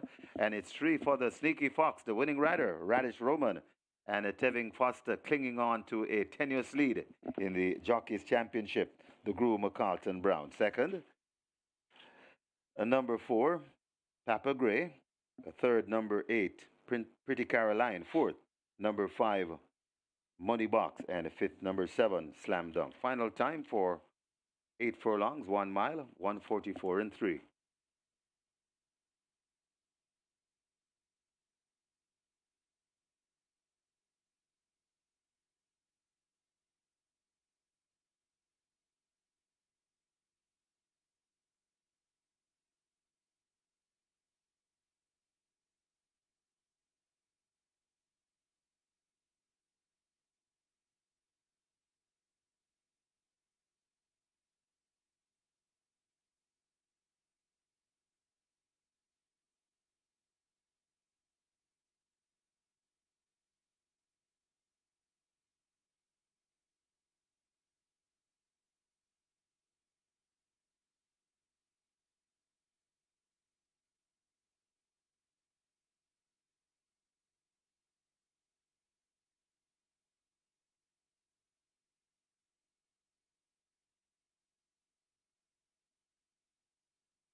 That's Money Box, the favorite. Rushing through to get that lead, that is Papa Gray. Right there, too, that's Power of Her Highness. Then comes a Glittering Magnum. Right beside a Glittering Magnum, that is Bad Investment. They come out of the chute and go towards the 6 furlong point, and it is making the runnings. Papa Gray on that lead. Power of Her Highness just on the outside. On the inside of that one, that is Glittering Magnums coming up, rushing down into it. That's Slam Dunk, and Slam Dunk now goes to contest that lead. Right behind them, that is a Bad Investment. Then comes a Pretty Caroline, Money Box recovering, and Blitz Strike racing at the back of the field. They head toward the 4, and a Papa Gray and Slam Dunk doing it up front. Papa Gray on the outside. Slam Dunk now goes on, just about a half a length from Papa Gray. They're 4 lengths in front of Glittering Magnum. Money Box making stealthy progress is right there in 4th. Coming on in 5th, that is a Bad Investment. Then comes a Pretty Caroline overtaking Power of Her Highness, and still way out of it, that's Blitz Strike. They're going to come into the lane shortly, and it is Slam Dunk on that lead. Slam Dunk turning in the middle of the racetrack with that lead. Papa Gray right against the rail. Also coming on, that's Money Box and Bad Investment. Also just behind them, that is Glittering Magnum, as now Bad Investment strikes the front. Papa Gray coming back for more against the rail. It's Bad Investment in front of Papa Gray. Bad Investment keeping on from Papa Gray.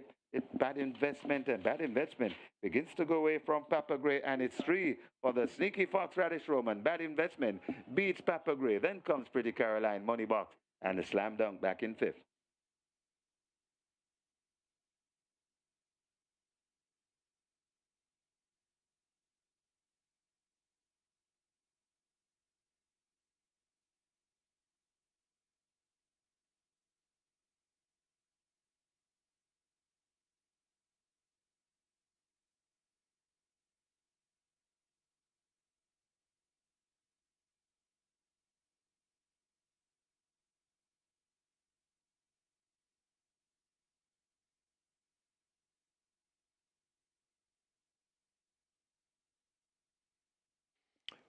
Result of the 8th now official.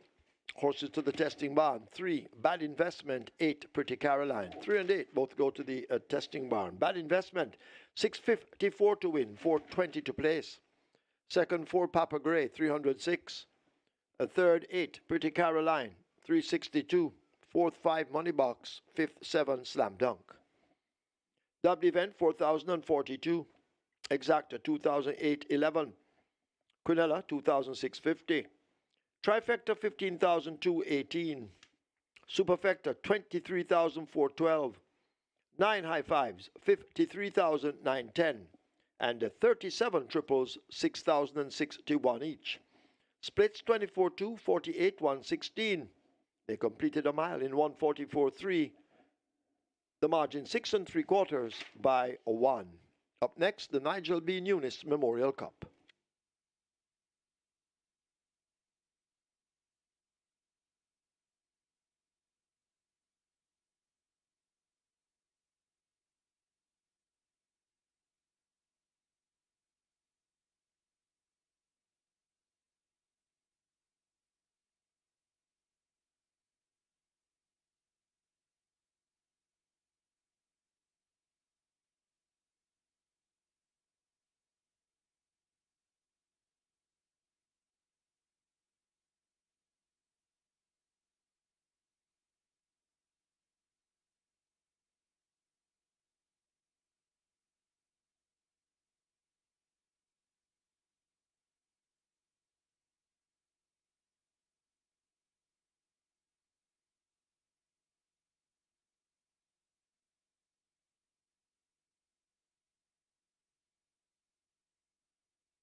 And the skies have opened up here again, and we're here for the ninth and final for the Sunday, although we have 9 more coming up tomorrow. But as it is here, nice big field of 13, is it? And there are only really 2 horses that are taking a lot of betting, and it's number 5, Joyce Golden, open at $9. It's at $7.50 now, very, very, very well supported. But of course, number 8, Press Conference, currently at $1.60. Press Conference is by far the best backed runner in the race. And when I say these 2 are the biggest supported, and by far Press Conference is ahead of Joyce Golden. And then there are only sprinkles for a couple of the outside horses coming up the straight.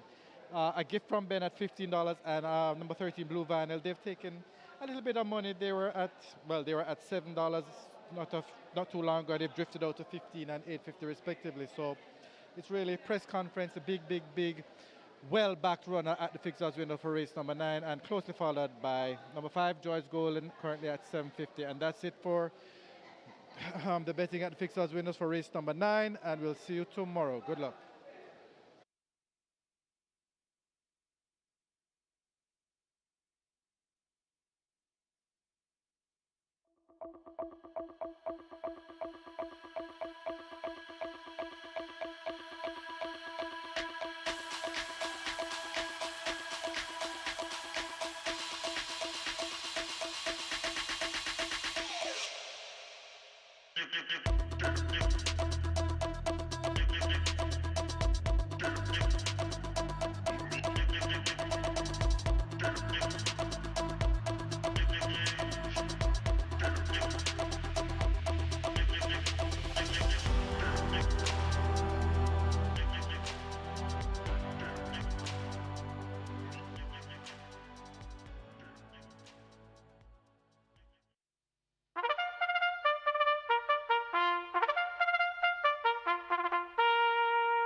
Horses that take the track for the 9th. It's the Nigel B. NUNES Memorial Cup. It's an overnight allowance for 3-year-olds and up. The distance 1,000 meters or 5 furlongs straight. Number 3, Rocket Lily, 48.5 kilos, 107 pounds. 5, Joy is Golden, 54 or 119. 6, Rambling Rose, 52.5 or 116. 7, Taurus Boy, 51.5, 114. 8, Press Conference, 53 or 117.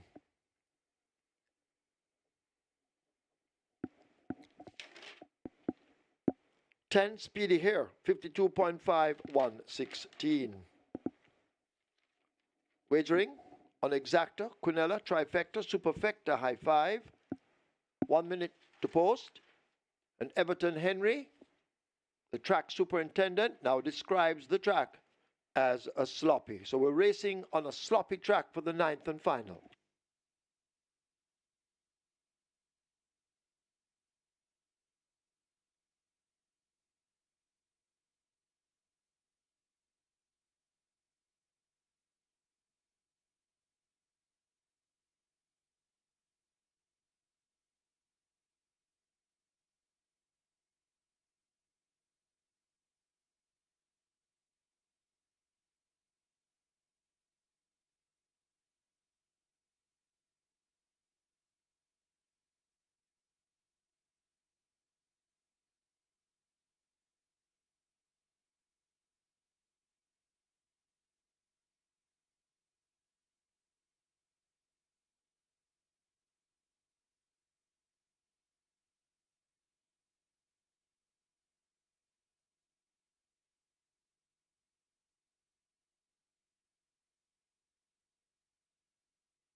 An impressive victory there by Bad Investment at odds of 5-1. Preview time was at 8-1. So see that you took note of that one and got some catch on Bad Investment. And that was after being hindered 3 starts back, got a clear path today and one going away. Now increased in distance at 1 mile, 6 3/4 lengths clear at 5-1. The Sneaker Fox fans were quite happy with that ride aboard Bad Investment. That's now 3 wins on the day for Radish Roman. Papa Gray ran well to complete the exact return 2,811. The Queen of the Plus is a must, 2,650 in dividends there. Lap ticket count on the catch 9 on mandatory payout day, 5 coming into the cash out leg, 5.19 million plus in the net pool for the catch 9 players there. And 193 tickets are still alive on the Twilight 6 with 4.3 million plus in that net pool. It's time for the Nigel B. NUNES Memorial Cup, and we're under a steady downpour parade here. Track now listed as sloppy. Let's take a look at the night pan. Top selection goes to number 8. Press Conference, Radish Roman, a.k.a. Sneaky Fox, riding for trainer Ian Roberts and owner O&S Racers of O&S Tackroom fame. And this one, you know, would have certainly got all of the best supplements that the Tackroom has to offer. And indeed, Press Conference is somewhat of a straight specialist, has numerous wins over the straight course. And today, he's nicely off at handicaps at 52.5 kilos, coming in 2 kilos lighter from his last 3 outings, where he had 54.5.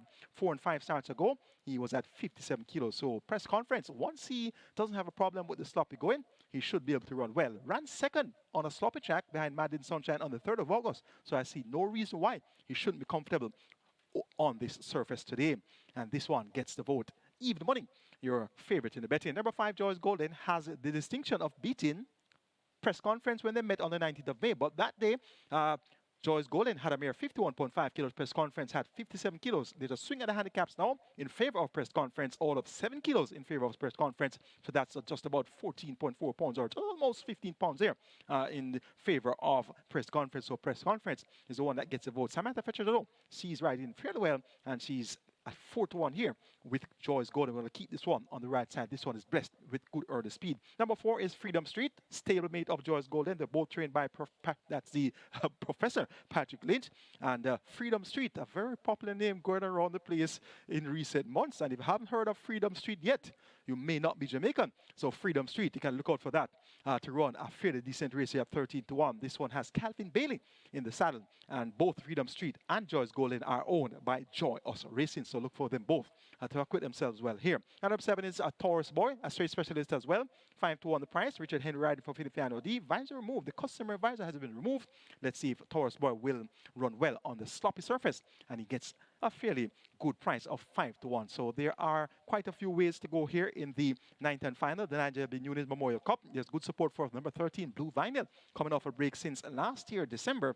And he's been ridden by the informed Dane Dawkins for Gary Sabati and owner M&M Racing Stable. 7-2 is a good support that indicates good stable confidence in the chances of Blue Vinyl coming off the lengthy break. Make it 8, 5, 4, and 7 in the Nigel B. NUNES Memorial Cup. Press Conference to get the better of Joyce Golden, Freedom Street, Taurus Boy, and for your high 5, Blue Vinyl.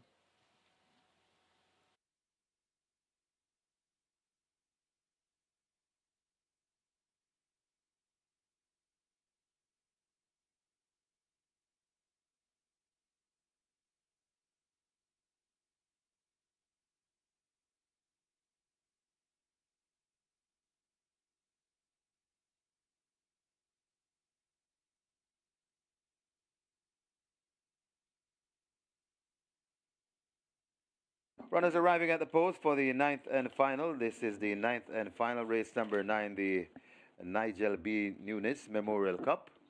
And we have high 5 wagering to close. High 5 wagering to close.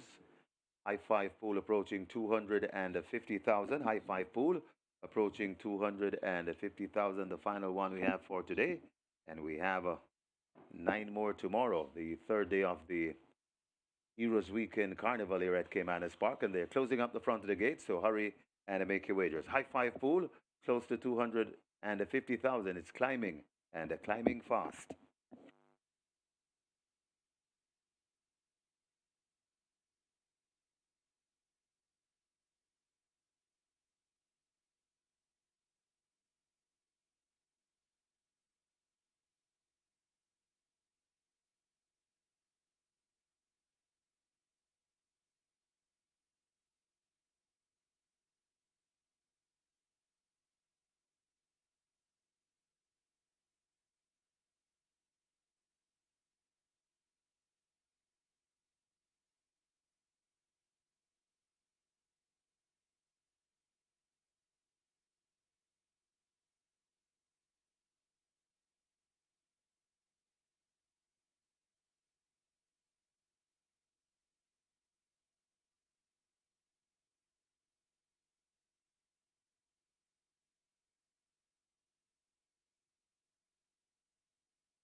They've closed up the front of the gates for the 9th.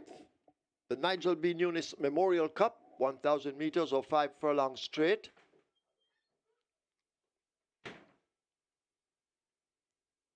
You need to get your wagers on. High Five on its way to 300,000.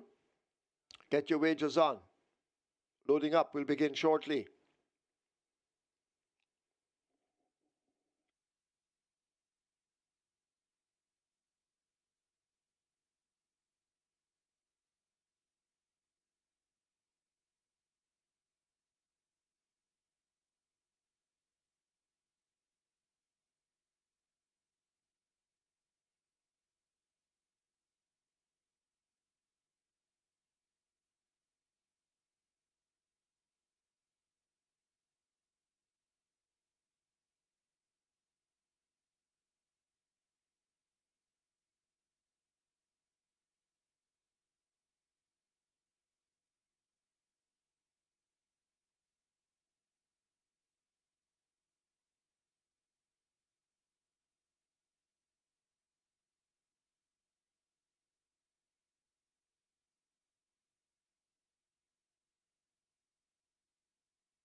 Horses loading, first one in Antarctica Gate 2. Another wave loading at 1. So horses loading, you need to hurry, get those wagers in.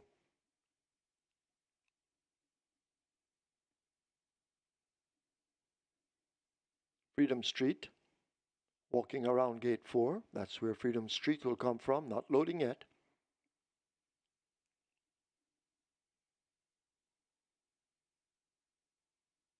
So 2 runners in at the moment. Rambling Rose coming into 6.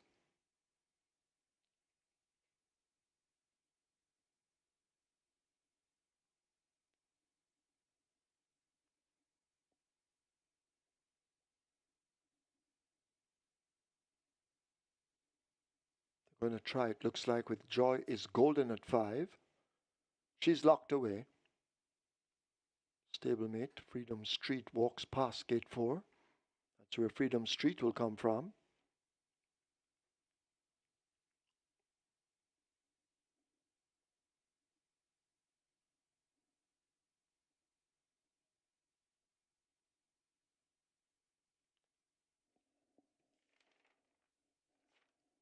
gift from Ben. Minus the rider at the moment, locked in at 12.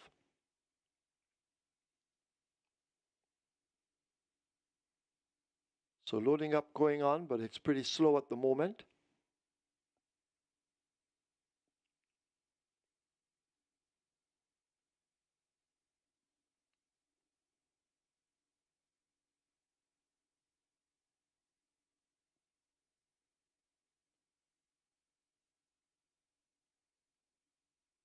So they've opened the front of gate 11.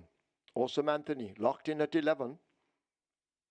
As they'll be running on a sloppy course. Downpour of rain turned fairly good track sloppy in a flash.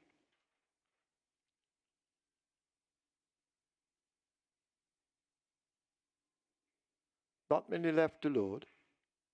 KP Choice in at 9.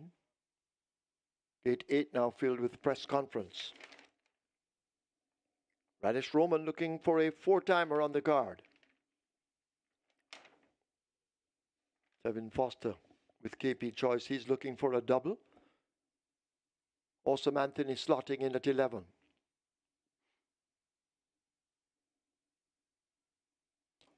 Rider off Blue Vinyl. Has been off for some time, Blue Vinyl. But has a lot of class.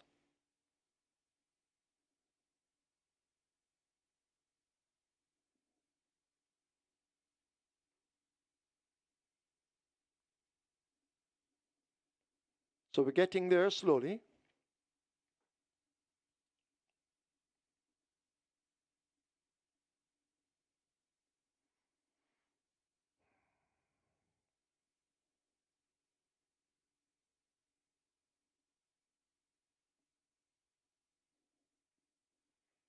We're trying with the 7 horse. That's Taurus Boy.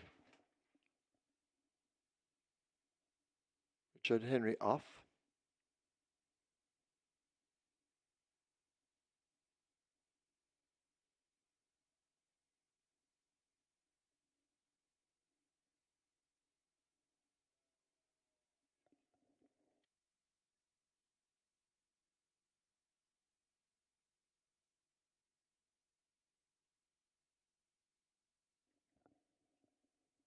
So done at the 5 straight point, pretty dark.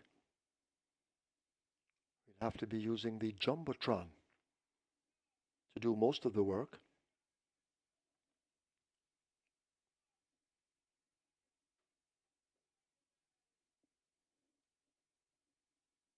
So number 13.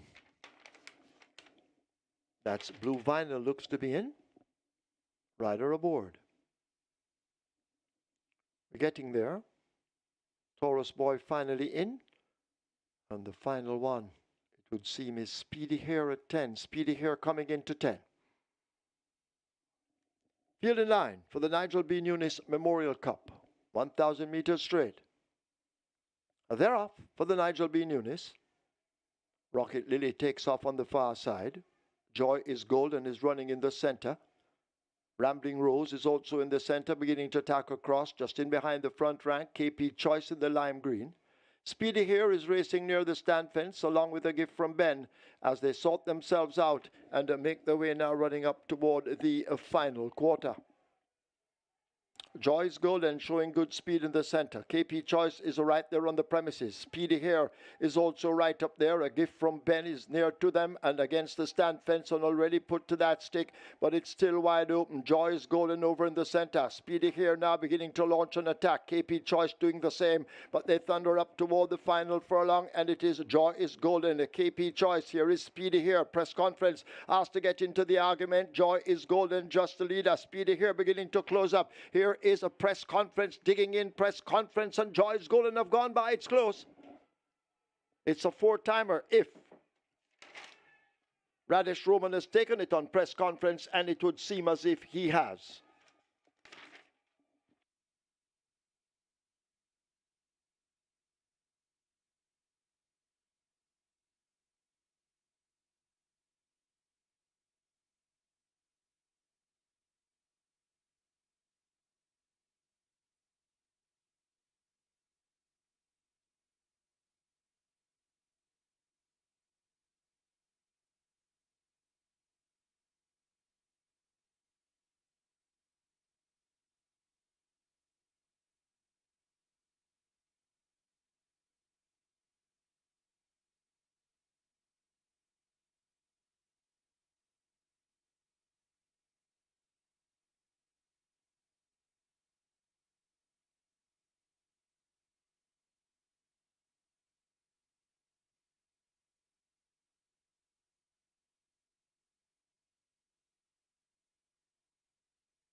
In the winners' enclosure, the unofficial winner of race number 9, the Nigel B. NUNES Memorial Cup, number 8, Press Conference, a 6-year-old chestnut gelding by Twilight Time, Lady Shankari by Legal Process, Bert Carl Anderson, ONS Racers, trained Ian Roberts, the winning rider. And it's 4 on the day for the Sneaky Fox Radish Roman. And we now have a tie on the day 2 of the 3-day Heroes Weekend Carnival. And we'll see what happens tomorrow. But they are tie, a dead heat, a literal dead heat in the Jockeys Championship.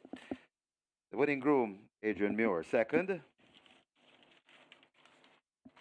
Number 5, A Joy's Golden. A third, number 10, Speedy Hare. Fourth, number 7, Taurus Boy. And a fifth, number 13, Blue Vinyl. Final time for 5 furlong straight, 59 and 2.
They're off for the Nigel B. Nunes. Rocket Lily takes off on the far side. Joy is Gold and is running in the center. Rambling Rose is also in the center, beginning to tack across, just in behind the front rank. KP Choice in the lime green. Speedy Here is racing near the stand fence, along with a gift from Ben, as they sort themselves out and make their way now running up toward the final quarter. Joy's Golden showing good speed in the center. KP Choice is right there on the premises. Speedy Hare is also right up there. A gift from Ben is near to them and against the stand fence and already put to that stick, but it's still wide open. Joy's Golden over in the center. Speedy Hare now beginning to launch an attack. KP Choice doing the same, but they thunder up toward the final furlong, and it is Joy is Golden. KP Choice, here is Speedy Hare. Press conference asked to get into the argument. Joy is Golden just the leader. Speedy Hare beginning to close up. Here is a press conference, digging in, press conference, and Joy's Golden have gone by. It's close. It's a 4-timer if Radish Roman has taken it on press conference, and it would seem as if he has.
On your screen is the win print of race number 9 and a press conference in time, number 8, getting the better of the 5. That's Joyce Golding. So that's the win print on your screen, race number 9.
Ladies and gentlemen, your attention called to the winners enclosure for the presentation of the Nigel B. Nunes Memorial Cup, highly donated by Supreme Ventures Racing and Entertainment Limited. Presentation to be made under the shed. So we're just waiting on the presentation being made by Debbie Nunes Borman, daughter of the late Nigel B. Nunes, and she makes it to Okoe Hines of ONS Racers. Also in the presentation party, O'Neill Hines, the other half of ONS Racers, and Anthony Baba Nunes, son of the late Nigel B. Nunes, in the presentation party. Congratulations to the winning connections, race number 9, the Nigel B. Nunes Memorial Cup.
Result of the ninth now official. Horses to the testing barn. 7 Taurus Boy, 8 Press Conference. 7 and 8 both go to the testing barn.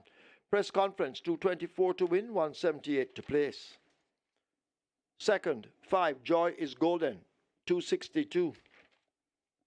Third, 10 Speedy Hare, 238. Fourth, 7 Taurus Boy. Fifth, 13 Blue Vinyl. The double event 882. Exacta 633. Quinella 560. Trifecta 2640.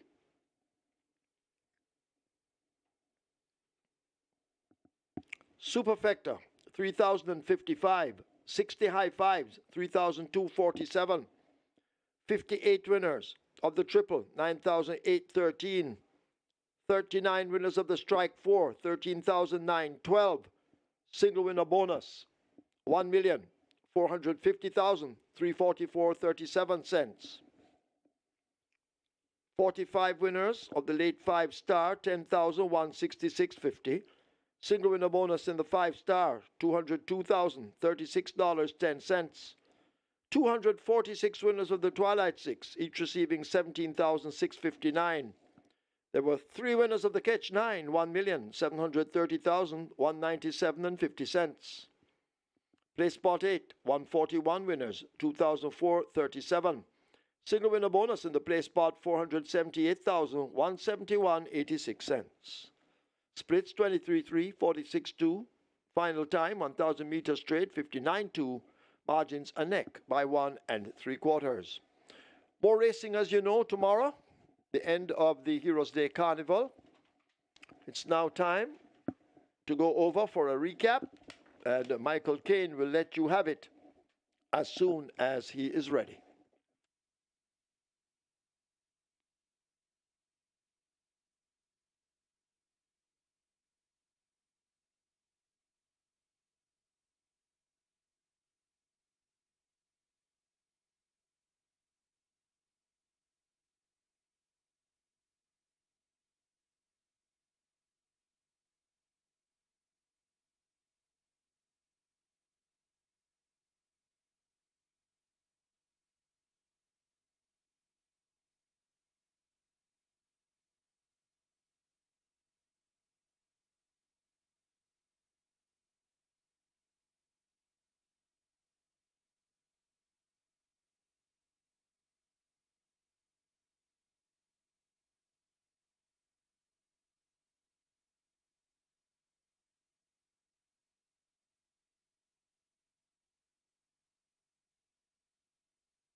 A great day of thoroughbred racing has come to a closure here once again at Caymanas Park, and it was indeed a nice Sunday racing, and we had some interesting finishes as well. In the Jockeys Colony, Radish Roman had a 4-timer. He started the show there, and he started off the day 4 behind Tevin Foster. Tevin Foster had 1 win, so they're not quite equalized again as yet. So Tevin Foster is on 110, and Radish Roman is on 109, and we still have 9 more races for you on Monday. That's going to be Heroes Day Racing, so look forward to the top 2 jocks to continue to start the show. Oral Hayden had a double. He started the show in the trainers category, and Orville Johnson, new licensed trainer, get his first win today with a horse by the name of Dog Distinct, ridden by Abigail Abel. Congratulations and orders to Orvin Johnson on his first career win. We have 3 races to recap, races 5, 7, and 9. And there were 3 trophy races today. Race number 5, the Titania Trophy. Race 7, the Royal Dad Trophy. And race number 9, the NIGEL B. NUNES Memorial Cup. Let's go to the Titania Trophy first. We had 2 favorites here. Immeasurable Joy and Francis. They were both being bet as if Lucy was out of the question. Immeasurable Joy being ridden by Tim Foster for Anthony Nunes, and Paul Francis, make that the horse named Francis rather, ridden by Dean Dawkins for trader Richard Azad. So Francis, the horse, not the jockey, ridden here by Dean Dawkins for Hall of Fame trader Richard Azad and Dean Dawkins teamed up for double yesterday. So looking to continue to good form onto the Sunday card. Let's see how the Titania Trophy unfolded. Fillies and mares only. Starter ready. They're off for the Titania Trophy. She's Adorable. Faith Downey gave the rest a jump. Sipping on Sunshine came out smartly with Narissa's Angel joining, and they battle early. Immeasurable Joy, the favourite, settled back some 3 lengths in the third as the field now go toward the half mile. Awesome Line, Faith Downey has made good progress. Francis on the outside of Battle Angel in the orange silk. She's Adorable at the back along with Himaya, last of them all. They go flashing up now toward the final 3, Sipping on Sunshine on that lead, looking bright at the moment, leading up by 2 lengths. Narissa's Angel in hot pursuit. Immeasurable Joy is stoked up and asked to make ground. Battle Angel is hugging the fence as Sipping on Sunshine will bring them into the top of the lane. Sipping on Sunshine has to be caught. Narissa's Angel in between horses. Immeasurable Joy now gets going. Francis is also asked to come on the outside of horses, but Immeasurable Joy snatches that lead. Sipping on Sunshine on the rail. On the outside, that's Francis finishing best of the rest. Immeasurable Joy with a 3.5 to 4 length lead inside the final 16th. It's Immeasurable Joy. Terrific. Tevin Foster scores. He'll win by 3 or more over Francis. Close between Himaya and Battle Angel. Awesome Line is 5th. So that was a very fine read by Immeasurable Joy, getting the job done there in a fairly decent time for the 5.5 furlongs. The Titania Trophy went to the well-fancied Immeasurable Joy, and the other well-fancied runner, Francis, completed the exact and Quinella. Next recap race, race number 7, the Royal Dad Trophy. You had a small field of 5. There's a scratch of number 3, Teflon Don, and this was a very competitive event on paper, and it was also quite well bet as well. All horses were within single-digit odds. The favorites were Allegiance and Richard Chirac. Richard Chirac actually sent up the favorite. Allegiance was strongly fancied as well. We also had good support for Princess Amali as well as Mac and Rome. Mac and Rome went up at 5 to 1. Second longest shot on the board, and the longest shot on the board was Blue Sensation. Blue Sensation had Dick Cardenas, so Peter Dunbassard, Princess Amali, Dane Dawkins, or Robert Pearson, and Victor Sanchez was aboard. The Sacklin Roman trained Mac and Rome, and Tevin Foster was looking for the double for Anthony Nunes, and he was aboard Allegiance, and Radish Roman was aboard the Filipiano D trained Riches to Rags. They're off. First start, Mac and Rome surges to that lead. Allegiance staying close on the outside. Blue Sensation is the one racing near the rail. Riches to Rags racing out wide. And at the back of the field, it's a Princess Amali as they come now into that clubhouse turn and pass the mile. Mac and Rome sets the splits, running easily at the moment, unmolested by some 3.5 lengths. Allegiance chasing in second. Riches to Rags a length further back on the outside. Blue Sensation is racing next, joined by Princess Amali on the go as they've left the 7 and take to the back stretch and run away toward the final 6 furlongs. Mac and Rome attempting to go all the way. Allegiance now into that lead by some 2.5 lengths in second. A break back to Riches to Rags. Just behind those, that's Princess Amali and Blue Sensation. Mac and Rome continues to lead them a merry chase as they arrive at the 5. Allegiance now 4 or 5 lengths back in second. Riches to Rags now beginning to creep closer. Princess Amali is a further 2.5 lengths back, and Blue Sensation maintains last as they arrive at the half mile. Mac and Rome is going to be asked to kick once again. A 5-length lead. It's held over Allegiance. 3.5 back to Riches to Rags running on the spot at the moment. Princess Amali is onto the pump and asked to close up, and Blue Sensation has Mount Everest to climb as they're about to come toward the top of the stretch. They arrive at the 5/16. Mac and Rome, under a good ride so far, continues to hold them off. It's Mac and Rome coming into the lane. Allegiance, the closest pursuer, now getting getting a crack or two of the stick, but can they catch McEnroe? You'll have to falter badly in the end as they leave the 3/16th. McEnroe out there. Here now is Princess Somali let loose on the outside, overtaking Allegiance. McEnroe leaves the furlong pole with a 6-length advantage. Can they stop this McEnroe under an enterprising ride? Inside the final 16th, it's McEnroe out in front. This is the Royal Dale Trophy. McEnroe and Victor Wild Sanchez take it by maybe 4. Princess Somali is second. Allegiance is third. Riches to Rags is fourth. So as you heard from Brian D, an enterprising ride there by Victor Sanchez, putting McEnroe to the lead and making every poster winning one, clocking 156 and a fifth of a second for 925 yards. A fairly quick time for the level of competition and won by 3 1/4 lengths there, getting the better of the fairly well finishing Princess Amali, who completed the exacta. Next recap race going to be race number 9, and this was the big feature, the NIGEL NUNES Memorial Cup. We had a field of 13 going a distance of 1,000 meters straight, and this was an overnight long contest, so 3 was it up. And we had a favorite in the form of number 8, Press Conference. Radish Roman riding for trainer Ian Roberts and owner ONS Racers of ONS Tack Room fame. And indeed, this one was very well presented and was sent off a fairly warm favorite in the night pan on a sloppy track, and Press Conference was expected to deliver. It should have been close with Joyce Golden. They had a matchup in June this year where Joyce Golden won, but was the recipient of some 5.5 kilos from Press Conference. This time around, a 7-kilo swing at the scale in favor of Press Conference, and it was expected that Press Conference would have capitalized on this 7-kilo swing and get the better of recent conqueror Joyce Golden. They're off for the Nigel B. Nunes. Rocket Lily takes off on the far side. Joy is Golden is running in the center. Rambling Rose is also in the center, beginning to tack across, just in behind the front rank. KP Choice in the lime green. Speedy here is racing near the stand fence, along with a gift from Ben, as they sort themselves out and make their way now running up toward the final quarter. Joyce Golden showing good speed in the center. KP Choice is right there on the premises. Speedy Hair is also right up there. A gift from Ben is near to them and against the stand fence and already put to that stick, but it's still wide open. Joyce Golden over in the center. Speedy Hair now beginning to launch an attack. KP Choice doing the same, but they thunder up toward the final furlong, and it is Joyce Golden. KP Choice. Here is Speedy Hair. Press Conference asked to get into the argument. Joy is Golden just the leader. Speedy Hair beginning to close up. Here is a Press Conference digging in. Press Conference and Joyce Golden have gone by. It's close. It's a 4-timer if Radish Roman has taken it on Press Conference, and it would seem as if he has.